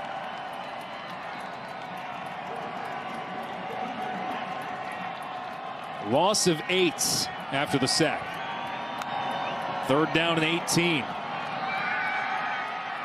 Nevada dropping 8. Fowler Nicolosi. Deep ball. Picked off. Well overthrown to the intended target. And it's Bentley Sanders with his 5th interception of the season, the most in FBS football. And the 10th turnover this season for Colorado State. They haven't had a game this year without a turnover. Not a great start for the Rams on the road at Mackey Stadium. What these kids learn on the field stays with them forever. Our coaches are helping them win, and not just in the game. Join the only national service program for sports in America. Sometimes we go too far. I have, and that's why Taco Bell has hired me to make an apology for them. Go ahead, say sorry. Huh? Taco Bell went a bit crazy with its breakfast. It was too much. What you need in the morning is tasty, simple food. Fluffy eggs, melty cheese, sausage, hash browns, maybe wrap it in a warm tortilla. That's a breakfast crunch wrap. Well, they should open a restaurant that only serves those breakfast crunch things. You riffing, or is this part of the commercial? I don't know. I didn't read the script. Some banks give you credit card rewards, but make you jump through hoops to use them. With Discover, you can redeem your rewards for cash in any amount, anytime. I told you, I'm betting us. Have you seen that defense? All right, bye. Hey, I'm just trying to buy these. I think you may need one of these, too. Really? No, I'm just messing with you. That was good. Enjoy the game.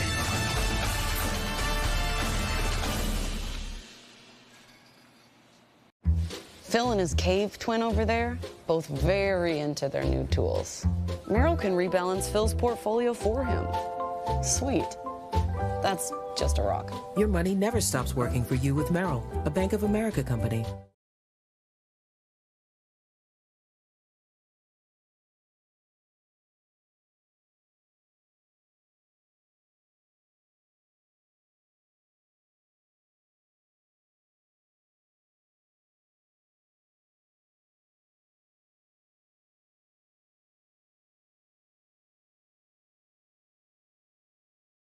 Central on Fox.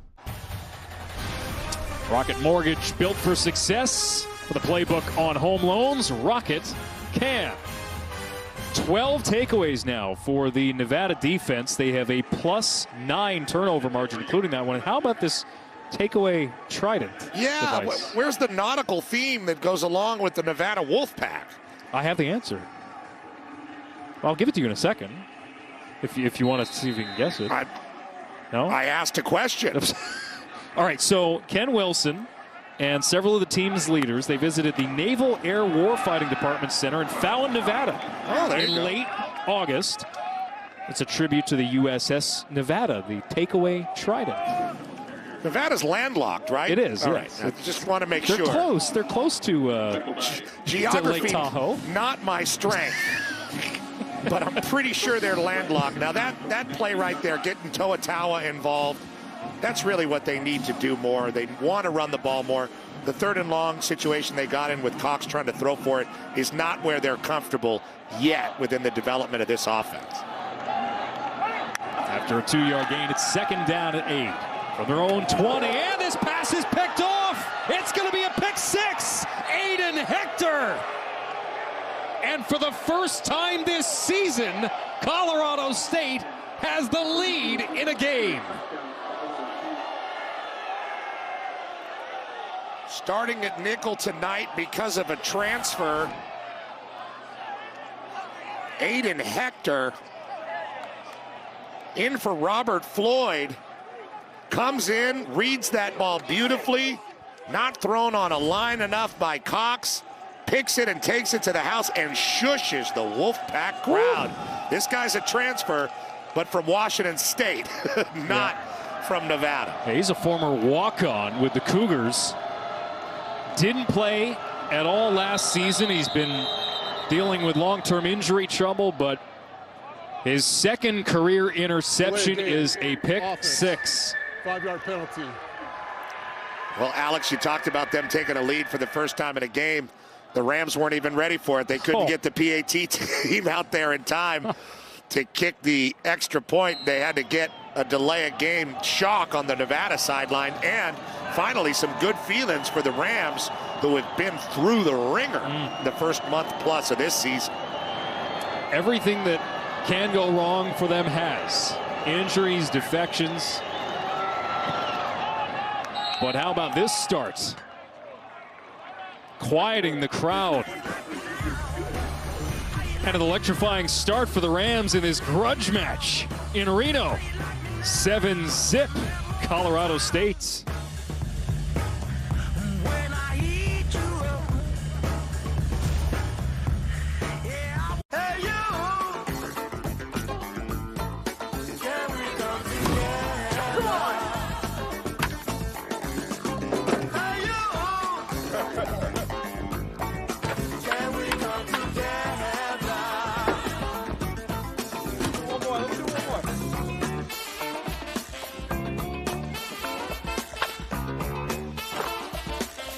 New Balance.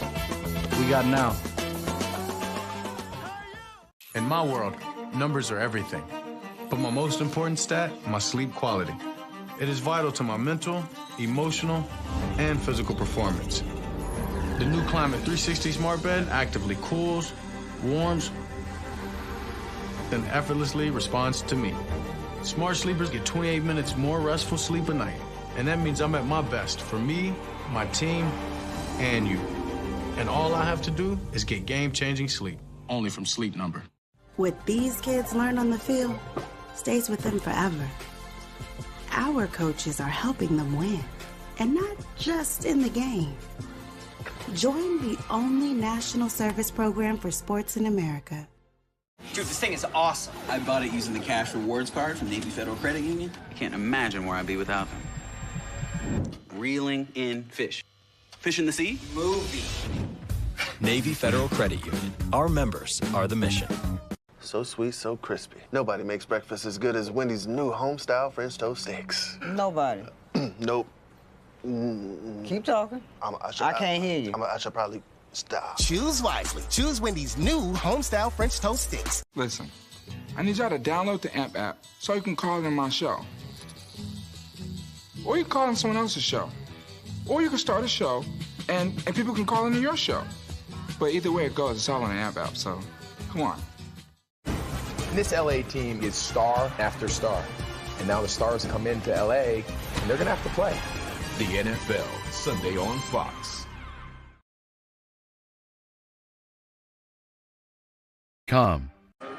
First interception return for a touchdown for Colorado State since the 2020 season, and their first lead this year. A team trying to get off the mat. But it's a new season, right? This is their conference opener, P. 0-0 coming into this game. Conference play is a different animal, and especially in this Mountain West. Colorado State and Nevada aren't the only two teams that have been trying to find an identity. Maybe the more predictable teams that we knew were going to try to find an identity, but there's a lot of other teams that are not like we thought they would be. For sure. So a lot of opportunity in this conference as these teams try to find themselves. It's a wide open league for sure. So any win to get yourself off to a good start in Mountain West play would certainly be welcome. Nevada 0-1 in Mountain West action coming in. And for Nate Cox, who just threw that interception, well, what are you thinking here? Well, he's got to be able to retrieve his confidence. You know, he's had a dropped snap already in the game. He's just not really been sharp thus far. Overthrew a first down on third down. He had Castile. I would think they're going to settle him down with a run. They do just that. And it's Tau, a physical run up the middle, first down and more. Tau is showing a bit of that emotion, entering today, leading the Mountain West in rushing, a gain of 16. Look at him just lower his head and get right after it to start this run. A physical collision right there. Tau again. Gets about 3 on first down.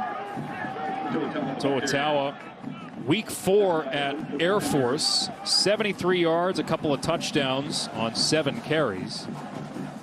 The only active player in FBS with at least 3,000 rushing yards and at least 1,000 receiving yards. He has to be the pillar for this Wolfpack offense, catching the ball and running the ball until guys like Nate Cox can find their comfort. Devontae Lee in now, and he's a very good changeup. They can trust him as well.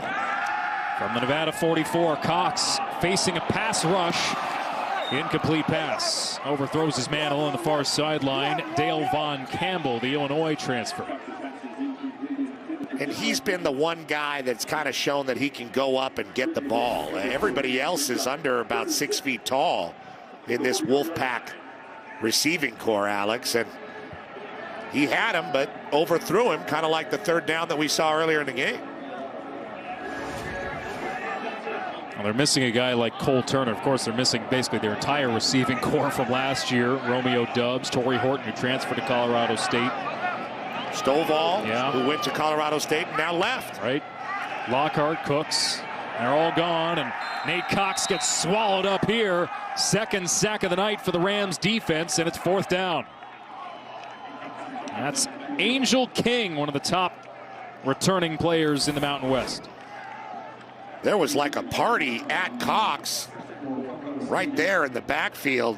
Angel King comes on the blitz. Devin Phillips, who gets a really good push, was involved, and Colorado State forcing a punt after a first down given up. Both teams have makeshift offensive lines, especially for Nevada. They've patched things together with a ton of transfers. Fair catch is called for at the 21-yard line. A little bump there, and Horton jawing with a couple of guys on the Wolfpack, his former teammates. The visiting Rams on top early.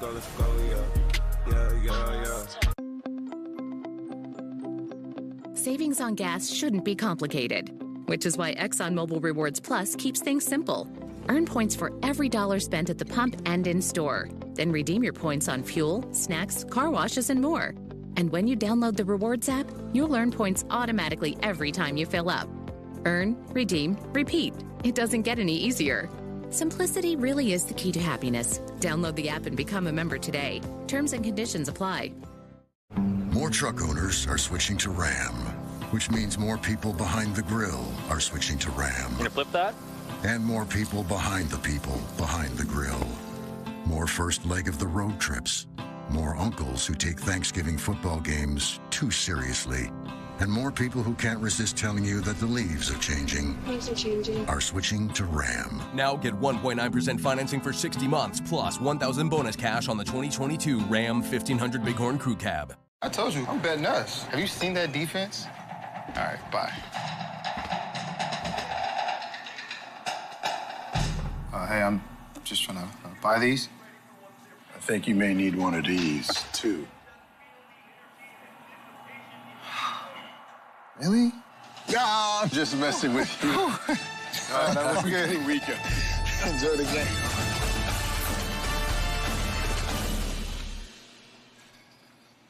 Listen, I need y'all to download the AMP app so you can call in my show.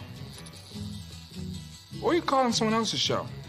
Or you can start a show and people can call into your show. But either way it goes, it's all on the AMP app, so come on. The National League's biggest stars lead their teams in a fight for the crown. The NL postseason on Fox and FS1. A huge day of football kicks off Sunday on Fox.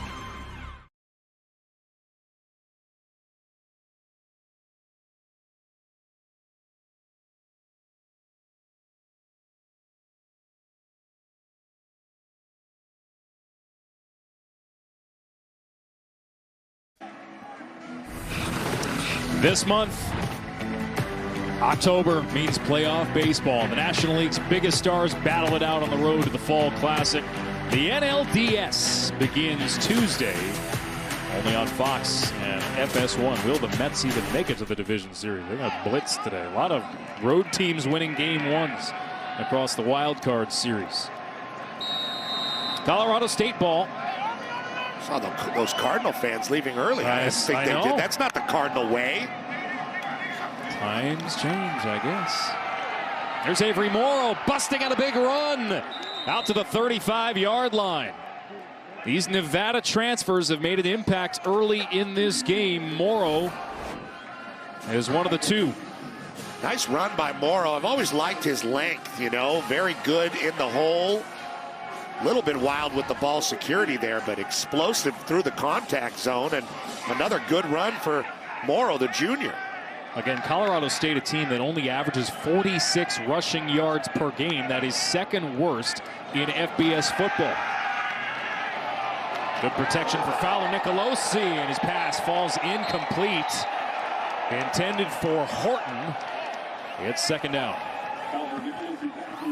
Bentley Sanders with the big hit, jarring it loose. It's too bad because it was a really nice blitz pickup by Avery Morrow. Now, that wasn't going to be at the stick either way, but they're trying to get Horton involved, and Bentley Sanders was waiting right there to put a good legal hit on their receiver. That was a little extra on that one, huh? Well, you got to let him know.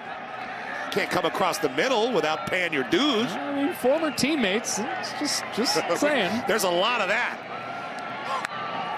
Sanders, who already has an INT tonight. Morrow ran right into his tackle. George Mickey Hahn was trying to move his man out of the way, and Morrow just got there at the wrong place at the wrong time. No gain, third down. Well, it's really Dom Peterson's penetration. Dom Peterson, who wears 0 for Nevada, Alex, blew that play up, and this is a very disruptive defensive lineman, one of the best defenders in the Mountain West. Him and J.L. Skinner, who also wears 0 and plays safety for Boise, are my two favorite guys, and that guy is a load, and he just ended that play. Peterson, who leads the Mountain West in sacks coming into the day. Comes a pass rush. Fowler Nicolosi flushed out to the right side, takes off, looking for the sticks, and he has the first down.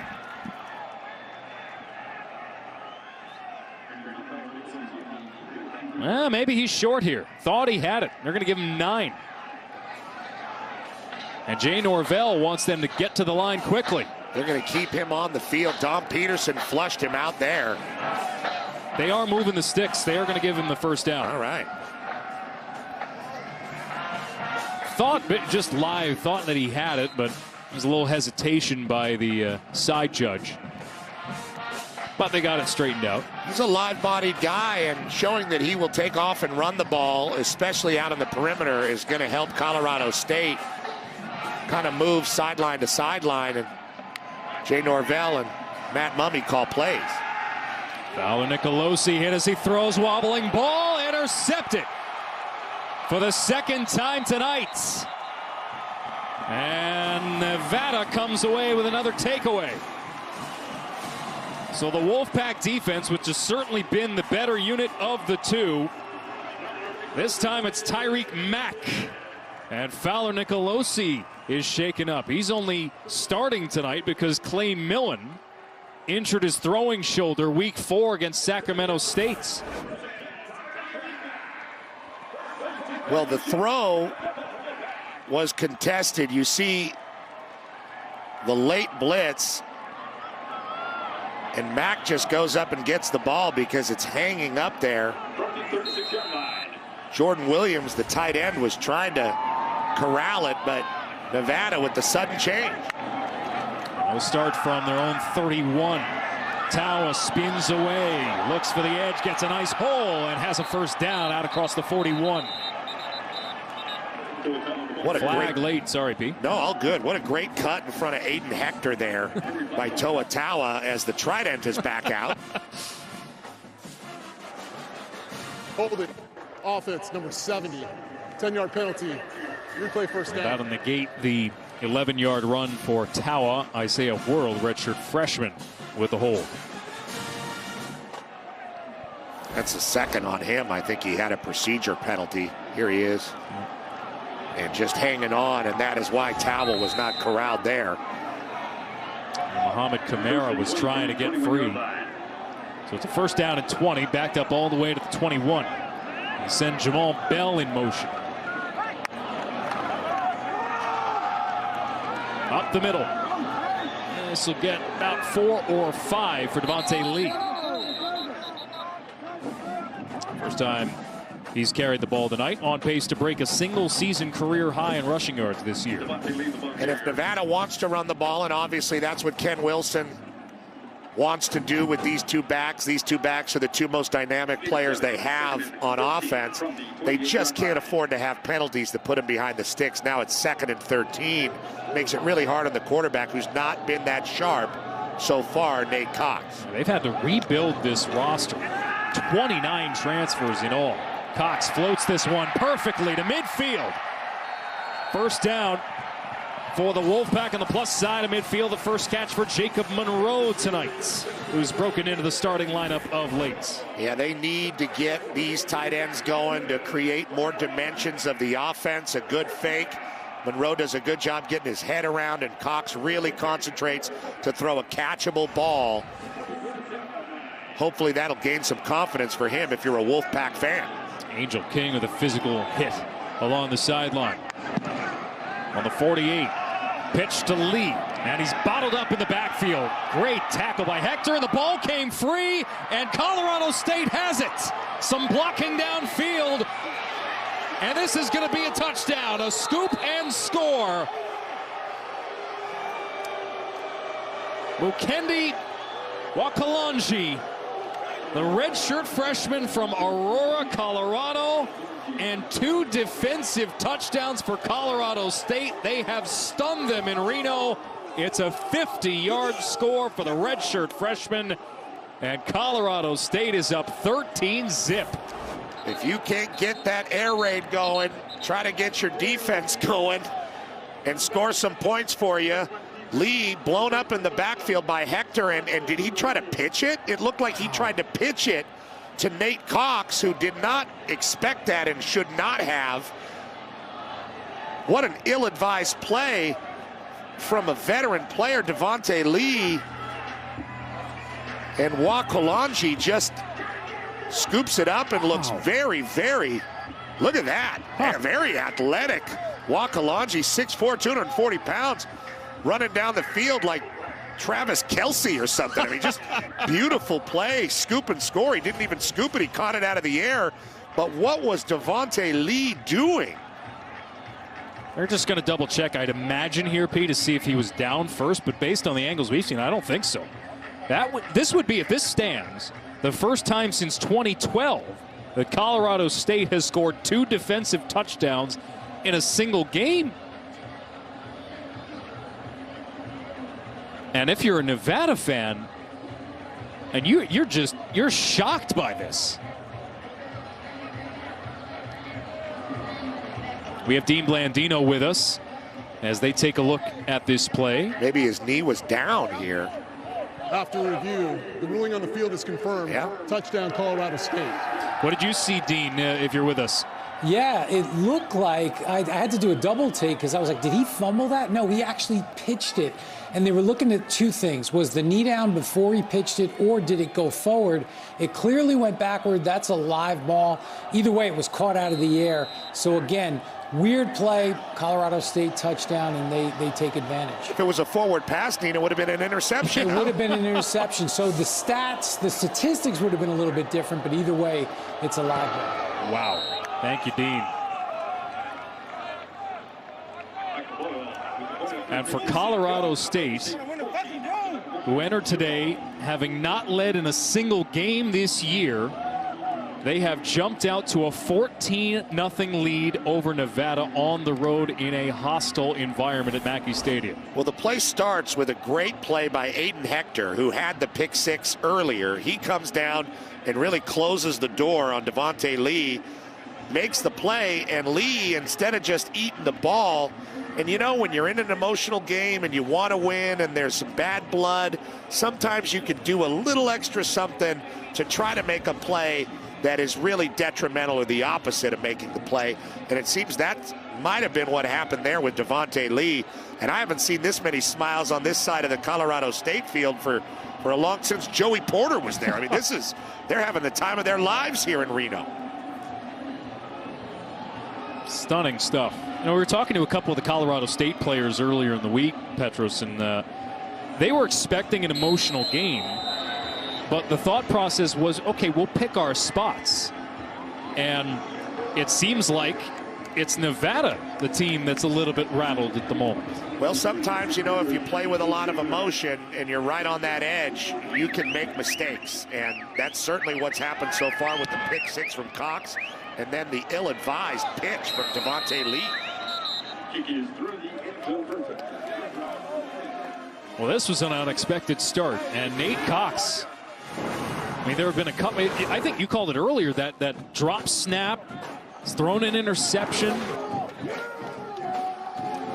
You know, and I keep thinking about how Nevada settles in, and I keep thinking of the same guy, Toa Taua. And it seems like every time they're able to get Toa Taua the ball, good things happen. They were set back by the holding penalty there, but they've got to find a way to lean on their run game, create some short passing situations for Cox, although he did hit the tight end, Monroe, on a longer one on the last series.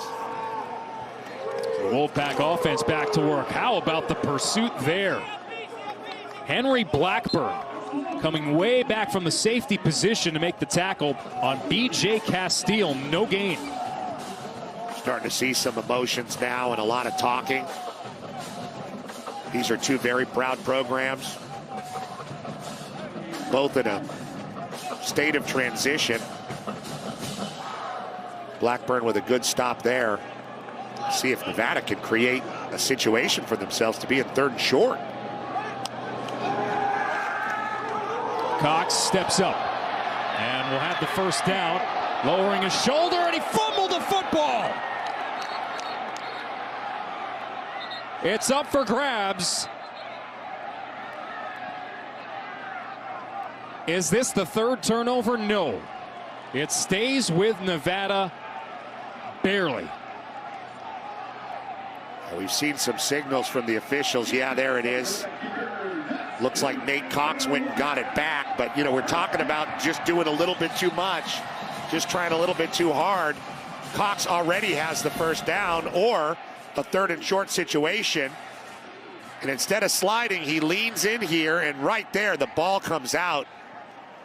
That's Blackburn that causes the fumble there.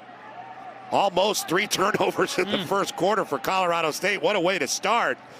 But you got to give it to Cox going back after that ball and diving on it with that long body and getting another set of downs. Hard and throat moment. After the play, there were 2 fouls. Personal foul, defense number 43. Personal foul, offense number 70. The yardage cancels. The result of the play was a fumble. It'll be 1st down, Nevada. So Troy Golden, redshirt senior, getting into it with Isaiah World, the freshman for Nevada. You see the officials are just trying to restore order, throwing flags, trying to get involved. There's been 2 or 3 plays in a row with a lot of jawing after the play. And it's probably going to be that kind of night here in the biggest little city in the world, Alex. You reminded me of that one before the game. Here's Taua. And Taua jumps through the hole. And he crosses midfield. Taua picks up about 9, 2nd and short. The more they can get of that, the better situation the Wolfpack will be in. 2nd and short creates a lot more cushion for Cox. Aiden Hector looking to get another pick. It's Taua again in the backfield. And Cox with the read, keeps it, gets a nice block along the outside. Flag comes in, likely a result of that. It'll be a 1st down for Nevada if this penalty is on the defense. Holding, offense number 4. 10-yard penalty. Replay 2nd down. Where was Castile there? Out on the edge, it looked like, and I wonder how far downfield he was when he got called for that hold. Like you said, it was a great read, Alex, by Nate Cox, who made that pull. And even though he's big and long, he's not afraid to tuck it and run the ball despite that fumble earlier in this series. But every time Nevada gets some kind of momentum going, they've really killed themselves with penalties and then turnovers. It's already 3 penalties for 25 yards, not including the coincidental ones.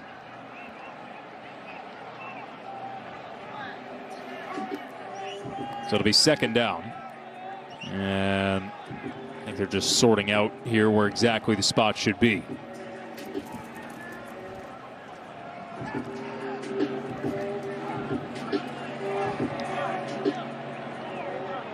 Still waiting to see what this should be. Ken Wilson didn't really want to engage too much with us understandably, on the off-field comments during the week leading up and in the off-season leading into the year. Yeah, they really tried to batten down the hatches this week to sort of keep all the emotion of the players, especially on the Nevada side, sort of focused on the game.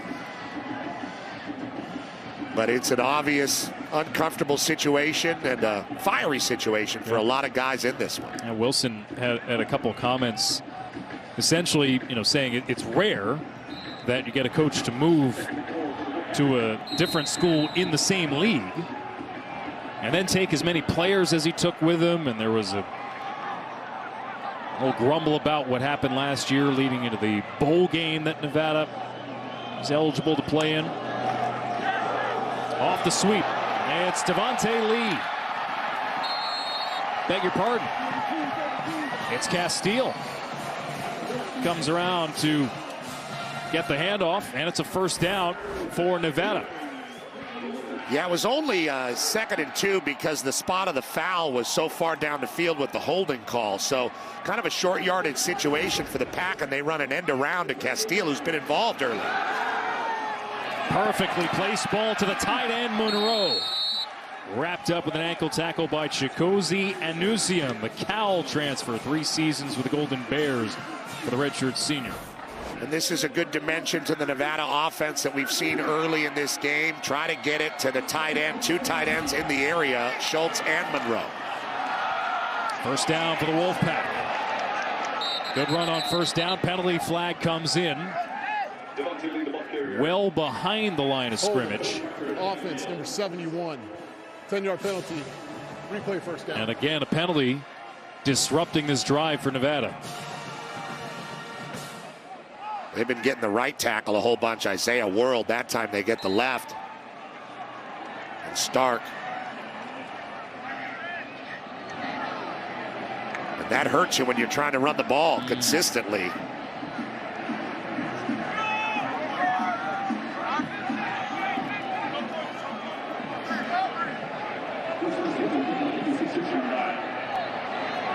First down at 15.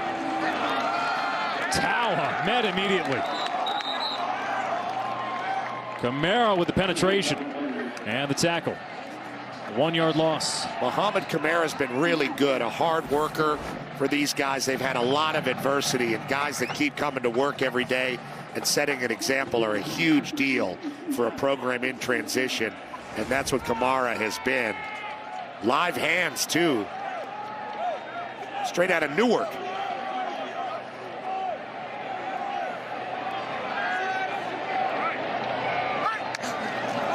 Approaching the end of the first quarter. Cox flushed out to his right. Throws, sideline, caught.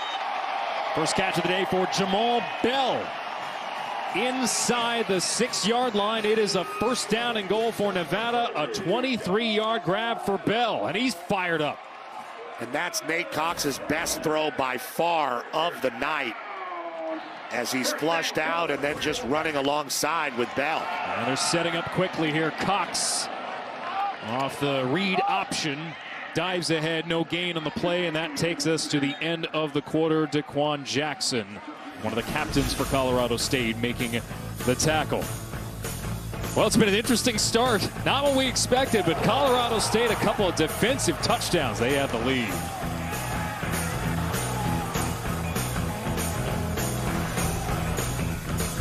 Sometimes we go too far. I have, and that's why Taco Bell has hired me to make an apology for them. Go ahead, say sorry. Huh? Taco Bell went a bit crazy with its breakfast. It was too much. What you need in the morning is tasty, simple food. Fluffy eggs, melty cheese, sausage, hash browns, maybe wrap it in a warm tortilla. That's a breakfast crunch wrap. Well, they should open a restaurant that only serves those breakfast crunch things. You riffing, or is this part of the commercial? I don't know. I didn't read the script.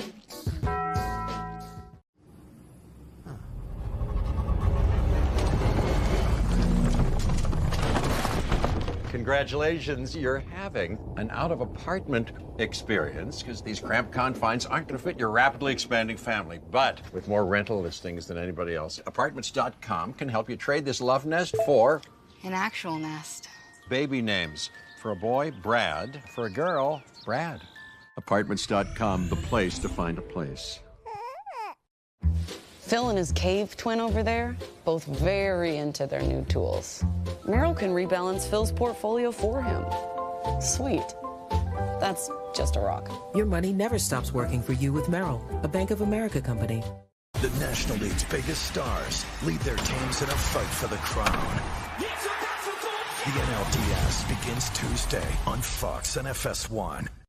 5 Hour Energy, because it's time for some exercise with your best friend, of course, and he can go a long time. So you're going to need some energy, lots of energy. 5 Hour Energy for every adventure together. Get ready. Our most popular battery is even more powerful.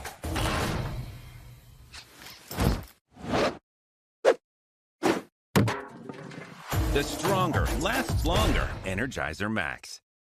I'm your football-obsessed best man. When all eyes are on you, my eyes are glued to the game.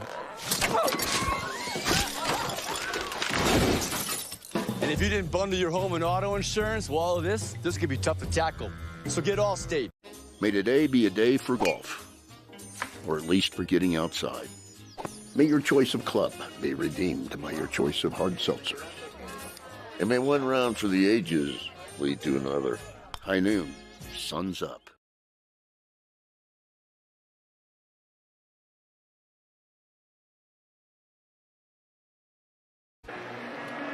Take a look at the first quarter numbers here. Nevada driving.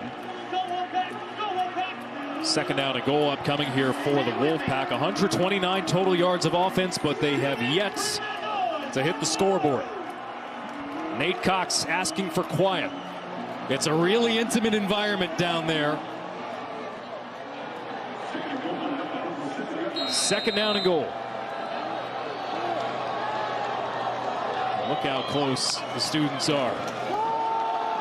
They'll hand it off. Tawa tripped up in the backfield. What a play. It's Henry Blackburn, who's already made a couple of outstanding tackles tonight.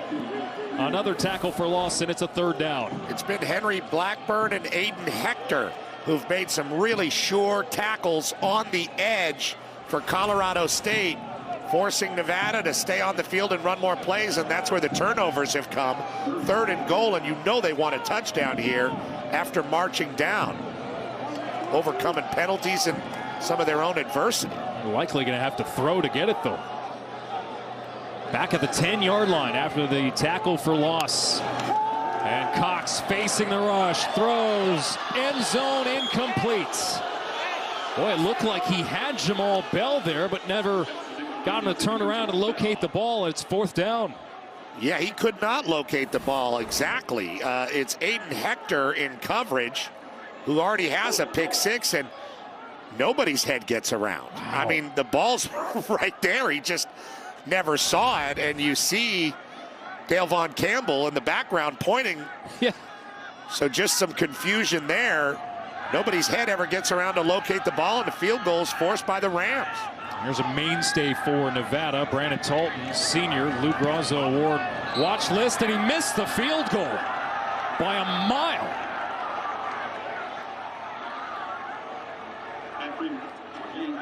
Talton, who's usually pretty sure.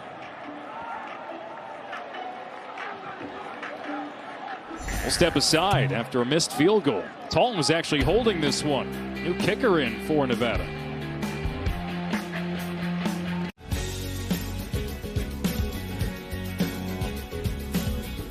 Discover is accepted at 99% of places in the U.S.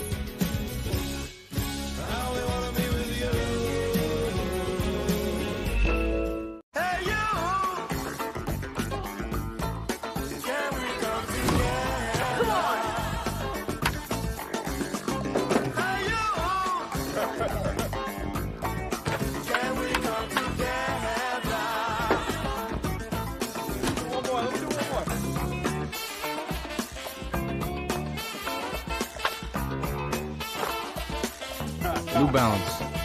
We got now. Over the years, we've helped millions of renters find their perfect place, like Andrea, whose new apartment finally has a dishwasher. Oh! Ow! Hello? Uh-oh. What? This isn't right. What is that, a fork? Hot, hot, hot. Oh, Mayday, Mayday. Hey, get me out of here. Seems like Andrea got a dishwasher that's fully functioning. Apartments.com, the place to find a place.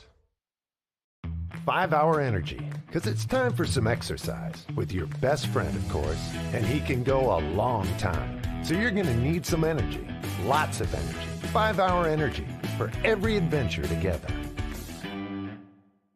May today be a day for golf, or at least for getting outside. May your choice of club be redeemed by your choice of hard seltzer. And may one round for the ages lead to another. High noon, sun's up. Ooh, DQ chicken strip basket? I want in on that. House-made Hidden Valley Ranch, fries, Texas toast, and DQ chicken strips. Let's go now. Or let's get delivery at DQ.com.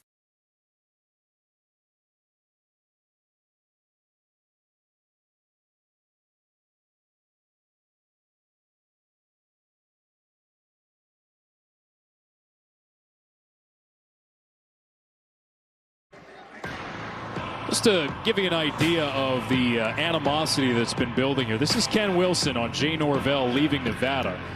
Coaches shouldn't talk to players before a bowl game, tell them not to play in the bowl game or to go to the NFL draft. A lot of things here that don't usually happen. The base of which is going to another program in conference. Taking as many players as he did with him through the transfer portal. After the missed field goal, Colorado State takes over at their own 20. Just want to clean something up there because I had it wrong just looking at the number down on my sheet here as you take a look at the two head coaches. Matthew Killen is the backup kicker for Nevada. Brandon Talton is actually out injured and it could be a longer term injury. So my apologies on that one for getting it wrong. There's been, no love lost already between these two today. We spotted them before the warm-ups were complete. They had a little conversation. Coaches usually chat with one another before the game, and it seemed like a little bit of a heated conversation between the two of them. This is Avery Morrow fighting ahead. This was earlier today. Yeah, we got this from Nevada Sports Net, and just a little bit more jawing than you usually see, a little bit more vitriol than you usually see. Both these guys have done a great job, I think, kind of keeping it in-house during the week. Jay Norvell played a lot of boxing matches on the TVs everywhere. So it's going to be a heavyweight fight in Reno. Well, they know a thing or two about boxing in this town. As Morrow stretches across to try to get the first down. He looked like he came up a little short. We'll check the spot here. There's a flag down. Feels like anybody trying to get an offensive rhythm just runs into a penalty in this game. The spot is a half yard short at the moment, but let's check the penalty.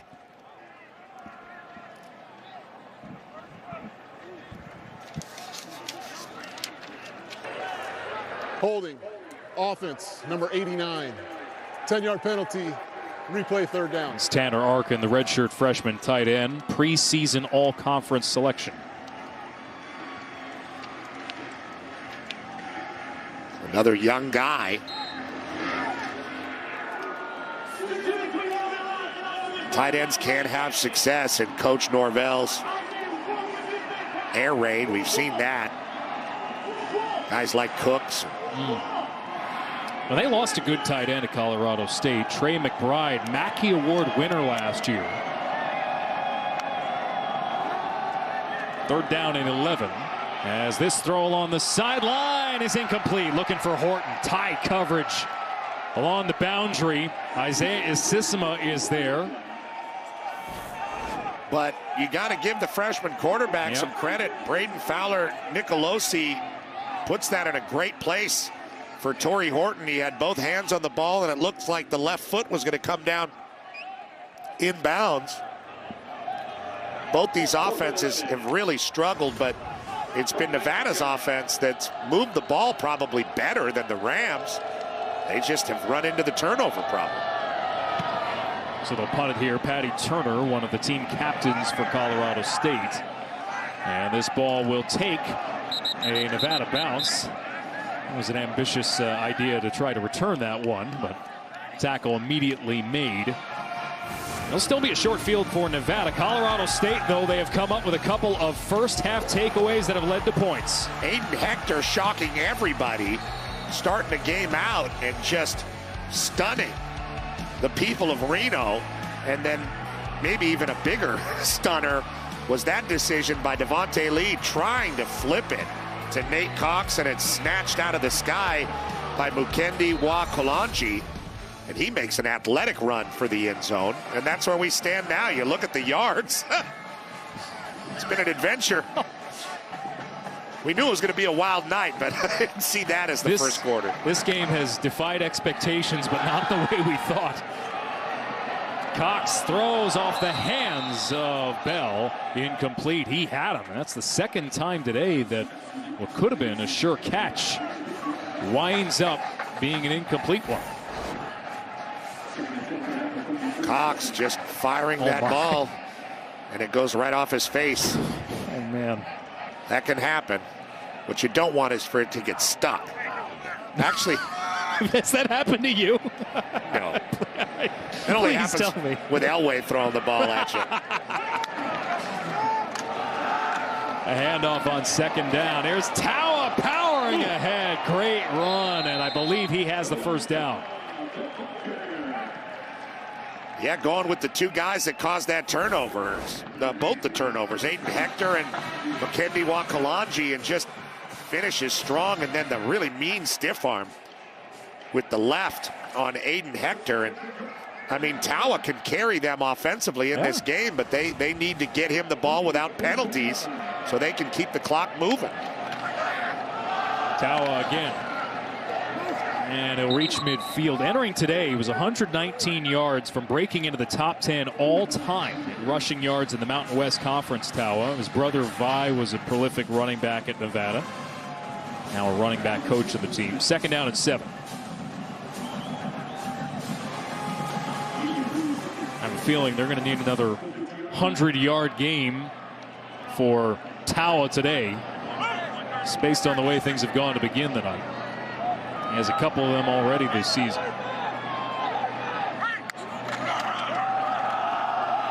There's a handoff to Lee.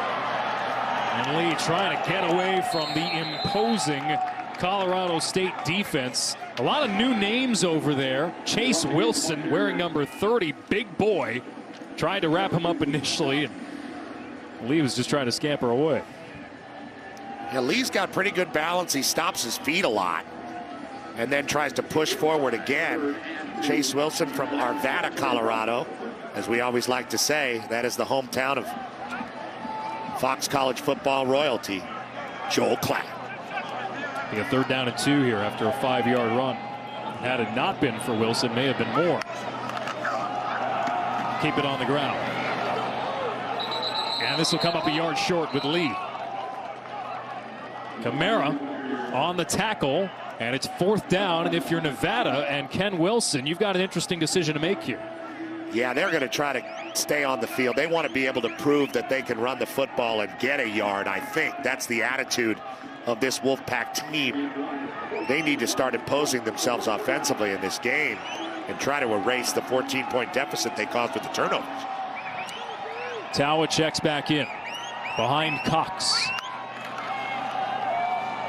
Tawa, no! 2nd and 3rd effort came up short as well, and the Rams come up with the stop they needed. Nevada turns it over on downs. And Colorado State, a team that has allowed more than 400 yards of offense per game, more than 40 points per game, has come up with the goods defensively so far tonight. What these kids learn on the field stays with them forever. Our coaches are helping them win, and not just in the game. Join the only national service program for sports in America. Hey, you!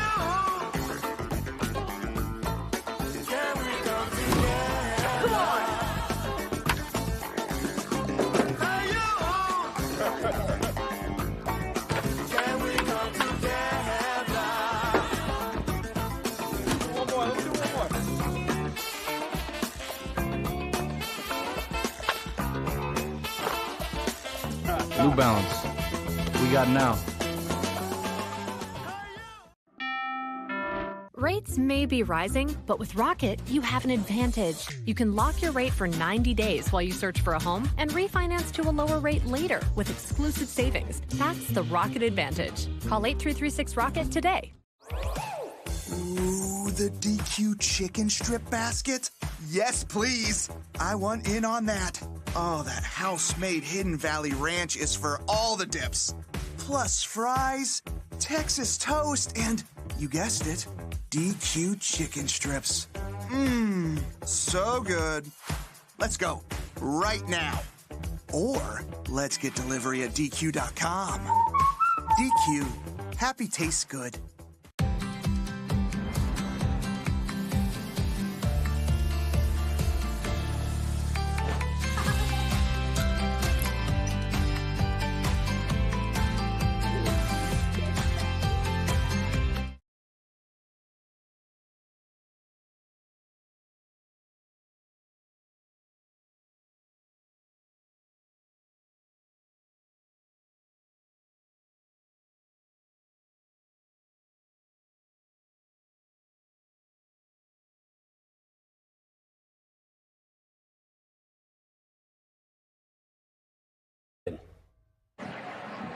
Nevada's controlled possession.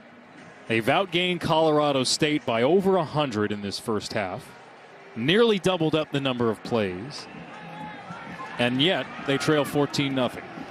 That's the emotional baggage they might have brought into this game, making some uncharacteristic mistakes for a team that is more veteran-laden and has a little bit more of an identity than this Colorado State team, and they're playing at home. They're having a hard time controlling their emotions. Reverse here to Horton, and he darts upfield. Horton juking past a would-be tackler, slipping through a second, and he scampers out right at the stick. Nice play for the former Wolfpack wide receiver. Yeah, they wanted to throw it here, and Horton's setting up to throw. You see that, but makes a great decision there and darts up the field really athletically and almost finds the sticks.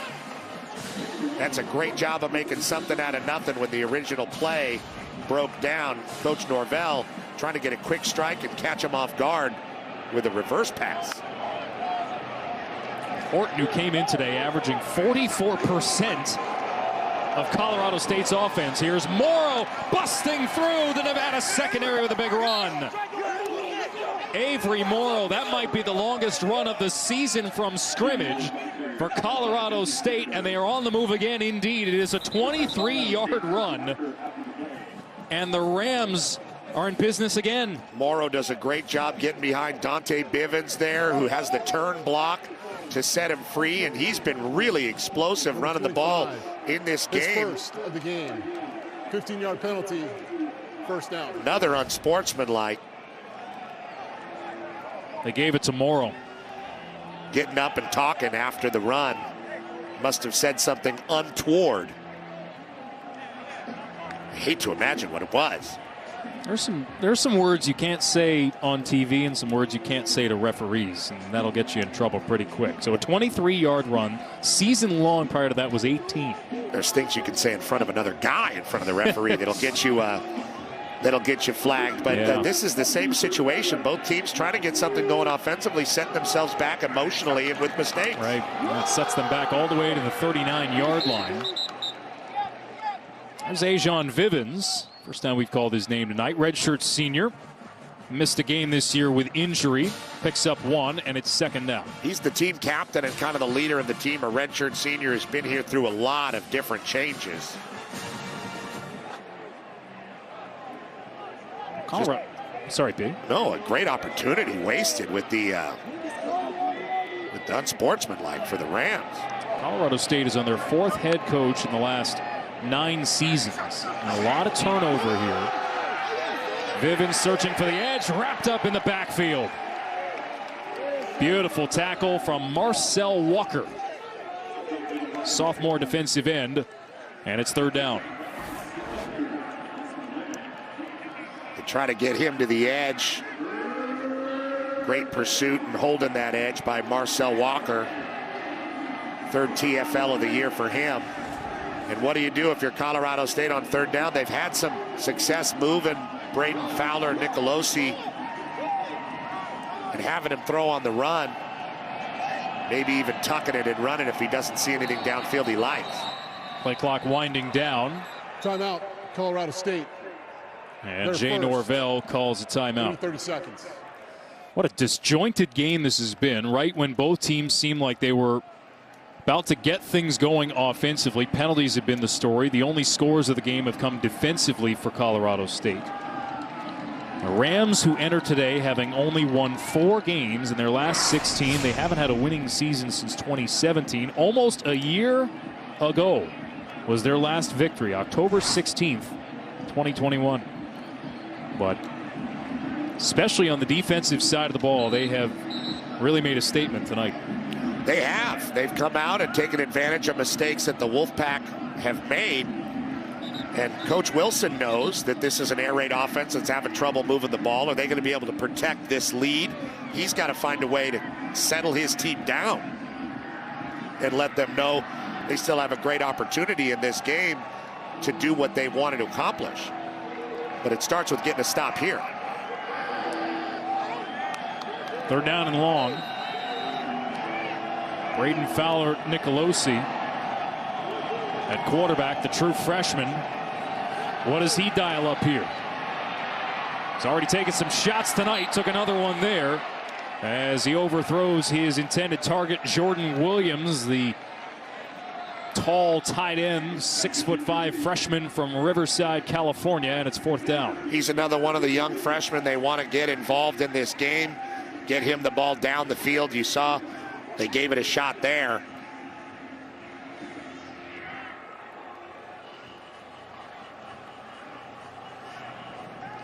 So the Rams will punt it away. Sanders back at his own 10.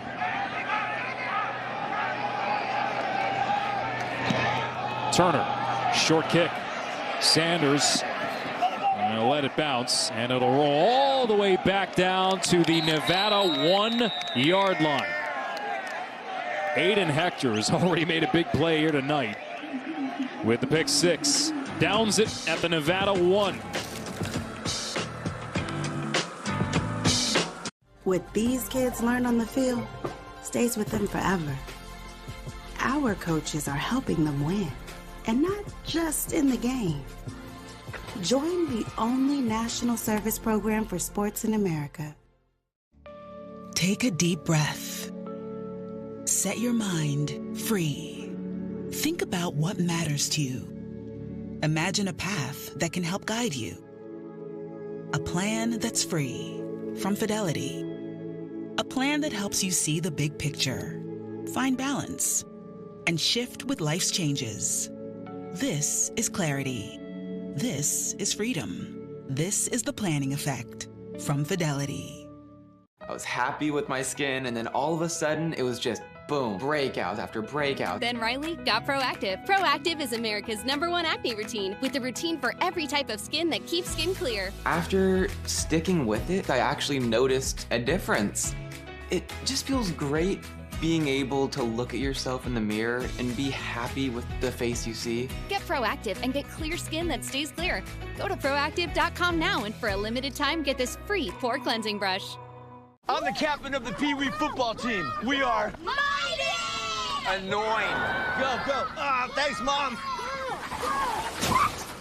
And if you have cut rate car insurance, then not even a Hail Mary will save you from paying for this. So get Allstate. So sweet, so crispy. Nobody makes breakfast as good as Wendy's new home-style French toast sticks. Nobody. Nope. Keep talking. I can't hear you. I should probably stop. Choose wisely. Choose Wendy's new home-style French toast sticks. More truck owners are switching to Ram, which means more people behind the grill are switching to Ram. Gonna flip that? And more people behind the grill. More first leg of the road trips. More uncles who take Thanksgiving football games too seriously. And more people who can't resist telling you that the leaves are changing. Leaves are changing. Are switching to Ram. Now get 1.9% financing for 60 months, plus $1,000 bonus cash on the 2022 Ram 1500 Bighorn Crew Cab. Coming up on the State Farm Halftime, Nebraska goes for back-to-back conference wins for the first time in 4 years. We'll look ahead to Big Noon Saturday as Michigan tries to remain unbeaten. And will Kansas continue their magical run? They are 5-0, believe it or not, Alex and Petros. We'll see you at that. Well, it's been fun to watch Kansas this year, hasn't it? How about this for the first 6 possessions for Nevada? What a jumbled mess that is. No, they've moved the ball pretty well within there trying to run the ball, but they've always found some way to stop themselves. And now they start pretty much their own goal line. Maybe a little bit more room to work with here as Tawa brings it out about a yard, but still they are backed up. And what a great stop by the Rams on 4th and 1 previously. Guys like Chase Wilson just getting in there and making heavy hits. There's so many new names as well who are jumping into the fray for Colorado State, a team that has seen at least 7 players leave midseason, not to mention all the injuries they're dealing with. Tawa, that's another couple of yards here. They're building the plane on the fly, as it were, while they're in midair. C.J. Onyechi really played that one slow and made sure he got on Tawa, creating a 3rd down situation. There's big James Mitchell. Like you said, Alex, there's a lot of opportunity out there on the field for Colorado State, a lot of vacancies, and just a great deal of change in what is a very proud program in the state of Colorado.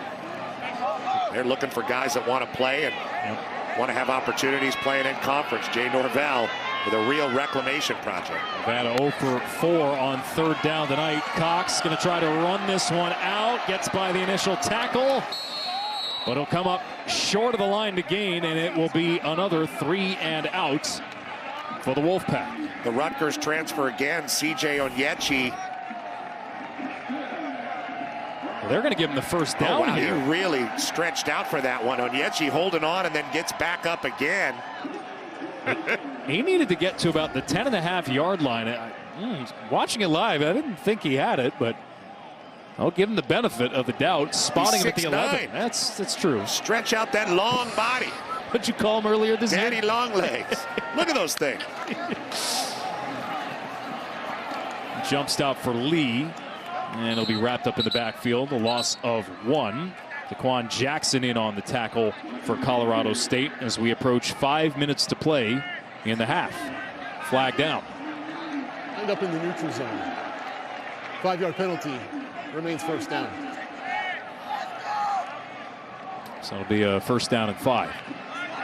Devontae Lee with the inexplicable attempt to pitch the ball to Nate Cox in the first quarter, which is what stretched this lead out to a 14-point lead for Jay Norvell's Rams. They've been giving him to the ball, though, trying to get him more comfortable again. 9 straight run plays for Nevada. Cox throws near side, got his man. It's Castile. It's a 1st down for the Wolfpack. 19 yards. Soften him up a little bit with the run, and now you can throw the ball. You see there's enough time there for Cox to pull that ball back and then hit his next read in the progression, which was Castile on the out. Well delivered for Cox, and he's had a couple moments throwing the ball, mostly to the tight ends early in this game for some success.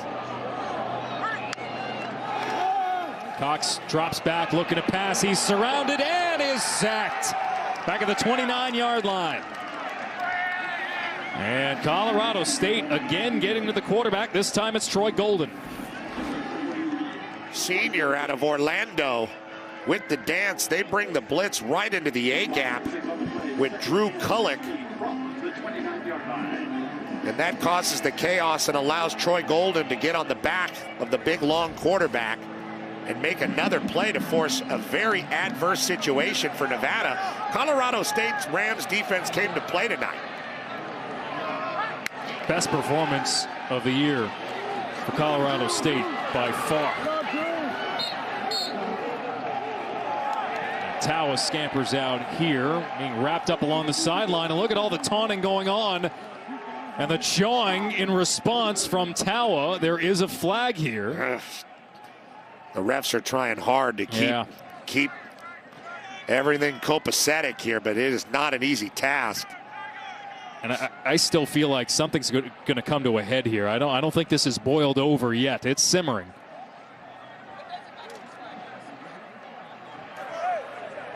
Personal foul. Defense. Late hit out of bounds. Number 49. 15-yard penalty. Automatic first down. That's Kullick, the redshirt freshman. Yeah, Kullick just a little too aggressive here while he was pushing him out of bounds, I guess. So he's out of bounds, and then, yeah, that extra little shove in the back with the right hand is what gets the flag. Well, anytime, though, that any player steps out right along either team's sideline, you're wondering what might happen there. That's the 7th penalty for Colorado State. 65 yards. Cox searching, hits his check down. Castile along the sideline.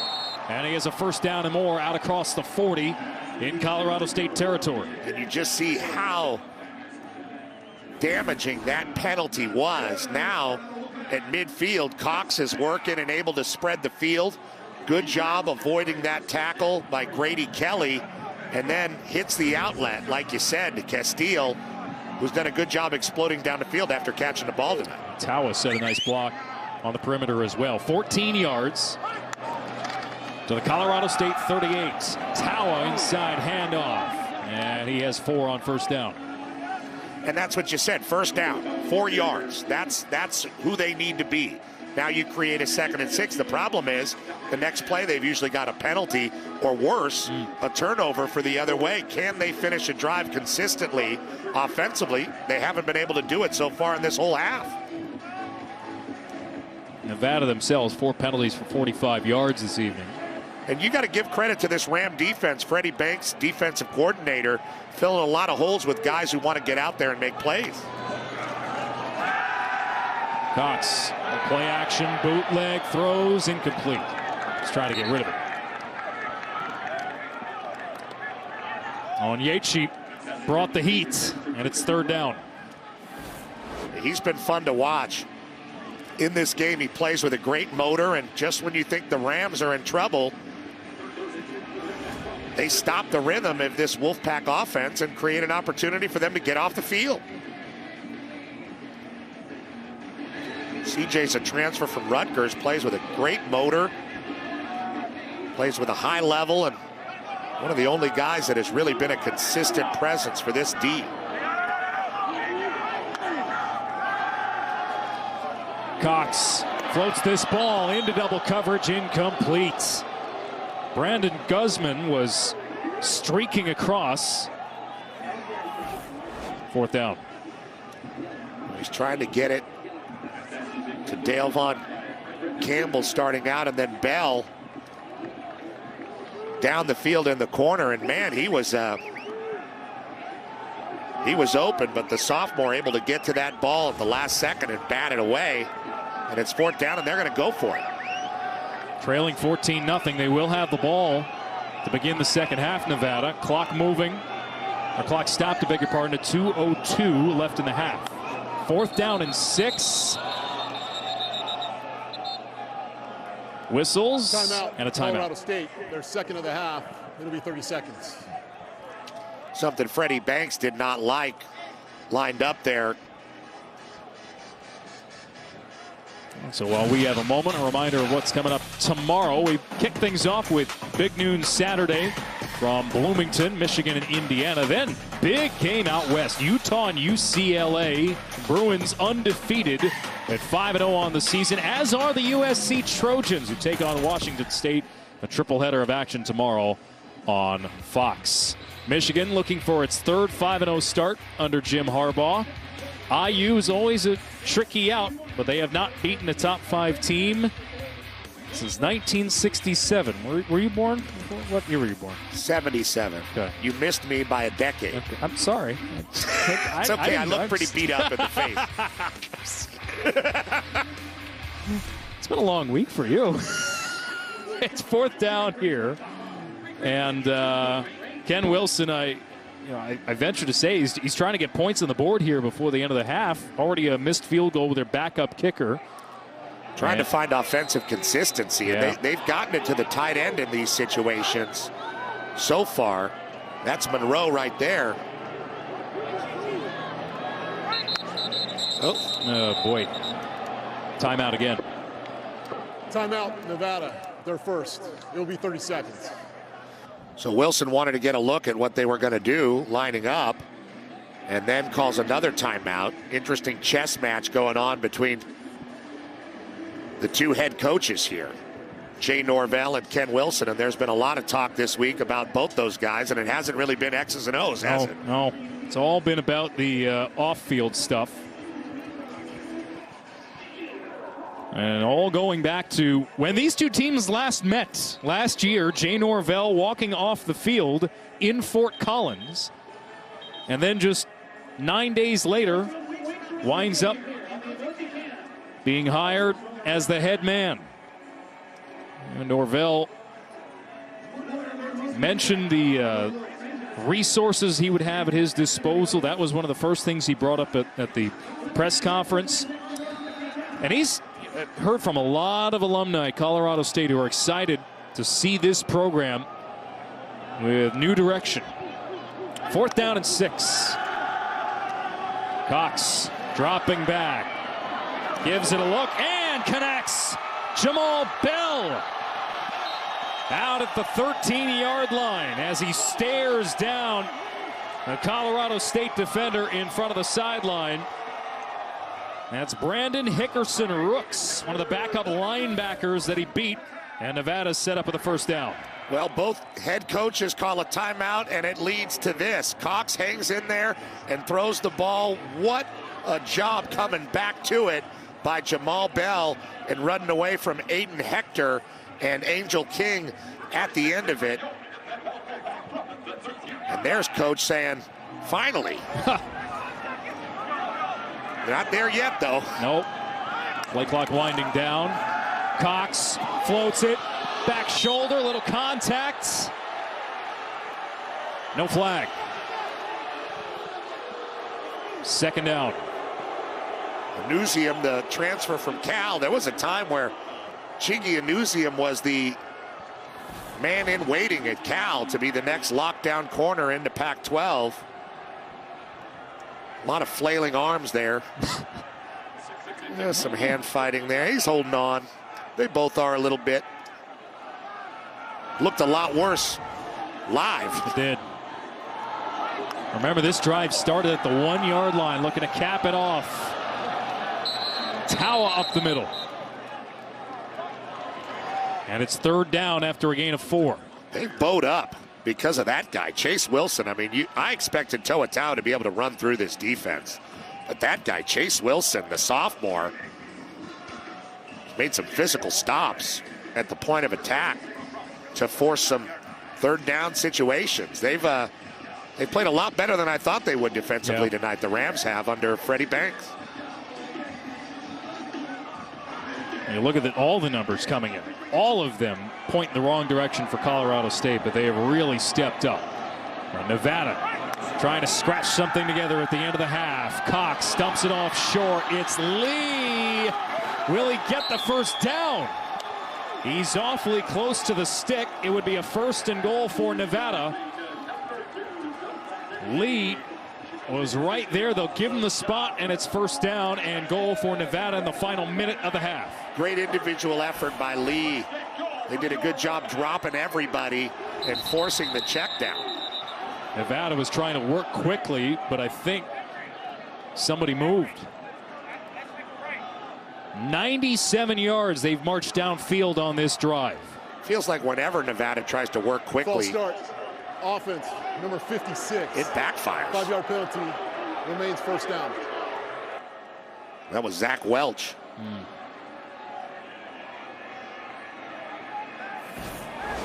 Trying to get up quick to the line of scrimmage. Yeah, there he is. The right guard, Zach Welch, just a little bit early. Trying to get in front, his head in front of Grady Kelly. That's just a killer, too. You get all the way inside the 5. Now you're back to the 8-yard line. First down and goal. Under a minute to play in the half. Lee is swarmed and swallowed up in the backfield. Camara there along with the defensive tackle Cam Barreto. They've been present in the backfield, and they've finished the plays in the backfield, tackling backs that are really difficult to bring down. Javonte Lee and Toa really impressed with the resiliency of this Ram D. Clock moving inside a half minute to go.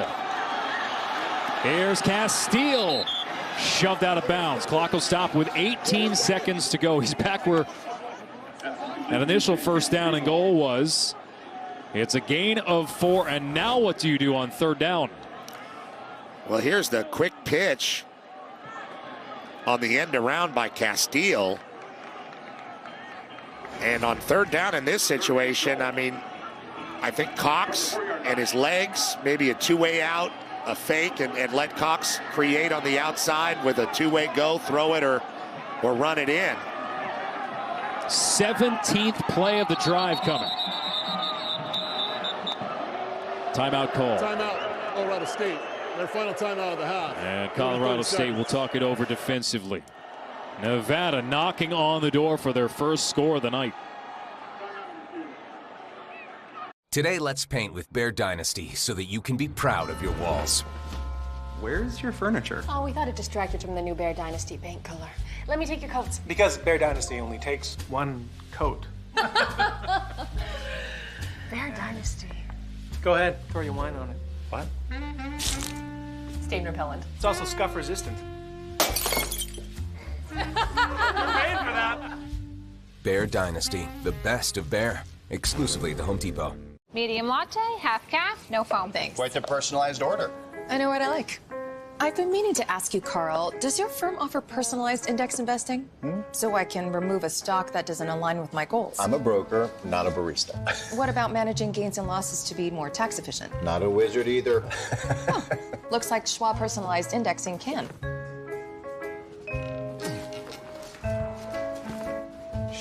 Learn more about personalized indexing at Schwab today. What these kids learn on the field stays with them forever. Our coaches are helping them win, and not just in the game. Join the only national service program for sports in America. Deontay Wilder battles Robert Helenius next Saturday, live on pay-per-view.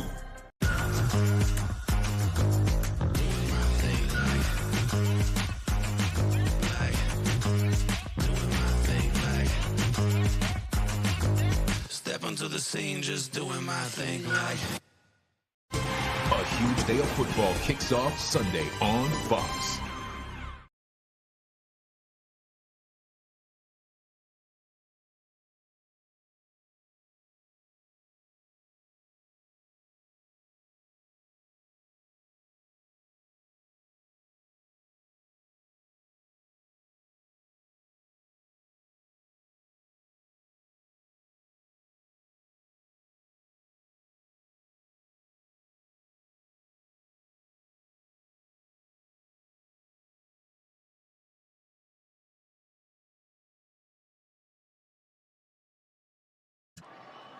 Coming up, State Farm halftime show. Mike Hill and Chris Peterson in our Los Angeles studios. Take a look at tomorrow's games. Can Nebraska make it 2 in a row? Oh, massive question. 3rd down and goal here. Huge drive for the Wolfpack. 17 plays to march downfield, 97 yards. Can they punch it in? They already have a missed field goal here tonight. We'll shift their formation, and it's Tawa. Who else to punch it in?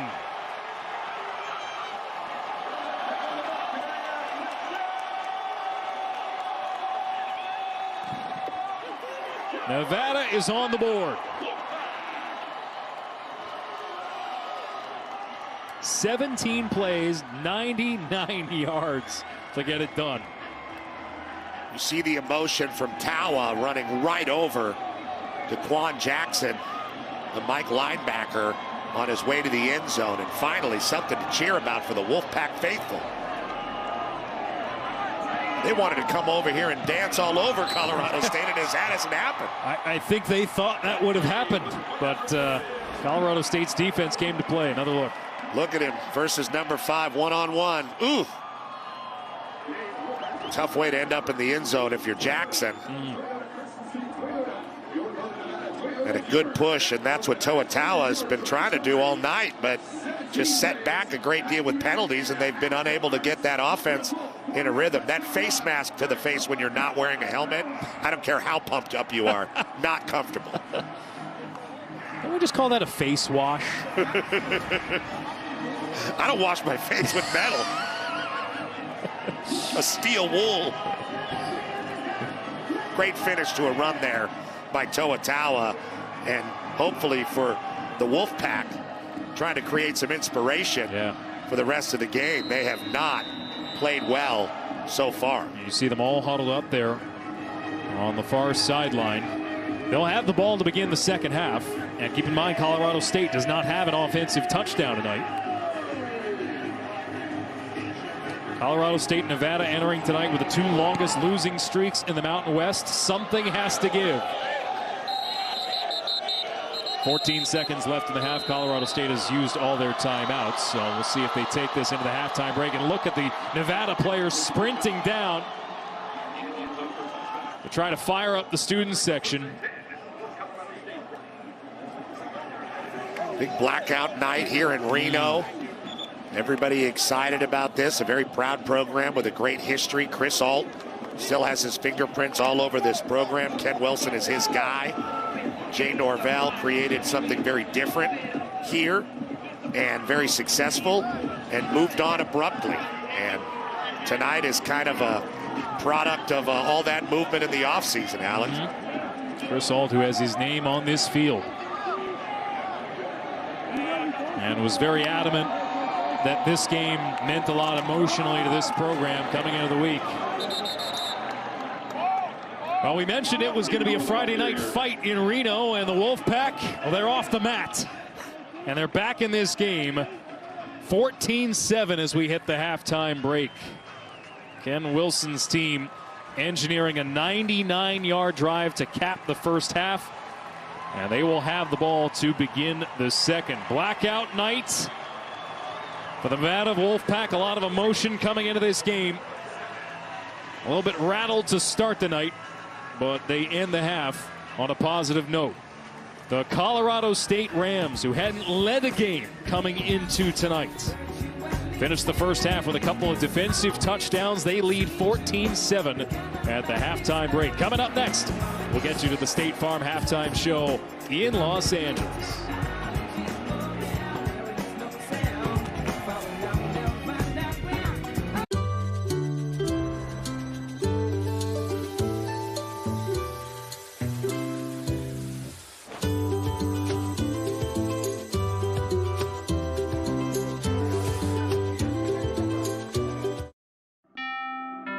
Buying a home? Then you've got a lot on your mind. Now rising rates? Phew, it's a lot. But with Rocket, you have an advantage. You can lock your rate for 90 days while you search for a home. If rates rise, yours is safe. But if they fall within 3 years of buying, you can refinance to a new, lower rate with exclusive savings. We'll help you lock it and drop it so you can buy today. That's the Rocket Advantage. Lock your rate today. Call 8336-ROCKET or visit therocketadvantage.com.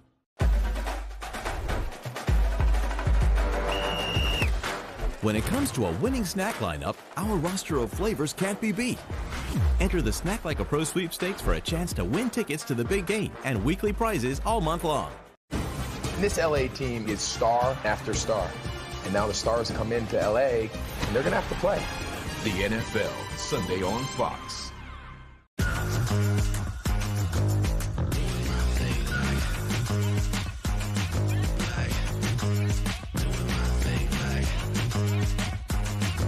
Step onto the scene, just doing my thing like. The National League's biggest stars lead their teams in a fight for the crown. The NL postseason on Fox and FS1.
Welcome to the State Farm FS1 College Football Halftime Show.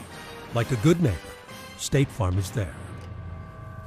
It is halftime between Colorado State and Nevada. Alongside Chris Peterson, I'm Mike Hill. Let's get you caught up on other action from this Friday night with our State Farm halftime highlights. And we begin with the first game on FS1 earlier tonight. Nebraska and Rutgers. First half, all Rutgers in this one, Coach. Yeah, no question. They came out great energy, the blackout. They were ready to roll. Quarterback on the first drive, sideline run, making them miss. Noah Vedral, 21.